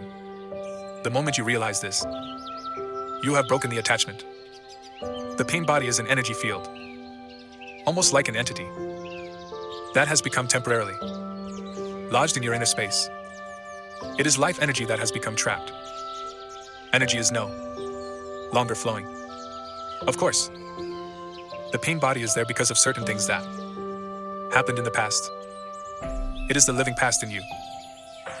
And if you identify with it, you identify with the past. A victim identity is the belief that the past is more powerful than the present, which is the opposite of the truth. It is the belief that other people and what they did to you are responsible for who you are now, for your emotional pain or your inability to be your true self. The truth is that the only power there is contained within this moment. It is the power of your presence. Once you know, you also realize that you are responsible for your inner space now, nobody else's, and that the past cannot prevail against the power of the now. So identification prevents you from dealing with the pain body. Some women who are already conscious enough to have relinquished their victim identity on the personal level are still holding on to a collective victim identity what men did to Women. They are right and they are also wrong. They are right inasmuch as the collective female pain body is in large part due to male violence inflicted on women and repression of female principle throughout the planet over millennia. They are wrong if they derive a sense of self from this fact and thereby keep themselves imprisoned in a collective victim identity. If a woman is still holding on to anger, resentment, or condemnation, she is holding on to her pain body. This may give her a comforting sense of identity, of solidarity with other women, but it is keeping her in bondage to the past and blocking full access to her essence and true power. If women exclude themselves from men, that fosters a sense of separation and therefore a strengthening of the ego. And the stronger the ego, the more distant you are from your true nature. So do not use pain body to give you an identity. Use it for enlightenment instead. Transmute it into consciousness. One of the best tunes for this is during menses. I believe that in the years to come, many women will enter the fully conscious state. During that time, usually, it is a time of unconsciousness for many women, as they are taken over by the collective female pain body. Once you have reached a certain level of consciousness, however, you can reverse this. So instead of becoming unconscious, you become more conscious. I have described the basic process already, but let me take you through it again. This time with special reference to the collective female pain body. When you know that the menstrual flow is approaching, before you feel the first signs of what is commonly called premenstrual tension, the awakening of the collective female pain body, become very alert and inhabit your body as fully as possible. When the first sign appears, you need to be alert enough to catch it before it takes you over.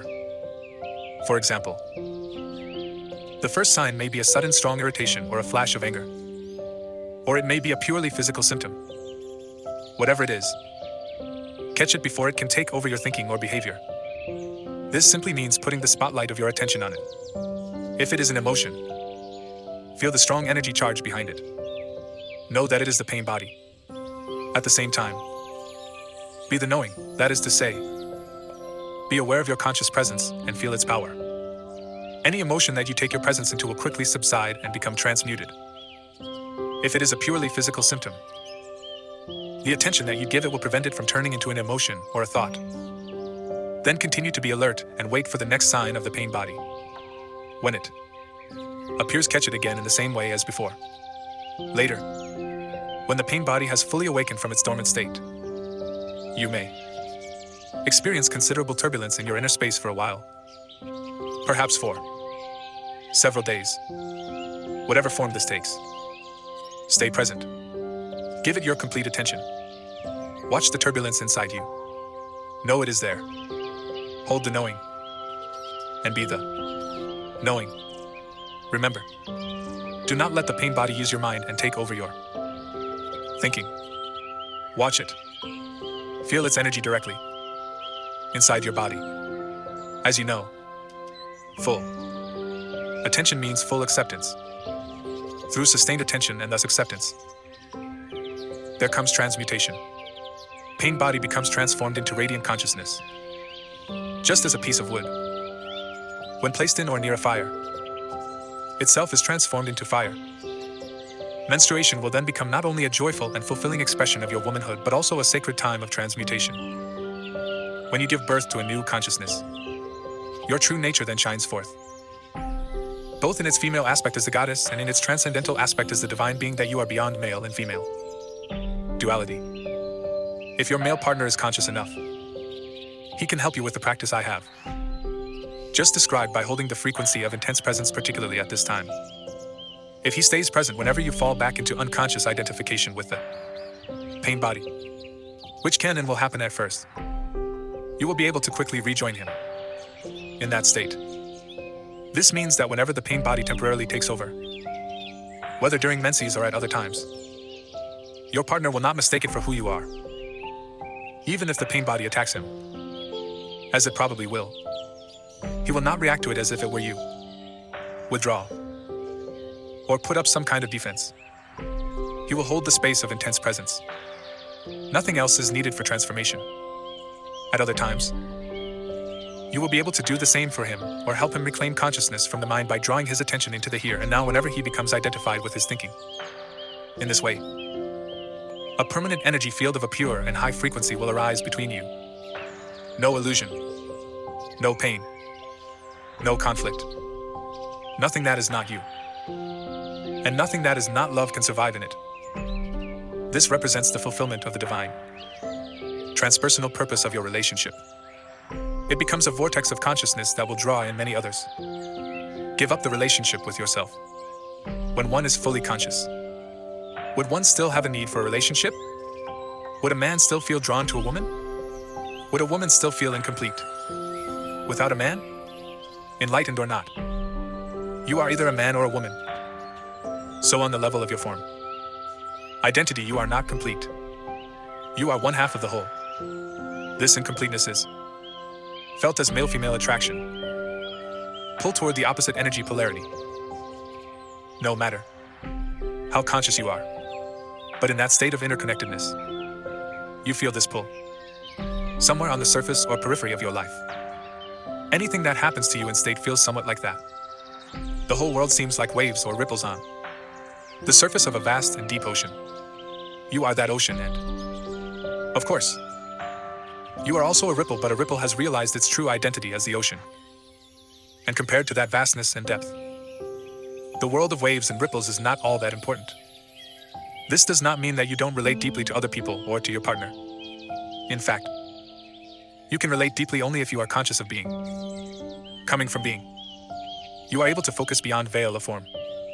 In being, male and female are one. Your form may continue to have certain needs, but being has none. It is already complete and whole. If those needs are met, that is beautiful. But whether or not they are met makes no difference to your deep inner state.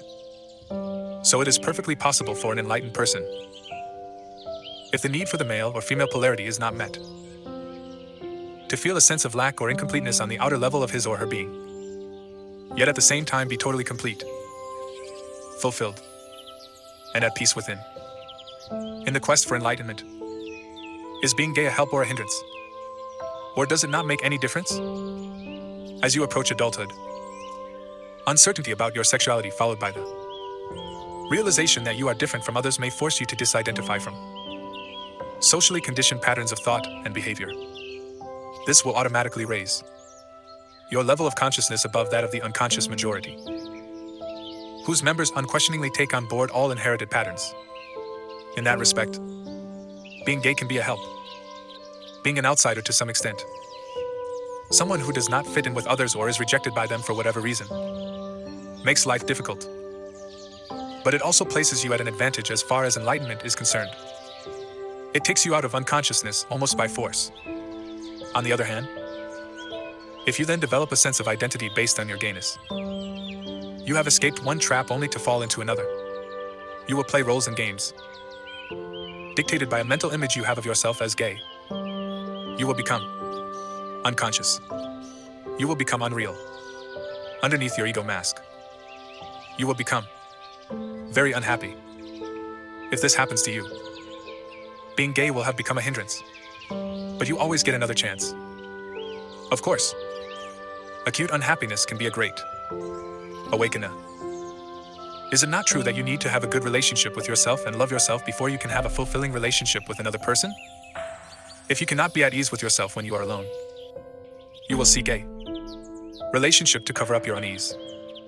You can be sure that the unease will then reappear in some other form within the relationship, and you will probably hold your partner responsible for it. All you really need to do is accept this moment fully. You are then at ease in the here and now, and at ease with yourself. But do you need to have a relationship with yourself at all? Why can't you just be yourself? When you have a relationship with yourself, you have split yourself into two: I and myself, subject and object. Mind-created duality is the root cause of all unnecessary complexity, of all problems and conflict in your life. In the state of enlightenment, you are yourself, you and yourself merge into one. You do not judge yourself. You do not feel sorry for yourself. You are not proud of yourself. You do not love yourself. You do not hate yourself. And so on. The split caused by self. Reflective consciousness is healed. Its curse removed. There is no self that you need to protect, defend, or feed anymore. When you are enlightened, there is one relationship that you no longer have. The relationship with yourself. Once you have given that up, all your other relationships will be love relationships. 9.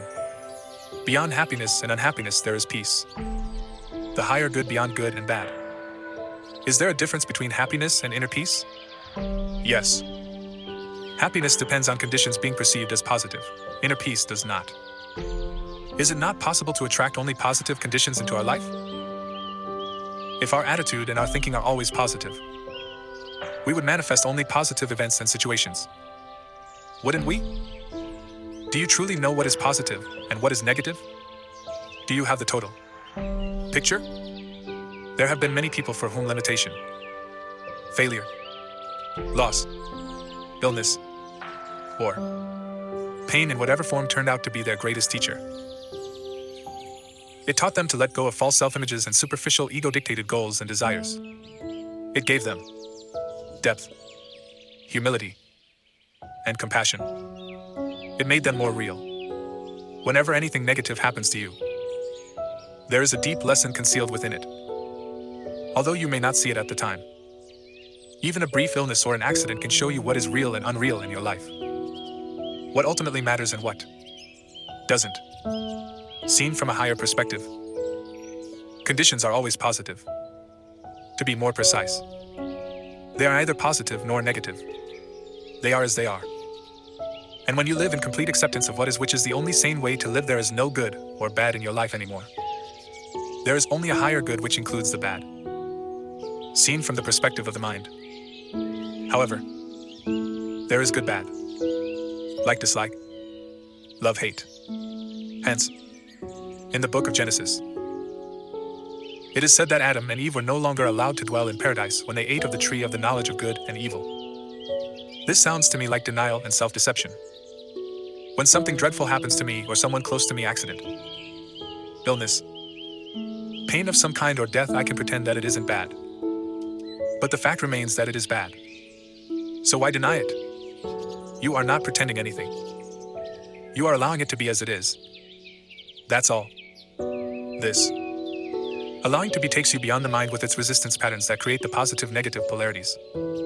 It is an essential aspect of forgiveness. Forgiveness of the present is even more important than forgiveness of the past. If you forgive every moment, allow it to be as it is, then there will be no accumulation of resentment that needs to be forgiven at some later time. Remember that we are not talking about happiness here.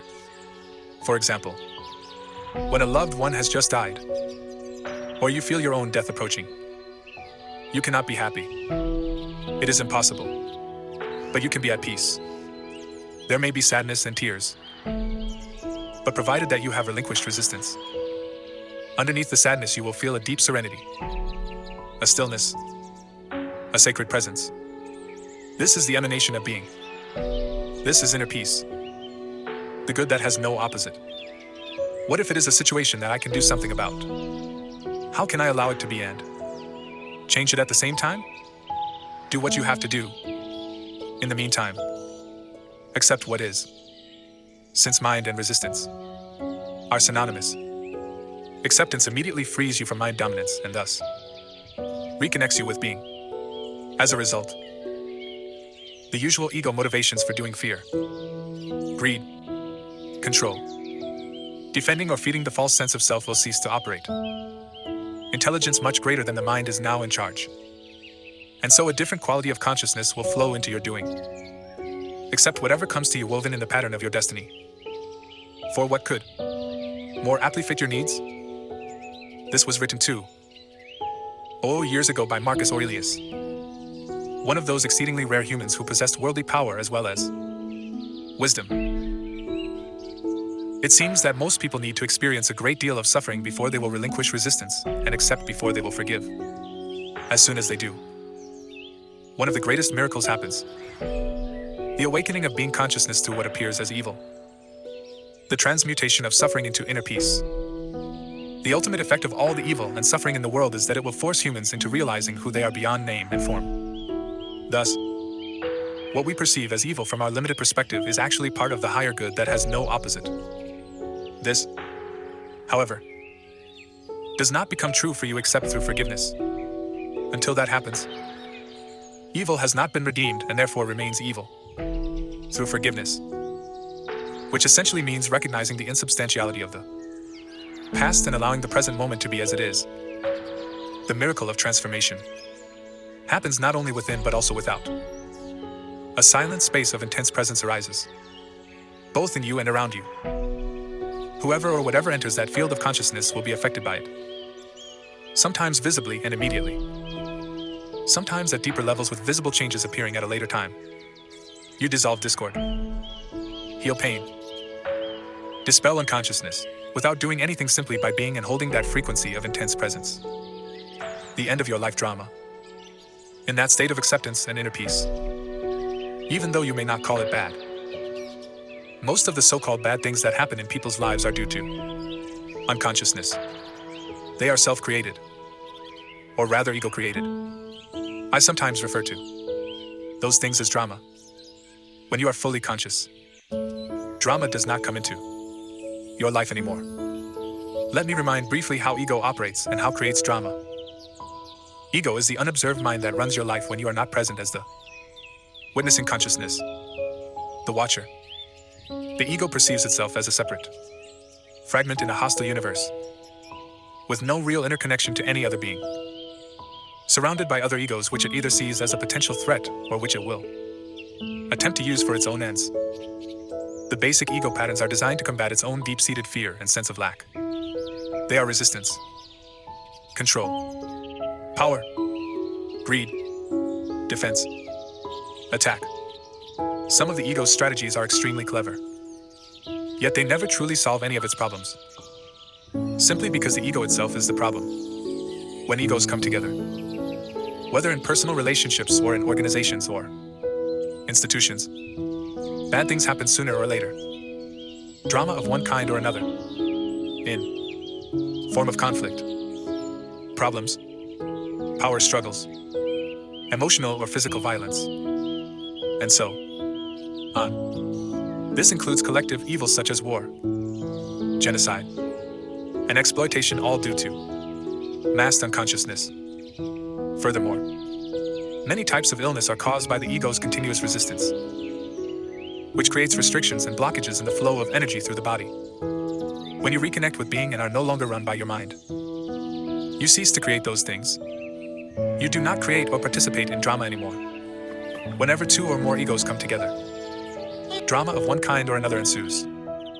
But even if you live totally alone, you still create your own drama. When you feel sorry for yourself, that's drama. When you feel guilty or anxious, that's drama. When you let the past or future obscure the present, you are creating time. Psychological time, the stuff out of which drama is made.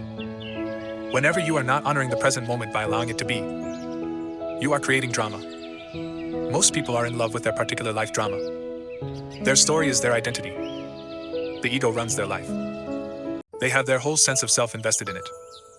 Even their usually unsuccessful search for an answer, a solution, or for healing becomes part of it. What they fear and resist most is the end of their drama. As long as they are their mind, what they fear and resist most is their own awakening. When you live in complete acceptance of what is, that is the end of all drama in your life. Nobody can even have an argument with you, no matter how hard he or she tries. You cannot have an argument with a fully conscious person. An argument implies identification with your mind and a mental position, as well as resistance and reaction to the other person's position. The result is that the polar opposites become mutually energized. These are the mechanics of unconsciousness. You can still make your point clearly and firmly, but there will be no reactive force behind it, no defense or attack, so it won't turn into drama. When you are fully conscious, you cease to be in conflict. No one who is at one with himself can even conceive of conflict. States A Course in Miracles. This refers not only to conflict with other people but more fundamentally to conflict within you, which ceases when there is no longer any clash between demands and expectations of your mind and what is, impermanence and the cycles of life. However, as long as you are in the physical dimension and linked to the collective, human psyche, physical pain, although rare, is still possible. This is not to be confused with suffering, with mental emotional pain. All suffering is ego-created and is due to resistance. Also, as long as you are in this dimension, you are still subject to its cyclical nature and to the law of impermanence of all things. But you no longer perceive this as bad, it just is. Through allowing the isness of all things, a deeper dimension underneath the play of opposites reveals itself to you as an abiding presence, an unchanging deep stillness, uncaused joy beyond good and bad. This is the joy of being peace of God. On the level of form, there is birth and death, creation and destruction, growth and dissolution of seemingly separate forms. This is reflected everywhere in the life cycle of a star or a planet, a physical body, a tree, a flower, in the rise and fall of nations, political systems, civilizations, and in the inevitable cycles of gain and loss. In the life of an individual, there are cycles of success, when things come to you and thrive, and cycles of failure, when they wither or disintegrate and you have to let them go in order to make room for new things to arise, or for transformation to happen. If you cling and resist at that point, it means you are refusing to go with the flow of life, and you will suffer. It is not true that the up cycle is good and the down cycle bad, except in the mind's judgment. Growth is usually considered positive, but nothing can grow forever. If growth, of whatever kind, were to go on and on, it would eventually become monstrous and destructive. Dissolution is needed for new growth to happen. One cannot exist without the other. The down cycle is absolutely essential for spiritual realization. You must have failed deeply on some level or experienced some deep loss or pain to be drawn to the spiritual dimension. Or perhaps your very success became empty and meaningless, and so turned out to be failure. Failure lies concealed in every success and success in every failure. In this world, which is to say on the level of form, everybody fails, sooner or later. Of course, and every achievement eventually comes to naught. All forms are impermanent. You can still be active and enjoy manifesting and creating new forms and circumstances, but you won't be identified with them. You do not need them to give you a sense of self. They are not your life, only your life situation. Your physical energy is also subject to cycles. It cannot always be at a peak. There will be times of low as well as high energy. There will be periods when you are highly active and creative. But there may also be times when everything seems stagnant, when it seems that you are not getting anywhere, not achieving anything. A cycle can last for anything from a few hours to a few years. There are large cycles and small cycles within these large ones. Many illnesses are created through fighting against the cycles of low energy, which are vital for regeneration. The compulsion to do, and the tendency to derive your sense of self-worth and identity from external factors such as achievement, is an inevitable illusion as long as you are identified with the mind. This makes it hard or impossible for you to accept the low cycles and allow them to be. Thus, the intelligence of the organism may take over as a self-protective measure and create an illness in order to force you to stop, so that the necessary regeneration can take place. The cyclical nature of the universe is closely linked with the impermanence of all things and situations. The Buddha made this a central part of his teaching. All conditions are highly unstable and in constant flux. Or, as he put it, impermanence is a characteristic of every condition. Every situation will ever encounter in your life. It will change, disappear, or no longer satisfy you. Impermanence is also central to Jesus' teaching. Do not lay up for yourselves treasures on earth, where moth and rust consume and where thieves break in and steal.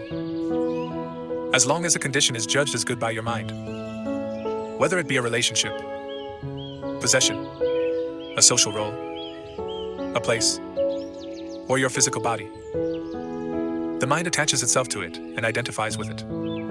It makes you happy, makes you feel good about yourself, and it may become part of who you are or think you are. But nothing lasts in this dimension where moth and rust consume. Either it ends or it changes. Or it may undergo a polarity shift. The same condition that was good yesterday or last year has suddenly or gradually turned into bad. The same condition that made you happy then makes you unhappy. The prosperity of today becomes the empty consumerism of tomorrow. The happy wedding and honeymoon become the unhappy divorce or the unhappy coexistence. Or a condition disappears. So its absence makes you unhappy. When a condition or situation that the mind has attached itself to and identified with changes or disappears, the mind cannot accept it. It will cling to the disappearing condition and resist the change. It is almost as if a limb being torn off your body. We hear of people who have lost all their money or whose reputation has been ruined committing suicide. Those are the extreme cases. Others, whenever a major loss of one kind or another occurs, just become deeply unhappy or make themselves ill. They cannot distinguish between their life and their life situation. I recently read about a famous actress who died in her 80s. As her beauty started to fade and became ravaged by old age, she grew desperately unhappy and became a recluse. She, too, had identified with a condition, her external appearance. First, the condition gave her a happy sense of self, then an unhappy one. If she had been able to connect with the formless and timeless life within, she could have watched and allowed the fading of her external form from a place of serenity and peace. Moreover, her external form would have become increasingly transparent to the light shining through from her ageless true nature. So her beauty would not really have faded but simply become transformed into spiritual beauty. However, nobody told her that this is possible. The most essential kind of knowledge is not yet widely accessible. The Buddha taught that even your happiness is dukkha, a Pali word meaning suffering or unsatisfactoriness. It is inseparable from its opposite. This means that your happiness and unhappiness are in fact one. Only the illusion of time separates them. This is not being negative.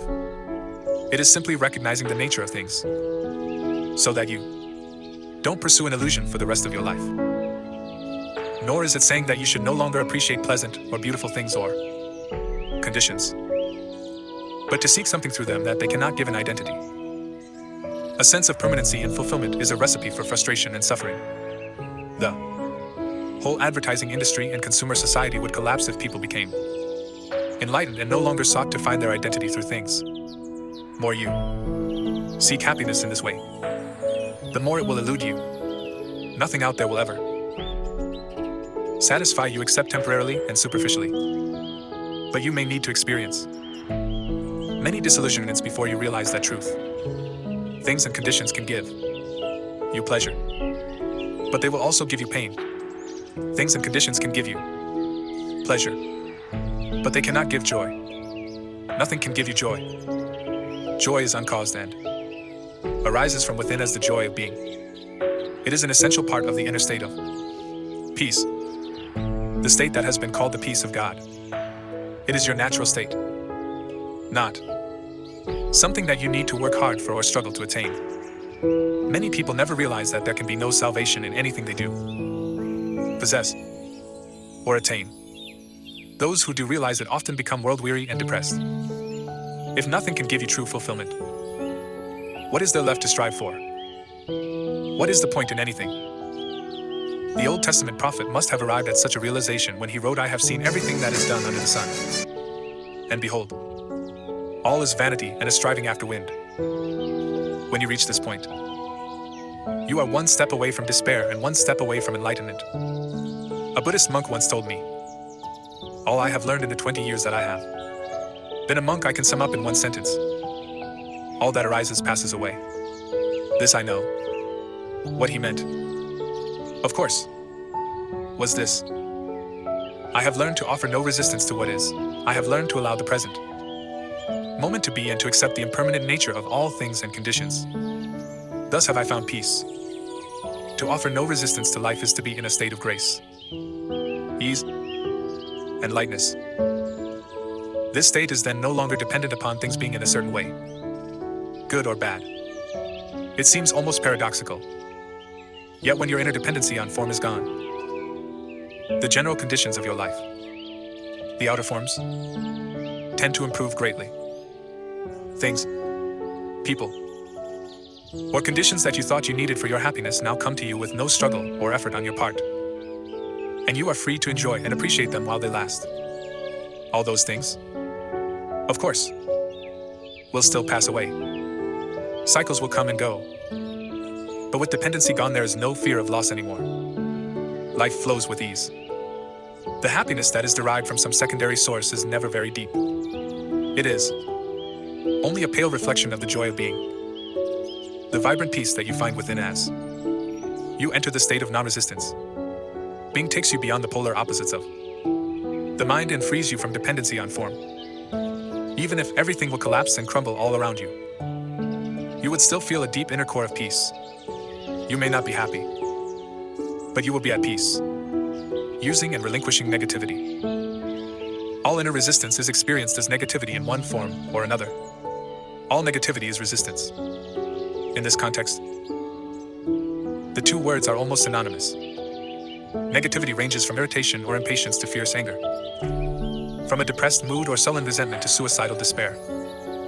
Sometimes the resistance triggers the emotional pain body, in which case even a minor situation may produce intense negativity, such as anger, depression, or deep grief. The ego believes that through negativity it can manipulate reality and get what it wants. It believes that through it can attract a desirable condition or dissolve an undesirable one. A Course in Miracles rightly points out that whenever you are unhappy, there is the unconscious belief that the unhappiness buys you what you want. If you, the mind, did not believe that unhappiness works, why would you create it? The fact is, of course, that negativity does not work. Instead of attracting a desirable condition, it stops it from arising. Instead of dissolving an undesirable one, it keeps it in place. Its only useful function is that it strengthens the ego. And that is why the ego loves it. Once you have identified with some form of negativity, you do not want to let go. And on a deeply unconscious level, you do not want positive change. It would threaten your identity as a depressed, angry, or hard done by person. You will then ignore, deny, or sabotage the positive in your life. This is a common phenomenon. It is also insane. Negativity is totally unnatural. It is a psychic pollutant. And there is a deep link between the poisoning and destruction of nature and the vast negativity that has accumulated in the collective human psyche. No other life form on the planet knows negativity. Only humans. Just as no other life form violates and poisons the earth that sustains it. Have you ever seen an unhappy flower or a stressed oak tree? Have you come across a depressed dolphin? A frog that has a problem with self-esteem? A cat cannot relax? Or a bird that carries hatred and resentment? Only animals may occasionally experience something akin to negativity or show signs of neurotic behavior are those that live in close contact with humans and so link into the human mind and its insanity. Watch any plant or animal and let it teach you acceptance of what is. Surrender to the now. Let it teach you being. Let it teach you integrity, which means to be one. To be yourself. To be real. Let it teach you how to live and how to die. And how not to make living and dying into a problem. I have lived with several Zen masters, all of them cats. Even ducks have taught me important spiritual lessons. Just watching them is a meditation. How peacefully they float along, at ease with themselves, totally present in the now, dignified and perfect as only a mindless creature can be. Occasionally, however, two ducks will get into a fight sometimes for no apparent reason, or because one duck has strayed into another's private space. The fight usually lasts only for a few seconds, and then the ducks separate, swim off in opposite directions, and vigorously flap their wings a few times. They then continued to swim on peacefully as if the fight had never happened. When I observed that for the first time, I suddenly realized that by flapping their wings they were releasing surplus energy, thus preventing it from becoming trapped in their body and turning into negativity. This is natural wisdom. And it is easy for them because they do not have a mind that keeps the past alive unnecessarily and then builds an identity around it. Couldn't a negative emotion also contain an important message? For example, if I often feel depressed, it may be a signal that there is something wrong with my life. And it may force me to look at my life situation and make some changes. So I need to listen to what the emotion is telling me and not just dismiss it as negative. Yes, recurring negative emotions do sometimes contain a message, as do illnesses. But any changes that you make, whether they have to do with your work, your relationships, or your surroundings, are ultimately only cosmetic unless they arise out of a change in your level of consciousness. And as far as that is concerned, it can only mean one thing: becoming more present. When you have reached a certain degree of presence, you don't need negativity anymore to tell you what is needed in your life situation. But as long as negativity is there, use it. Use it as a kind of signal that reminds you to be more present. How do we stop negativity from arising? And how do we get rid of it once it is there? As I said, you stop it from arising by being fully present. But don't become discouraged. There are as yet few people on the planet who can sustain a state of continuous presence, although some are getting close to it. Soon, I believe, there will be many more. Whenever you notice that some form of negativity has arisen within you, look on it, not as a failure, but as a helpful signal that is telling you, wake up, get out of your mind, be present. There is a novel by Aldous Huxley called Island, written in his later years when he became very interested in spiritual teachings. It tells the story of a man shipwrecked on a remote island cut off from the rest of the world. This island contains a unique civilization. The unusual thing about it is that its inhabitants, unlike those of the rest of the world, are actually sane. The first thing that the man notices are the colorful parrots perched in the trees, and they seem to be constantly croaking the words, attention, here and now, attention, here and now. We later learn that the islanders taught them these words in order to be reminded continuously to stay present. So whenever you feel negativity arising within you, whether caused by an external factor, a thought, or even nothing in particular that you are aware of, look on it as a voice saying attention, here and now, wake up. Even the slightest irritation is significant and needs to be acknowledged and looked at, otherwise there will be a cumulative buildup of unobserved reactions. As I said before, you may be able to just drop it once you realize that you don't want to have this energy field inside you, and that it serves no purpose. But then make sure that you drop it completely. If you cannot drop it, just accept that it is there and take your attention into the feeling.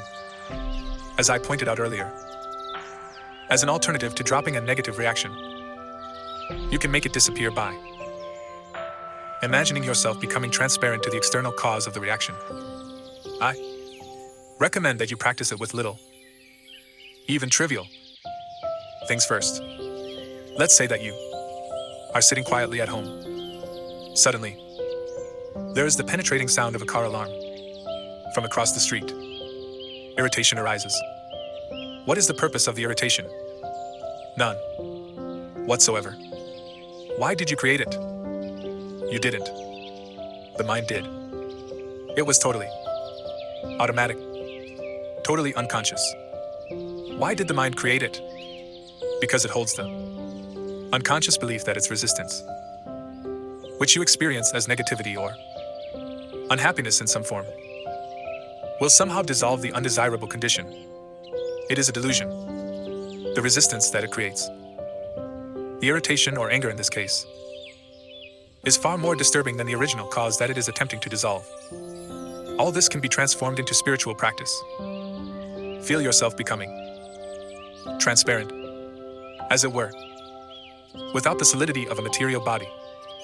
Now allow the noise, or whatever causes a negative reaction, to pass right through you. It is no longer hitting a solid wall inside you. As I said, practice with little things first. The car alarm, the dog barking, the children screaming, the traffic jam. Instead of having a wall of resistance inside you that gets constantly and painfully hit by things that should not be happening. Let everything pass through you. Somebody says something to you that is rude or designed to hurt. Instead of going into unconscious reaction and negativity, such as attack, defense, or withdrawal, you let it pass right through you. Offer no resistance.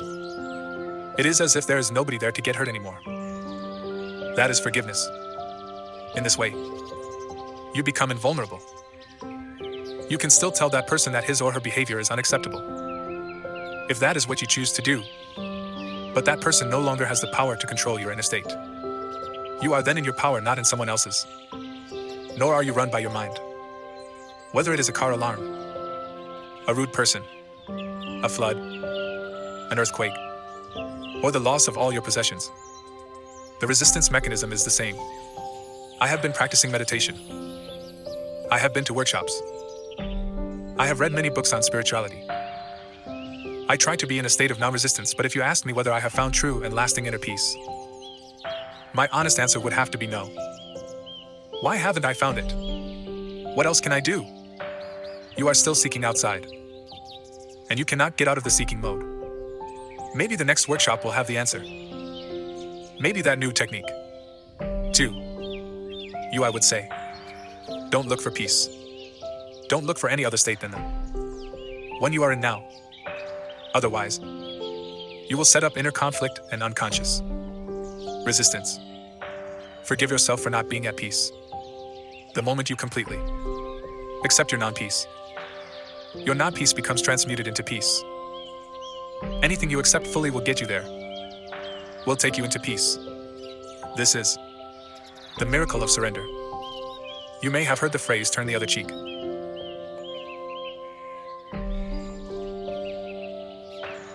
000 years ago, he was attempting to convey symbolically the secret of non-resistance and non-reaction. In this statement, as in all his others, he was concerned only with your inner reality, not with the outer conduct of your life. Do you know the story of Banzan?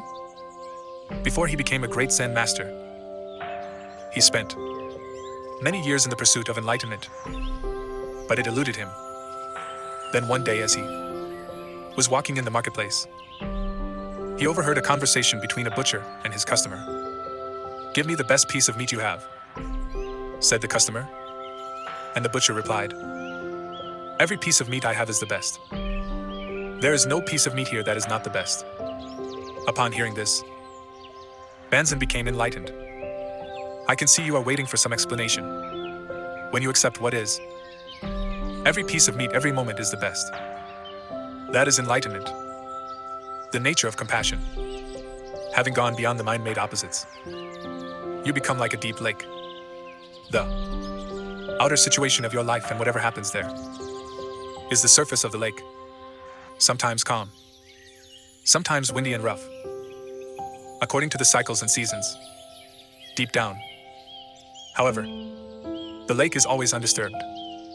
You are the whole lake, not just the surface.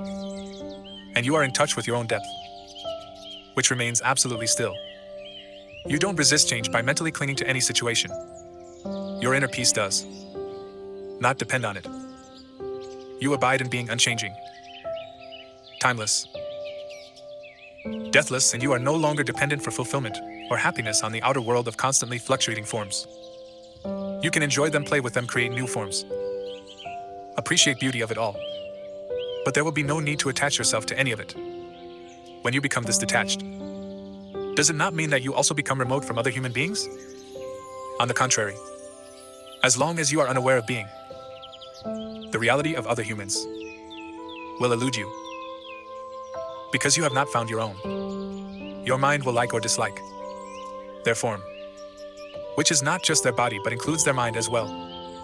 True relationship becomes possible only when there's an awareness of being. Coming from being, you will perceive another person's body and mind as just a screen, as it were, behind which you can feel their true reality, as you feel yours. So, when confronted with someone else's suffering or unconscious behavior, you stay present and in touch with being and are thus able to look beyond form and feel the other person's radiant and pure being through your own. At the level of being, all suffering recognized as an illusion. Suffering is due to identification with form. Miracles of healing sometimes occur through this realization, by awakening being consciousness in others if they are ready. Is that what compassion is? Yes. Compassion is awareness of a deep bond between yourself and all creatures. But there are two sides to compassion. Two sides to this bond. On the one hand, since you are still here as a physical body, you share the vulnerability and mortality of your physical form with every other human and with every living being. Next time you say, I have nothing in common with this person, remember that you have a great deal in common. A few years from now, 2 years or 70 years, it doesn't make much difference. Both of you will have become rotting corpses, then piles of dust, then nothing at all. This is a sobering and humbling realization that leaves little room for pride. Is this a negative thought? No. It is a fact. Why close your eyes to it? In that sense, there is total equality between you and every other creature. One of the most powerful spiritual practices is to meditate deeply on the mortality of physical forms, including your own. This is called die before you die. Go into it deeply. Your physical form is dissolving, is no more. Then a moment comes when all mind forms or thoughts also die. Yet you are still the divine presence that you are. Radiant, fully awake. Nothing that was real ever died. Only names, forms, and illusions. The realization of this deathless dimension, your true nature, is the other side of compassion. On a deep feeling level, you now recognize not only your own immortality but through your own that of every other creature as well. On the level of form, you share mortality and the precariousness of existence.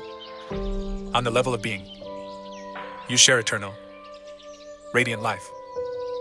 These are the two aspects of compassion.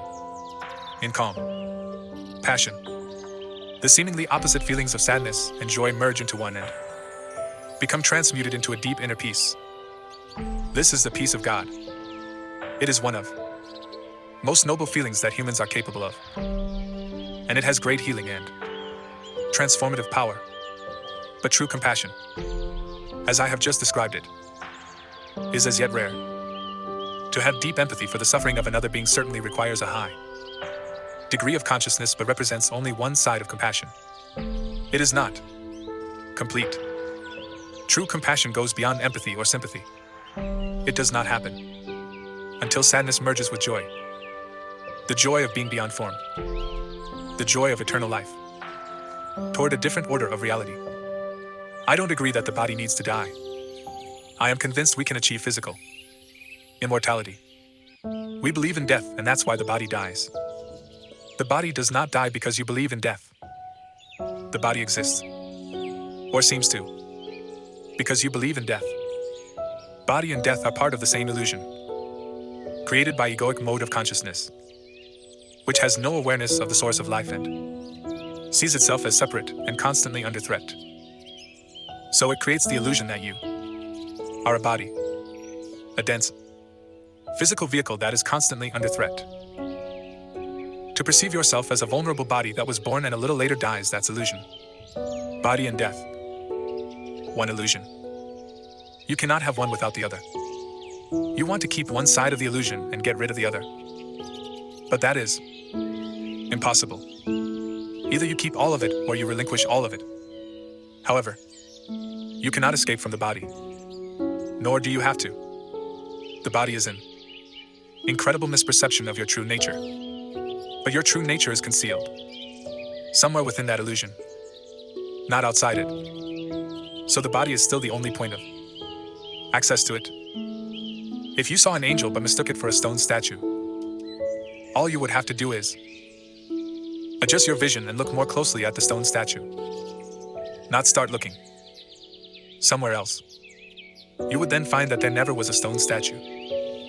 If belief in death creates the body, why does an animal have a body? An animal doesn't have an ego, and it doesn't believe in death.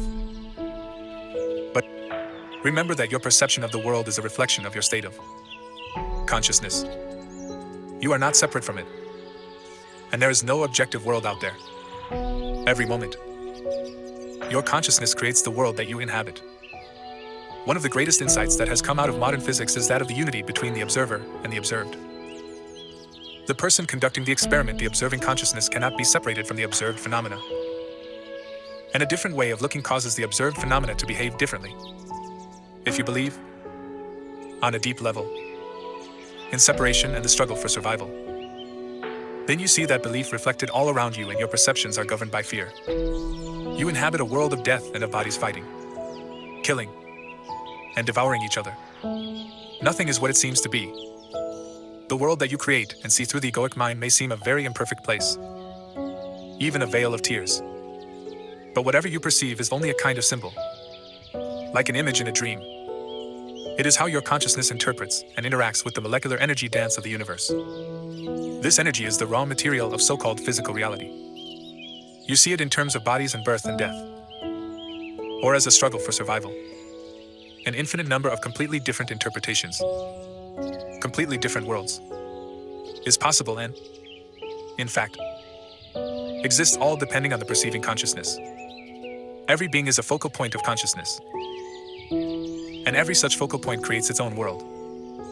Although all those worlds are interconnected, there is a human world, an ant world, a dolphin world, and so on. There are countless beings whose consciousness frequency is so different from yours that you are probably unaware of their existence, as they are of yours. Highly conscious beings who are aware of their connectedness with the source and with each other would inhabit a world that to you would appear as a heavenly realm, and yet all worlds are ultimately one. Our collective human world is largely created through the level of consciousness we call mind. Even within the collective human world there are vast differences. Many different subworlds, depending on the perceivers or creators of their respective worlds. Since all worlds are interconnected, when collective human consciousness becomes transformed, nature and the animal kingdom will reflect transformation. Hence the statement in Bible that in the coming age the lion shall lie down with the lamb. This points to the possibility of a completely different order of reality.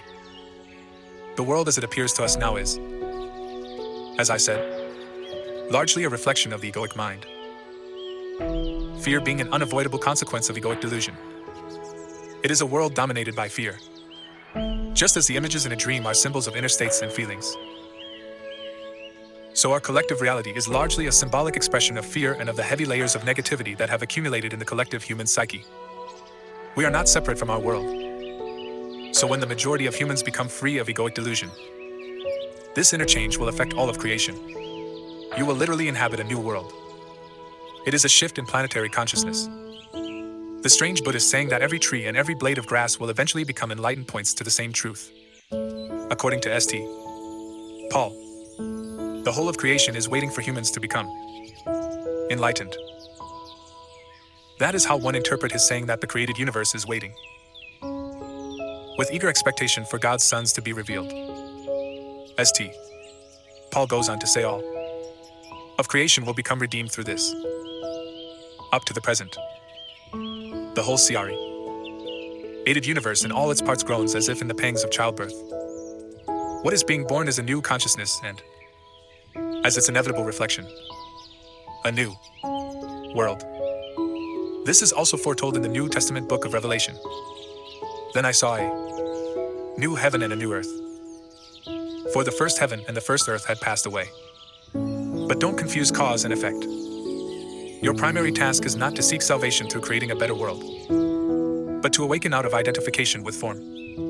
You are then no longer bound to this world, this level of reality. You can feel your roots in the unmanifested and so are free of attachment to the manifested world. You can still enjoy the passing pleasures of this world, but there is no fear of loss anymore. So you don't need to cling to them. Although you can enjoy sensory pleasures, the craving for sensory experience is gone, as is the constant search for fulfillment through psychological gratification, through feeding the ego. You are in touch with something infinitely greater than any pleasure, greater than any manifested thing. In a way, you then don't need the world anymore. You don't even need it to be different from the way it is. It is only at this point that you begin to make a real contribution toward bringing about a better world, toward creating a different order of reality. It is only at this point that you are able to feel true compassion and to help others at the level of cause. Only those who have transcended the world can bring about a better world. You may remember that we talked about the dual nature of true compassion, which is awareness of a common bond of shared mortality and immortality. At this deep level, compassion becomes healing in the widest sense. In that state, your healing influence is primarily based not on doing but on being. Everybody you come in contact with will be touched by your presence and affected by the peace that you emanate, whether they are conscious of it or not. When you are fully present and people around you manifest unconscious behavior, you won't feel the need to react to it, so you don't give it any reality. Your peace is so vast and deep that anything that is not peace disappears into it as if it had never existed. This breaks the karmic cycle of action and reaction. Animals, trees, flowers will feel your peace and respond to it. You teach through being. Through demonstrating the peace of God, you become the light of world, an emanation of pure consciousness. And so you eliminate suffering on level of cause. You eliminate unconsciousness from world. This doesn't mean that you may not also teach through doing, for example, by pointing out how to disidentify from the mind, recognize unconscious patterns within oneself, and so on. But who you are is always a more vital teaching and a more powerful transformer of the world than what you say, and more essential even than what you do. Furthermore, to recognize the primacy of being, and thus work on the level of cause, does not exclude the possibility that your compassion may simultaneously manifest on the level of doing and of effect. By alleviating suffering whenever you come across it. When a hungry person asks you for bread and you have some, you will give it. But as you give the bread, even though your interaction may only be very brief, what really matters is this moment of shared being, of which the bread is only a symbol. A deep healing takes place within it. In that moment, there is no giver, no receiver. But there shouldn't be any hunger and starvation in the first place. How can we create a better world without tackling evils such as hunger and violence first? All evils are the effect of unconsciousness. You can alleviate the effects of unconsciousness, but you cannot eliminate them unless you eliminate their cause. True change happens within, not without. If you feel called upon to alleviate suffering in the world, that is a very noble thing to do. But remember not to focus exclusively on the outer, otherwise, you will encounter frustration and despair. Without a profound change in human consciousness, the world's suffering is a bottomless pit. So don't let your compassion become one-sided. Empathy with someone else's pain or lack and a desire to help need to be balanced, with a deeper realization of the eternal nature of all life and the ultimate illusion of all pain. Then let your peace flow into whatever you do and you will be working on the levels of effect and cause simultaneously.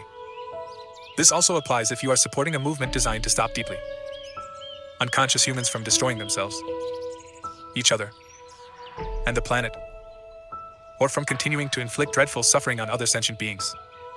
Remember, just as you cannot fight the darkness, so you cannot fight unconsciousness. If you try to do so, the polar opposites will become strengthened and more deeply entrenched. You will become identified with one of the polarities. You will create an enemy, and so be drawn into unconsciousness yourself. Raise awareness by disseminating information, or at the most, practice passive resistance. But make sure that you carry no resistance within. No hatred. No negativity. Love your enemies, said Jesus, which, of course, means have no enemies. Once you get involved in working on the level of effect, It is all too easy to lose yourself in it. Stay alert and very, very present.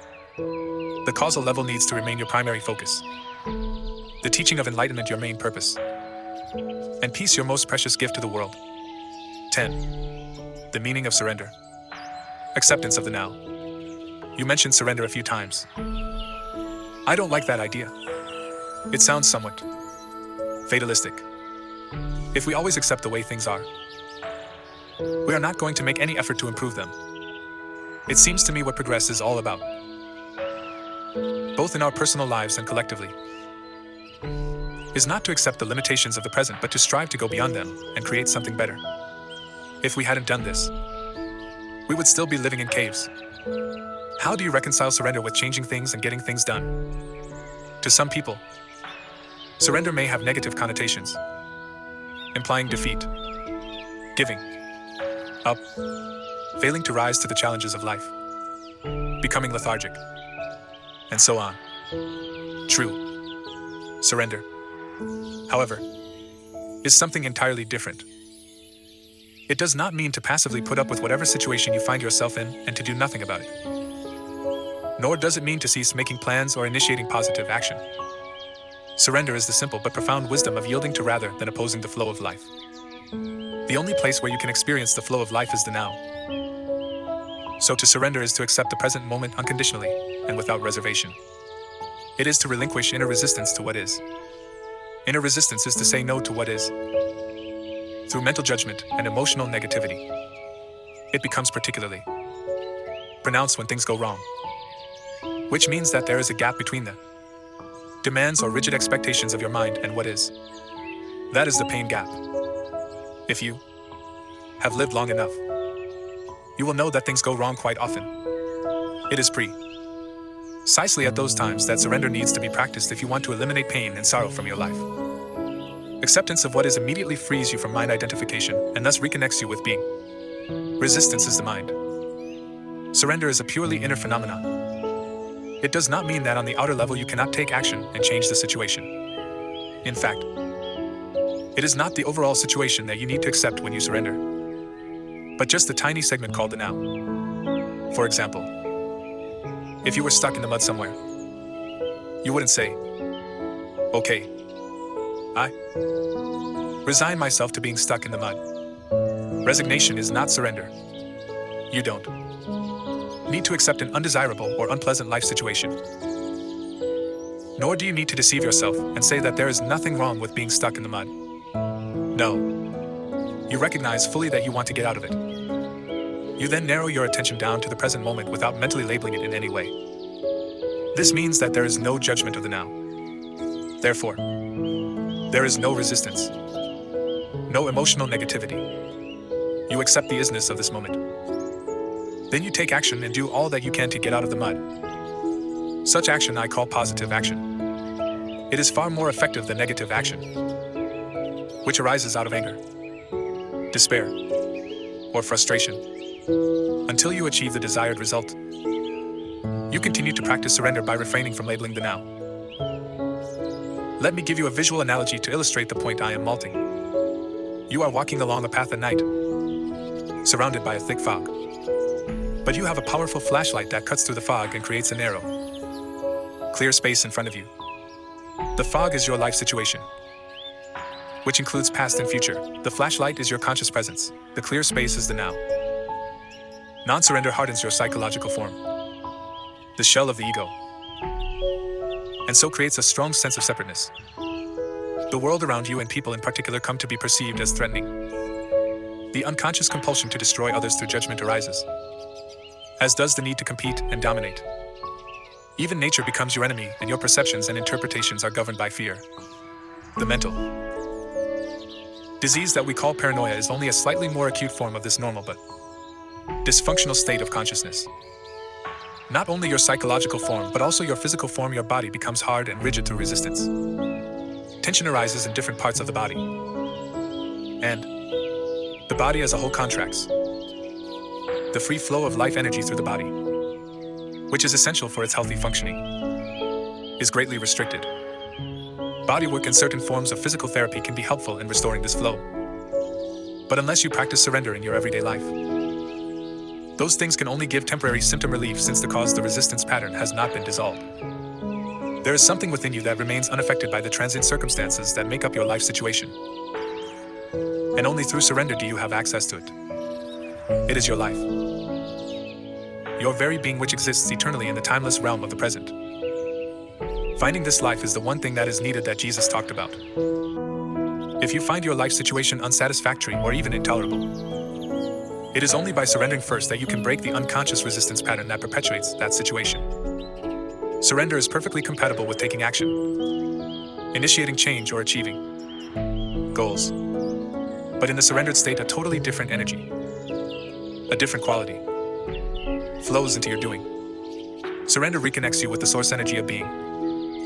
And if your doing is infused with being, it becomes a joyful celebration of life energy that takes you more deeply into the now. Through non-resistance, the quality of your consciousness and, therefore, the quality of whatever you are doing or creating is enhanced immeasurably. The results will then look after themselves and reflect that quality. We could call this surrendered action. It is not work as we have known it for thousands of years. As more humans awaken, the word work is going to disappear from our vocabulary. And perhaps a new word will be created to replace it. It is the quality of your consciousness at this moment that is the main determinant of what kind of future you will experience. So to surrender is the most important thing you can do to bring about positive change. Any action you take is secondary. No truly positive action can arise out of an unsurrendered state of consciousness. I can see that if I am in a situation that is unpleasant or unsatisfactory and I completely accept the moment as it is, there will be no suffering or unhappiness. I will have risen above it. But I still can't quite see where the energy or motivation for taking action and bringing about change would come from if there isn't a certain amount of dissatisfaction. In the state of surrender, you see very clearly what needs to be done. And you take action, doing one thing at a time and focusing on one thing at a time. Learn from nature. See how everything gets accomplished and how the miracle of life unfolds. Without dissatisfaction or unhappiness. That's why Jesus said, "Look at the lilies. How they grow, they either toil nor spin."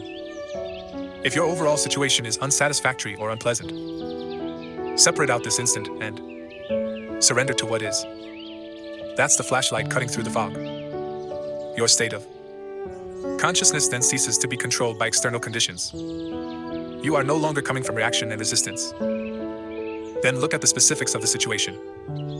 Ask yourself, is there anything I can do to change the situation?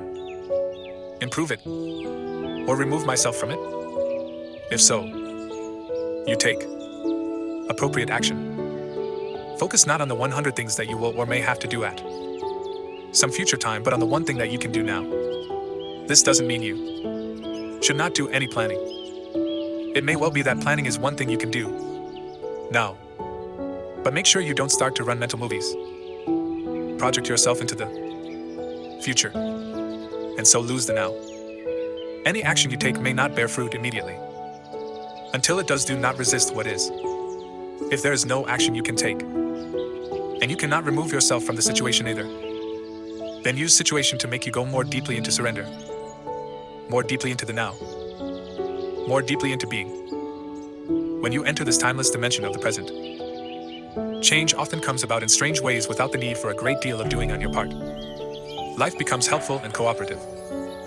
If inner factors such as fear, guilt, or inertia prevented you from taking action, they will dissolve in the light of your conscious presence. Do not confuse surrender with an attitude of "I can't be bothered anymore" or "I just don't care anymore." If you look at it closely, you will find that such an attitude is tainted with negativity in form of hidden resentment, and so is not surrender at all, but masked resistance. As you surrender, direct your attention inward to check if there is any trace of resistance left inside you. Be very alert when you do so. Otherwise, a pocket of resistance may continue to hide in some dark corner in the form of a thought or an unacknowledged emotion. From mind energy to spiritual energy, letting go of resistance is easier said than done. I still don't see clearly how to let go. If you say it is by surrendering, the question remains, how? Start by acknowledging that there is resistance. Be there when it happens. When the resistance arises, observe how your mind creates it, how it labels the situation, yourself, or others. Look at the thought process involved. Feel the energy of the emotion. By witnessing the resistance, you will see that it serves no purpose. By focusing all your attention on the now, unconscious resistance is made conscious. And that is the end of it. You cannot be conscious and unhappy. Conscious and in negativity, unhappiness, or suffering in whatever form means that there is resistance. And resistance is always unconscious. Surely I can be conscious of my unhappy feelings? Would you choose unhappiness? If you did not choose it, how did it arise? What is its purpose? Who is keeping it alive? You say that you are conscious of your unhappy feelings. But the truth is that you are identified with them and keep the process alive through compulsive thinking. All that is unconscious. If you were conscious, that is to say totally present in the now, all negativity would dissolve almost instantly. It could not survive in your presence. It can only survive in your absence. Even the pain body cannot survive for long in your presence. You keep your unhappiness alive by giving it time. That is its lifeblood. Remove time through intense present moment awareness and it dies. But do you want it to die? Have you truly had enough? Who would you be without it? Until you practice surrender. The spiritual dimension is something you read about, talk about, get excited about, write books about, think about, believe in or don't. As the case may be, it makes no difference. Not until you surrender does it become living reality in your life. When you do, the energy you emanate and which then runs your life is of a much higher vibrational frequency than the mind energy still. Runs our world the energy that created the existing social, political, and economic structures of our civilization, and which also continuously perpetuates itself through our educational systems and the media. Through surrender, spiritual energy comes into this world. It creates no suffering for yourself, for other humans, or any other life form on the planet. Unlike mind energy, it does not pollute the earth, and it is not subject to the law of polarities, which dictates that nothing can exist without its opposite, that there can be no good without bad. Those who run on mind energy, which is still the vast majority of the Earth's population, remain unaware of the existence of spiritual energy. It belongs to a different order of reality and will create different world when a sufficient number of humans enter the surrendered state and so become totally free of negativity. If the Earth is to survive, this will be the energy of those who inhabit it. Jesus referred to this energy when he made his famous prophetic statement in the Sermon on the Mount. Blessed are the gentle, they shall have the earth for their possession. It is a silent but intense presence that dissolves unconscious patterns of the mind. They may still remain active for a while, but they won't run your life anymore. The external conditions that were being resisted also tend to shift or dissolve quickly through surrender. It is a powerful transformer of situations and people.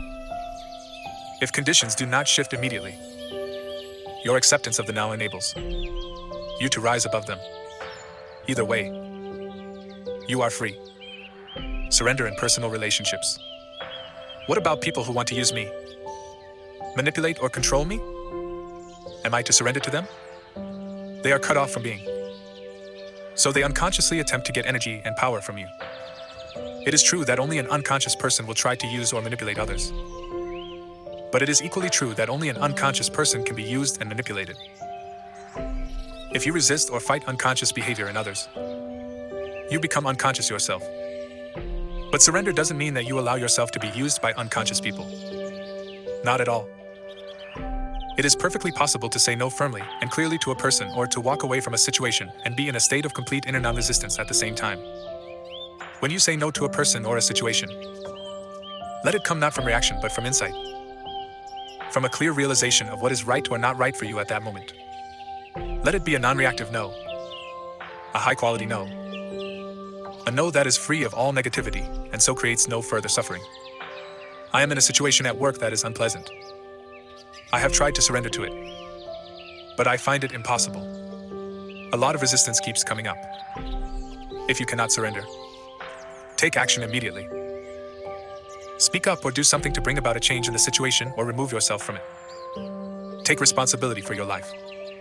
Do not pollute your beautiful, radiant inner being nor the earth with negativity. Do not give unhappiness in any form whatsoever a dwelling place inside you. If you cannot take action, for example, if you are in prison, then you have two choices left: resistance or surrender, bondage or inner freedom from external conditions, suffering or inner peace. Is non-resistance also to be practiced in the external conduct of our lives, such as non-resistance to violence? Or is it something that just concerns our inner life? You only need to be concerned with the inner aspect. That is primary. Of course, will also transform the conduct of your outer life, your relationships, and so on. Your relationships will be changed profoundly by surrender. If you can never accept what is, by implication, you will not be able to accept anybody the way they are. You will judge, criticize, label, reject, or attempt to change people. Furthermore, if you continuously make the now into a means to an end in the future, you will also make every person you encounter or relate with into a means to an end. The relationship, the human being, is then of secondary importance to you, or of no importance at all. What you can get out of the relationship is primary, be it material gain, a sense of power, physical pleasure, or some form of ego gratification. Let me illustrate how surrender can work in relationships. When you become involved in an argument or some conflict situation, perhaps with a partner or someone close to you, start by observing how defensive you become as your own position is attacked, or feel the force of your own aggression as you attack the other person's position. Observe the attachment to your views and opinions. Feel mental emotional energy behind your need to be right and make the other person wrong. That's the energy of the egoic mind. You make it conscious by acknowledging it, by feeling it as fully as possible. Then one day, in the middle of an argument, you will suddenly realize that you have a choice. And you may decide to drop your own reaction just to see what happens. You surrender.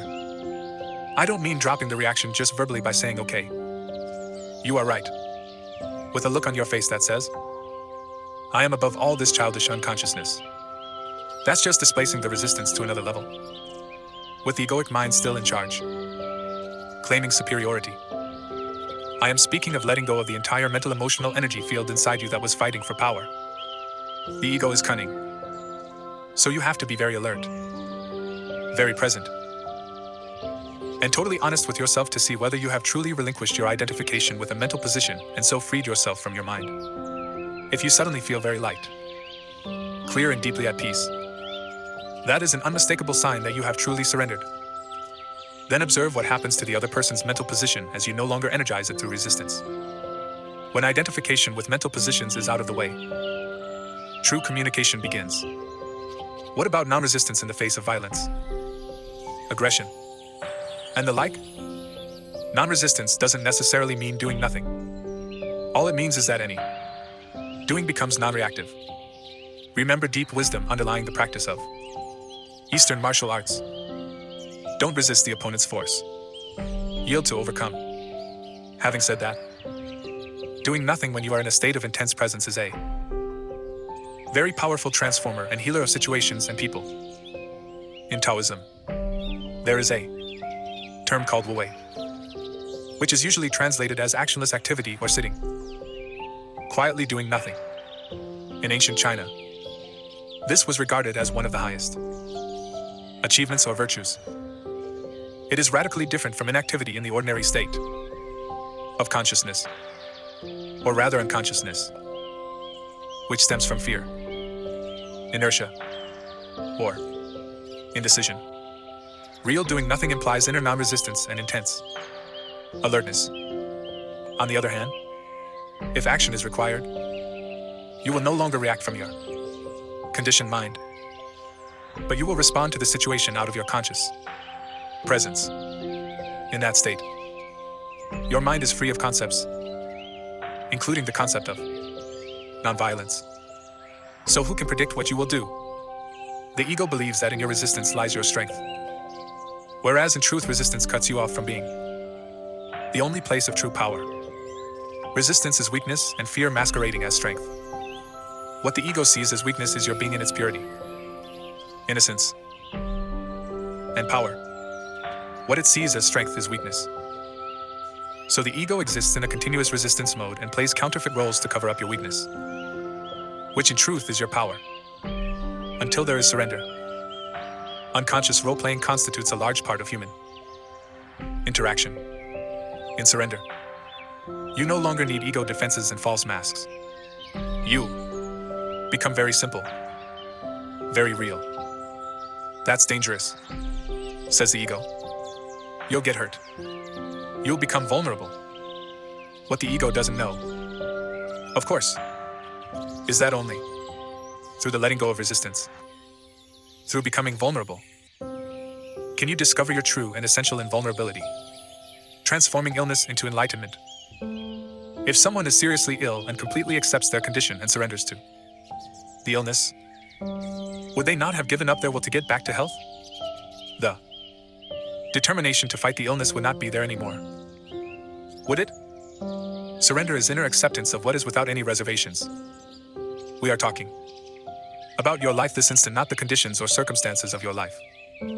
Not what I call your life situation. We have spoken about this already. With regard to illness, this is what it means. Illness is part of your life situation. As such, it has a past and a future. Past and future form an uninterrupted continuum, unless the redeeming power of the now is activated through your conscious presence. As you know, underneath the various conditions that make up your life situation, which exists in time, there is something deeper, more essential. Your life, your very being in the timeless now. As there are no problems in the now, there is no illness either. The belief in a label that someone attaches to your condition keeps the condition in place, empowers it, and makes a seemingly solid reality out of a temporary imbalance. It gives it not only reality and solidity, but also a continuity in time that it did not have before. By focusing on this instant and refraining from labeling it mentally, illness is reduced to one or several of these factors: physical pain, weakness, discomfort, or disability. That is what you surrender to now. You do not surrender to the idea of illness. Allow the suffering to force you into the present moment, into a state of intense conscious presence. Use it for enlightenment. Surrender does not transform what is. At least not directly. Surrender transforms you. When you are transformed, your whole world is transformed. Because the world is only a reflection. We spoke about this earlier. If you looked in the mirror and did not like what you saw, you would have to be mad to attack the image in the mirror. That is precisely what you do when you are in a state of non-acceptance. And, of course, if you attack the image, it attacks you back. If you accept the image, no matter what it is, if you become friendly toward it, it cannot not become friendly toward you. This is how you change the world. Illness is not the problem. You are the problem as long as the egoic mind is in control. When you are ill or disabled, do not feel that you have failed in some way. Do not feel guilty. Do not blame life for treating you unfairly. But do not blame yourself either. All that is resistance. If you have a major illness, use it for enlightenment. Anything bad that happens in your life, use it for enlightenment. Withdraw time from the illness. Do not give it any past or future. Let it force you into intense present moment awareness and see what happens. Become an alchemist. Transmute base metal into gold. Suffering into consciousness. Disaster into enlightenment. Are you seriously ill and feeling angry now about what I have just said? Then that is A clear sign that the illness has become part of your sense of self and that you are now protecting your identity, as well as protecting the illness. The condition, that is, labeled illness has nothing to do with who you truly are. When disaster strikes, as far as the still unconscious majority of the population is concerned, only a critical limit situation has the potential to crack the hard shell of the ego and force them into surrender, and so into the awakened state. A limit situation arises when through some disaster, drastic upheaval, deep loss, or suffering your whole world is shattered and doesn't make sense anymore. It is an encounter with death. Be it physical or psychological, the egoic mind, the creator of this world, collapses out of the ashes of the old world. A new world can then come into being. There is no guarantee, of course, that even a limit situation will do it. But the potential is always there. Some people's resistance to what is even intensifies in such a situation, and so it becomes a descent into hell. In others, there may only be partial surrender, but even that will give them a certain depth and serenity that were not there before. Parts of the ego shall break off, and this allows small amounts of the radiance and peace that lie beyond the mind to shine through. Limit situations have produced many miracles. There have been murderers in death row waiting for execution who, in the last few hours of their lives, experienced the egoless state and the deep joy and peace that come with it. The inner resistance to situation they found themselves in became so intense as to produce unbearable suffering, and there was nowhere to run and nothing to do to escape it. Not even a mind-projected future. So they were forced into complete acceptance of the unacceptable. They were forced into surrender. In this way, they were able to enter the state of grace with which comes redemption. Complete release from the past. Of course, it is not really the limit situation that makes room for the miracle of grace and redemption, but the act of surrender. So whenever any kind of disaster strikes, or something goes seriously wrong, illness, disability, loss of home or fortune or of a socially defined identity, breakup of a close relationship, death or suffering of a loved one, or your own impending death, know that there is another side to it. That you are just one step away from something incredible.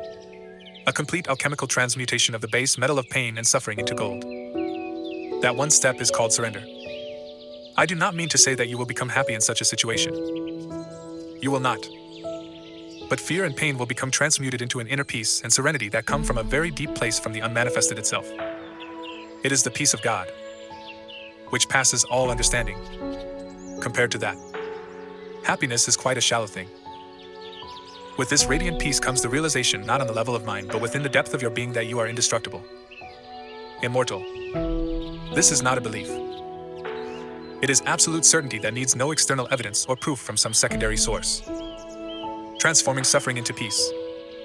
I read about a Stoic philosopher in ancient Greece who, when he was told that his son had died in an accident, replied, "I knew he was not immortal." Is that surrender? If it is, I don't want it. There are some situations in which surrender seems unnatural and inhuman. Being cut off from your feelings is not surrender. But we don't know what his inner state was when he said those words. In certain extreme situations, it may still be impossible for you to accept the now. But you always get a second chance at surrender. Your first chance is to surrender each moment to the reality of that moment, knowing that what is cannot be undone because it already is. You say yes to what is or accept what isn't. Then you do what you have to do, whatever the situation requires. If you abide in this state of acceptance, you create no more negativity, no more suffering, no more unhappiness. You then live in a state of non-resistance, a state of grace and lightness, free of struggle.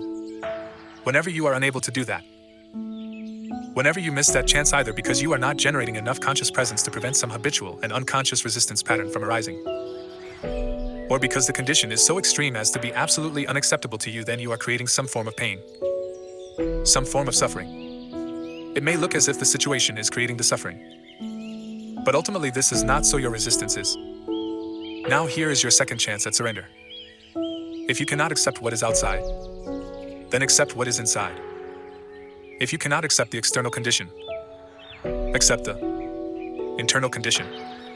This means, do not resist the pain. Allow it to be there. Surrender to the grief, despair, fear, loneliness, or whatever form the suffering takes. Witness it, without labeling it mentally. Embrace it. Then see how the miracle of surrender transmutes deep suffering into deep peace. This is your crucifixion. Let it become your resurrection and ascension. I do not see how one can surrender to suffering. As you yourself pointed out, suffering is non-surrender. How could you surrender to non-surrender? Forget about surrender for a moment. When your pain is deep, all talk of surrender will probably seem futile and meaningless anyway. When your pain is deep, you will likely have a strong urge to escape from it rather than surrender to it. You don't want to feel what you feel. What could be more normal? But there is no escape. No way out. There are many pseudo-escapes work. Drink, drugs, anger, projection, suppression, and so on, but they don't free you from the pain. Suffering does not diminish in intensity when you make it unconscious. When you deny emotional pain, everything you do or think as well as your relationships become contaminated with it. You broadcast it, so to speak, as the energy you emanate, and others will pick it up, subliminally. If they are unconscious, they may even feel compelled to attack or hurt you in some way. Or you may hurt them in an unconscious projection of your pain. You attract and manifest whatever corresponds to your inner state. When there is no way out, there is still always a way through. So don't turn away from the pain. Face it. Feel it fully. Feel it, don't think about it. Express it if necessary. But don't create a script in your mind around it.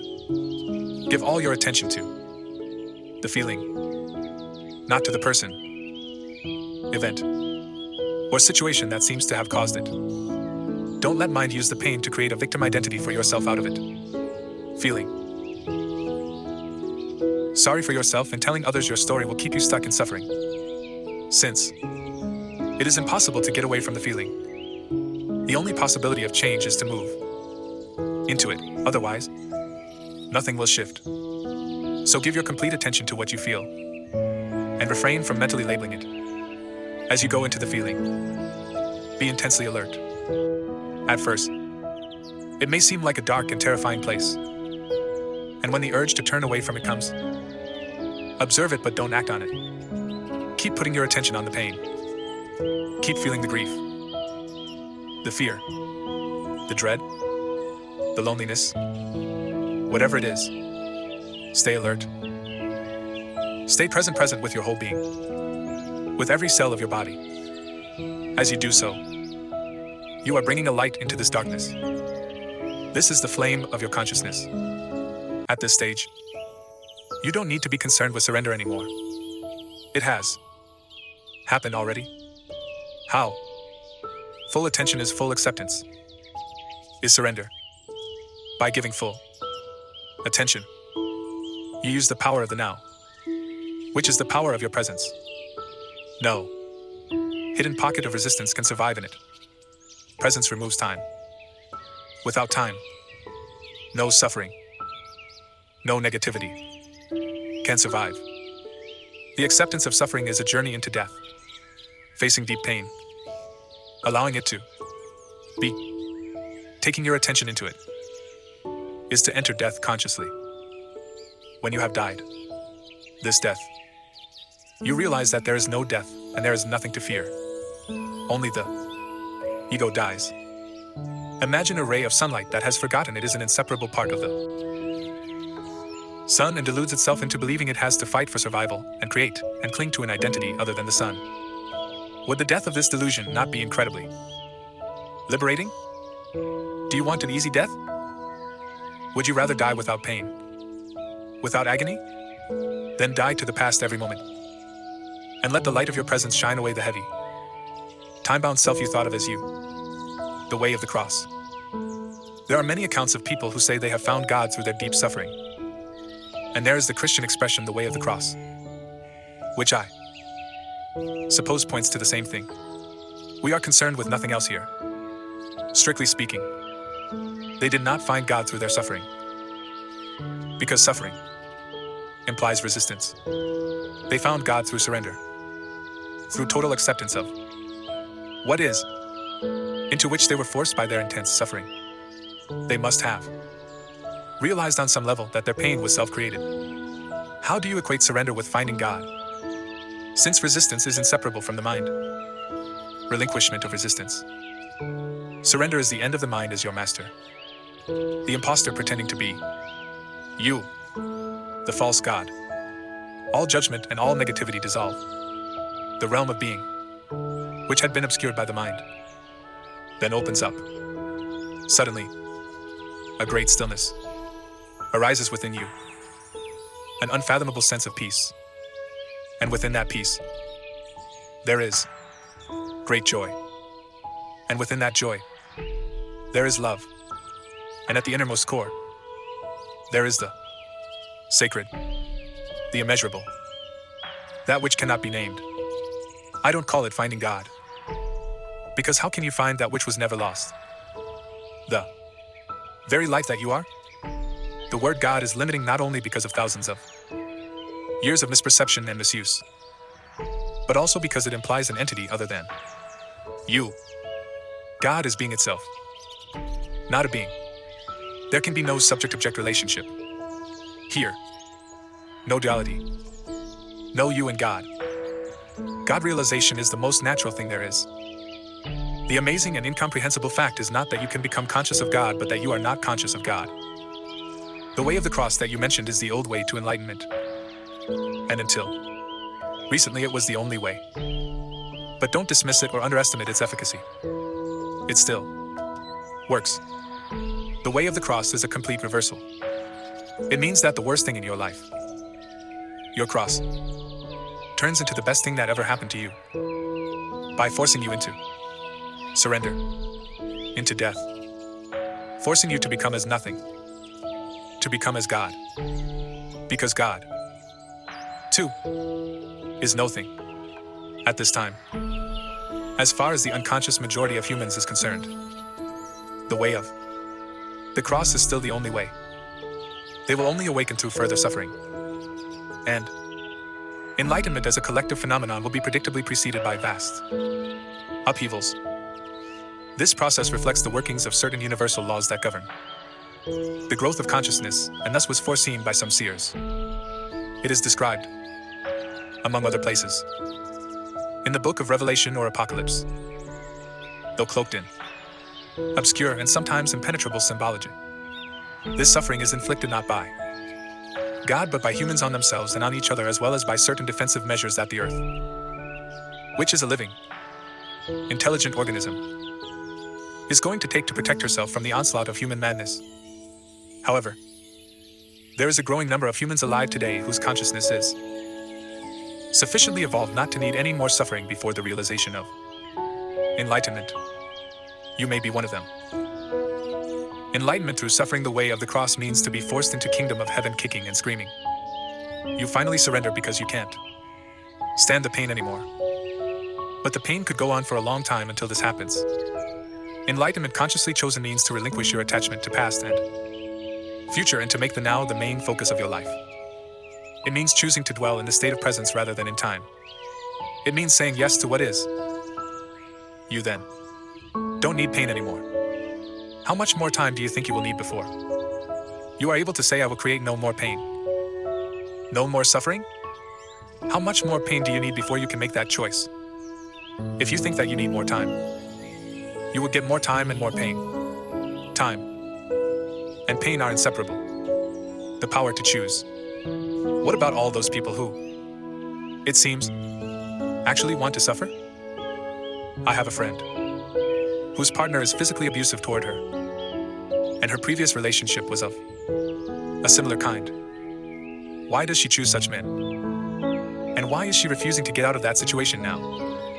Why do so many people actually choose pain? I know that the word choose is a favorite New Age term, but it isn't entirely accurate in this context. It is misleading to say that somebody chose a dysfunctional relationship or any other negative situation in his or her life. Choice implies consciousness, a high degree of consciousness. Without it, you have no choice. Choice begins the moment you disidentify from the mind and its conditioned patterns, the moment you become present. Until you reach that point, you are unconscious, spiritually speaking. This means that you are compelled to think, feel, and act in certain ways according to the conditioning of your mind. That is why Jesus said, "Forgive them, for they know not what they do." This is not related to intelligence in the conventional sense of the word. I have met many highly intelligent and educated people who are also completely unconscious, which is to say completely identified with their mind. In fact, if mental development and increased knowledge are not counterbalanced by a corresponding growth in consciousness, the potential for unhappiness and disaster is very great. Your friend is stuck in a relationship with an abusive partner, and not for the first time. Why? No choice. The mind, conditioned as it is by the past, always seeks to recreate what it knows and is familiar with. Even if it is painful, at least it is familiar. The mind always adheres to the known. The unknown is dangerous because it has no control over it. That's why the mind dislikes and ignores the present moment. Present moment awareness creates a gap not only in the stream of mind but also in the past-future continuum. Nothing truly new and creative can come into this world except through that gap. That clear space of infinite possibility. So your friend, being identified with her mind, may be recreating a pattern learned in the past in which intimacy and abuse are inseparably linked. Alternatively, she may be acting out a mind pattern learned in early childhood according to which she is unworthy and deserves to be punished. It is possible, too, that she lives a large part of her life through the pain body, which always seeks more pain on which to feed. Her partner has his own unconscious patterns, which complement hers. Of course, her situation is self-created. But who or what is the self that is doing the creating? A mental emotional pattern from the past. No more. Why make a self out of it? If you tell her that she has chosen her condition or situation, you are reinforcing her state of mind identification. But is her mind pattern who she is? Is it herself? Is her true identity derived from the past? Show your friend how to be the observing presence behind her thoughts and her emotions. Tell her about the pain body and how to free herself from it. Teach her the art of inner body awareness. Demonstrate to her the meaning of presence. As soon as she is able to access the power of the now, and thereby break through her conditioned past, she will have a choice. Nobody chooses dysfunction, conflict, pain. Nobody chooses insanity. They happen because there is not enough presence in you to dissolve the past. Not enough light to dispel the darkness. You are not fully here. You have not quite woken up yet. In the meantime, the conditioned mind is running your life. Similarly, if you are one of the many people who have an issue with their parents, if you still harbor resentment about something they did or did not do, then you still believe that they had a choice, that they could have acted differently. It always looks as if people had a choice. But that is an illusion. As long as your mind with its conditioned patterns runs your life, as long as you are your mind, what choice do you have? None. You are not even there. The mind-identified state is severely dysfunctional. It is a form of insanity. Almost everyone is suffering from this illness, in varying degrees. The moment you realize this, there can be no more resentment. How can you resent someone's illness? The only appropriate response is compassion. So that means nobody is responsible for what they do. I don't like that idea. If you are run by your mind, although you have no choice, you will still suffer the consequences of your unconsciousness, and you will create further suffering. You will bear the burden of fear, conflict, problems, and pain. The suffering thus created will eventually force you out of your unconscious state. What you say about choice also applies to forgiveness. I suppose You need to be fully conscious and surrender before you can forgive. Forgiveness is a term that has been in use for 2,000 years. But most people have a very limited view of what it means. You cannot truly forgive yourself or others as long as you derive your sense of self from the past. Only through accessing the power of the now, which is your own power, can there be true forgiveness. This renders the past powerless. And you realize deeply that nothing you ever did or that was ever done to you could touch even in the slightest the radiant essence of who you are. The whole concept of forgiveness then becomes unnecessary. And how do I get to that point of realization? When you surrender to what is and so become fully present, the past ceases to have any power. You do not need it anymore. Presence is the key. Now is the key. Subscribe, like and share.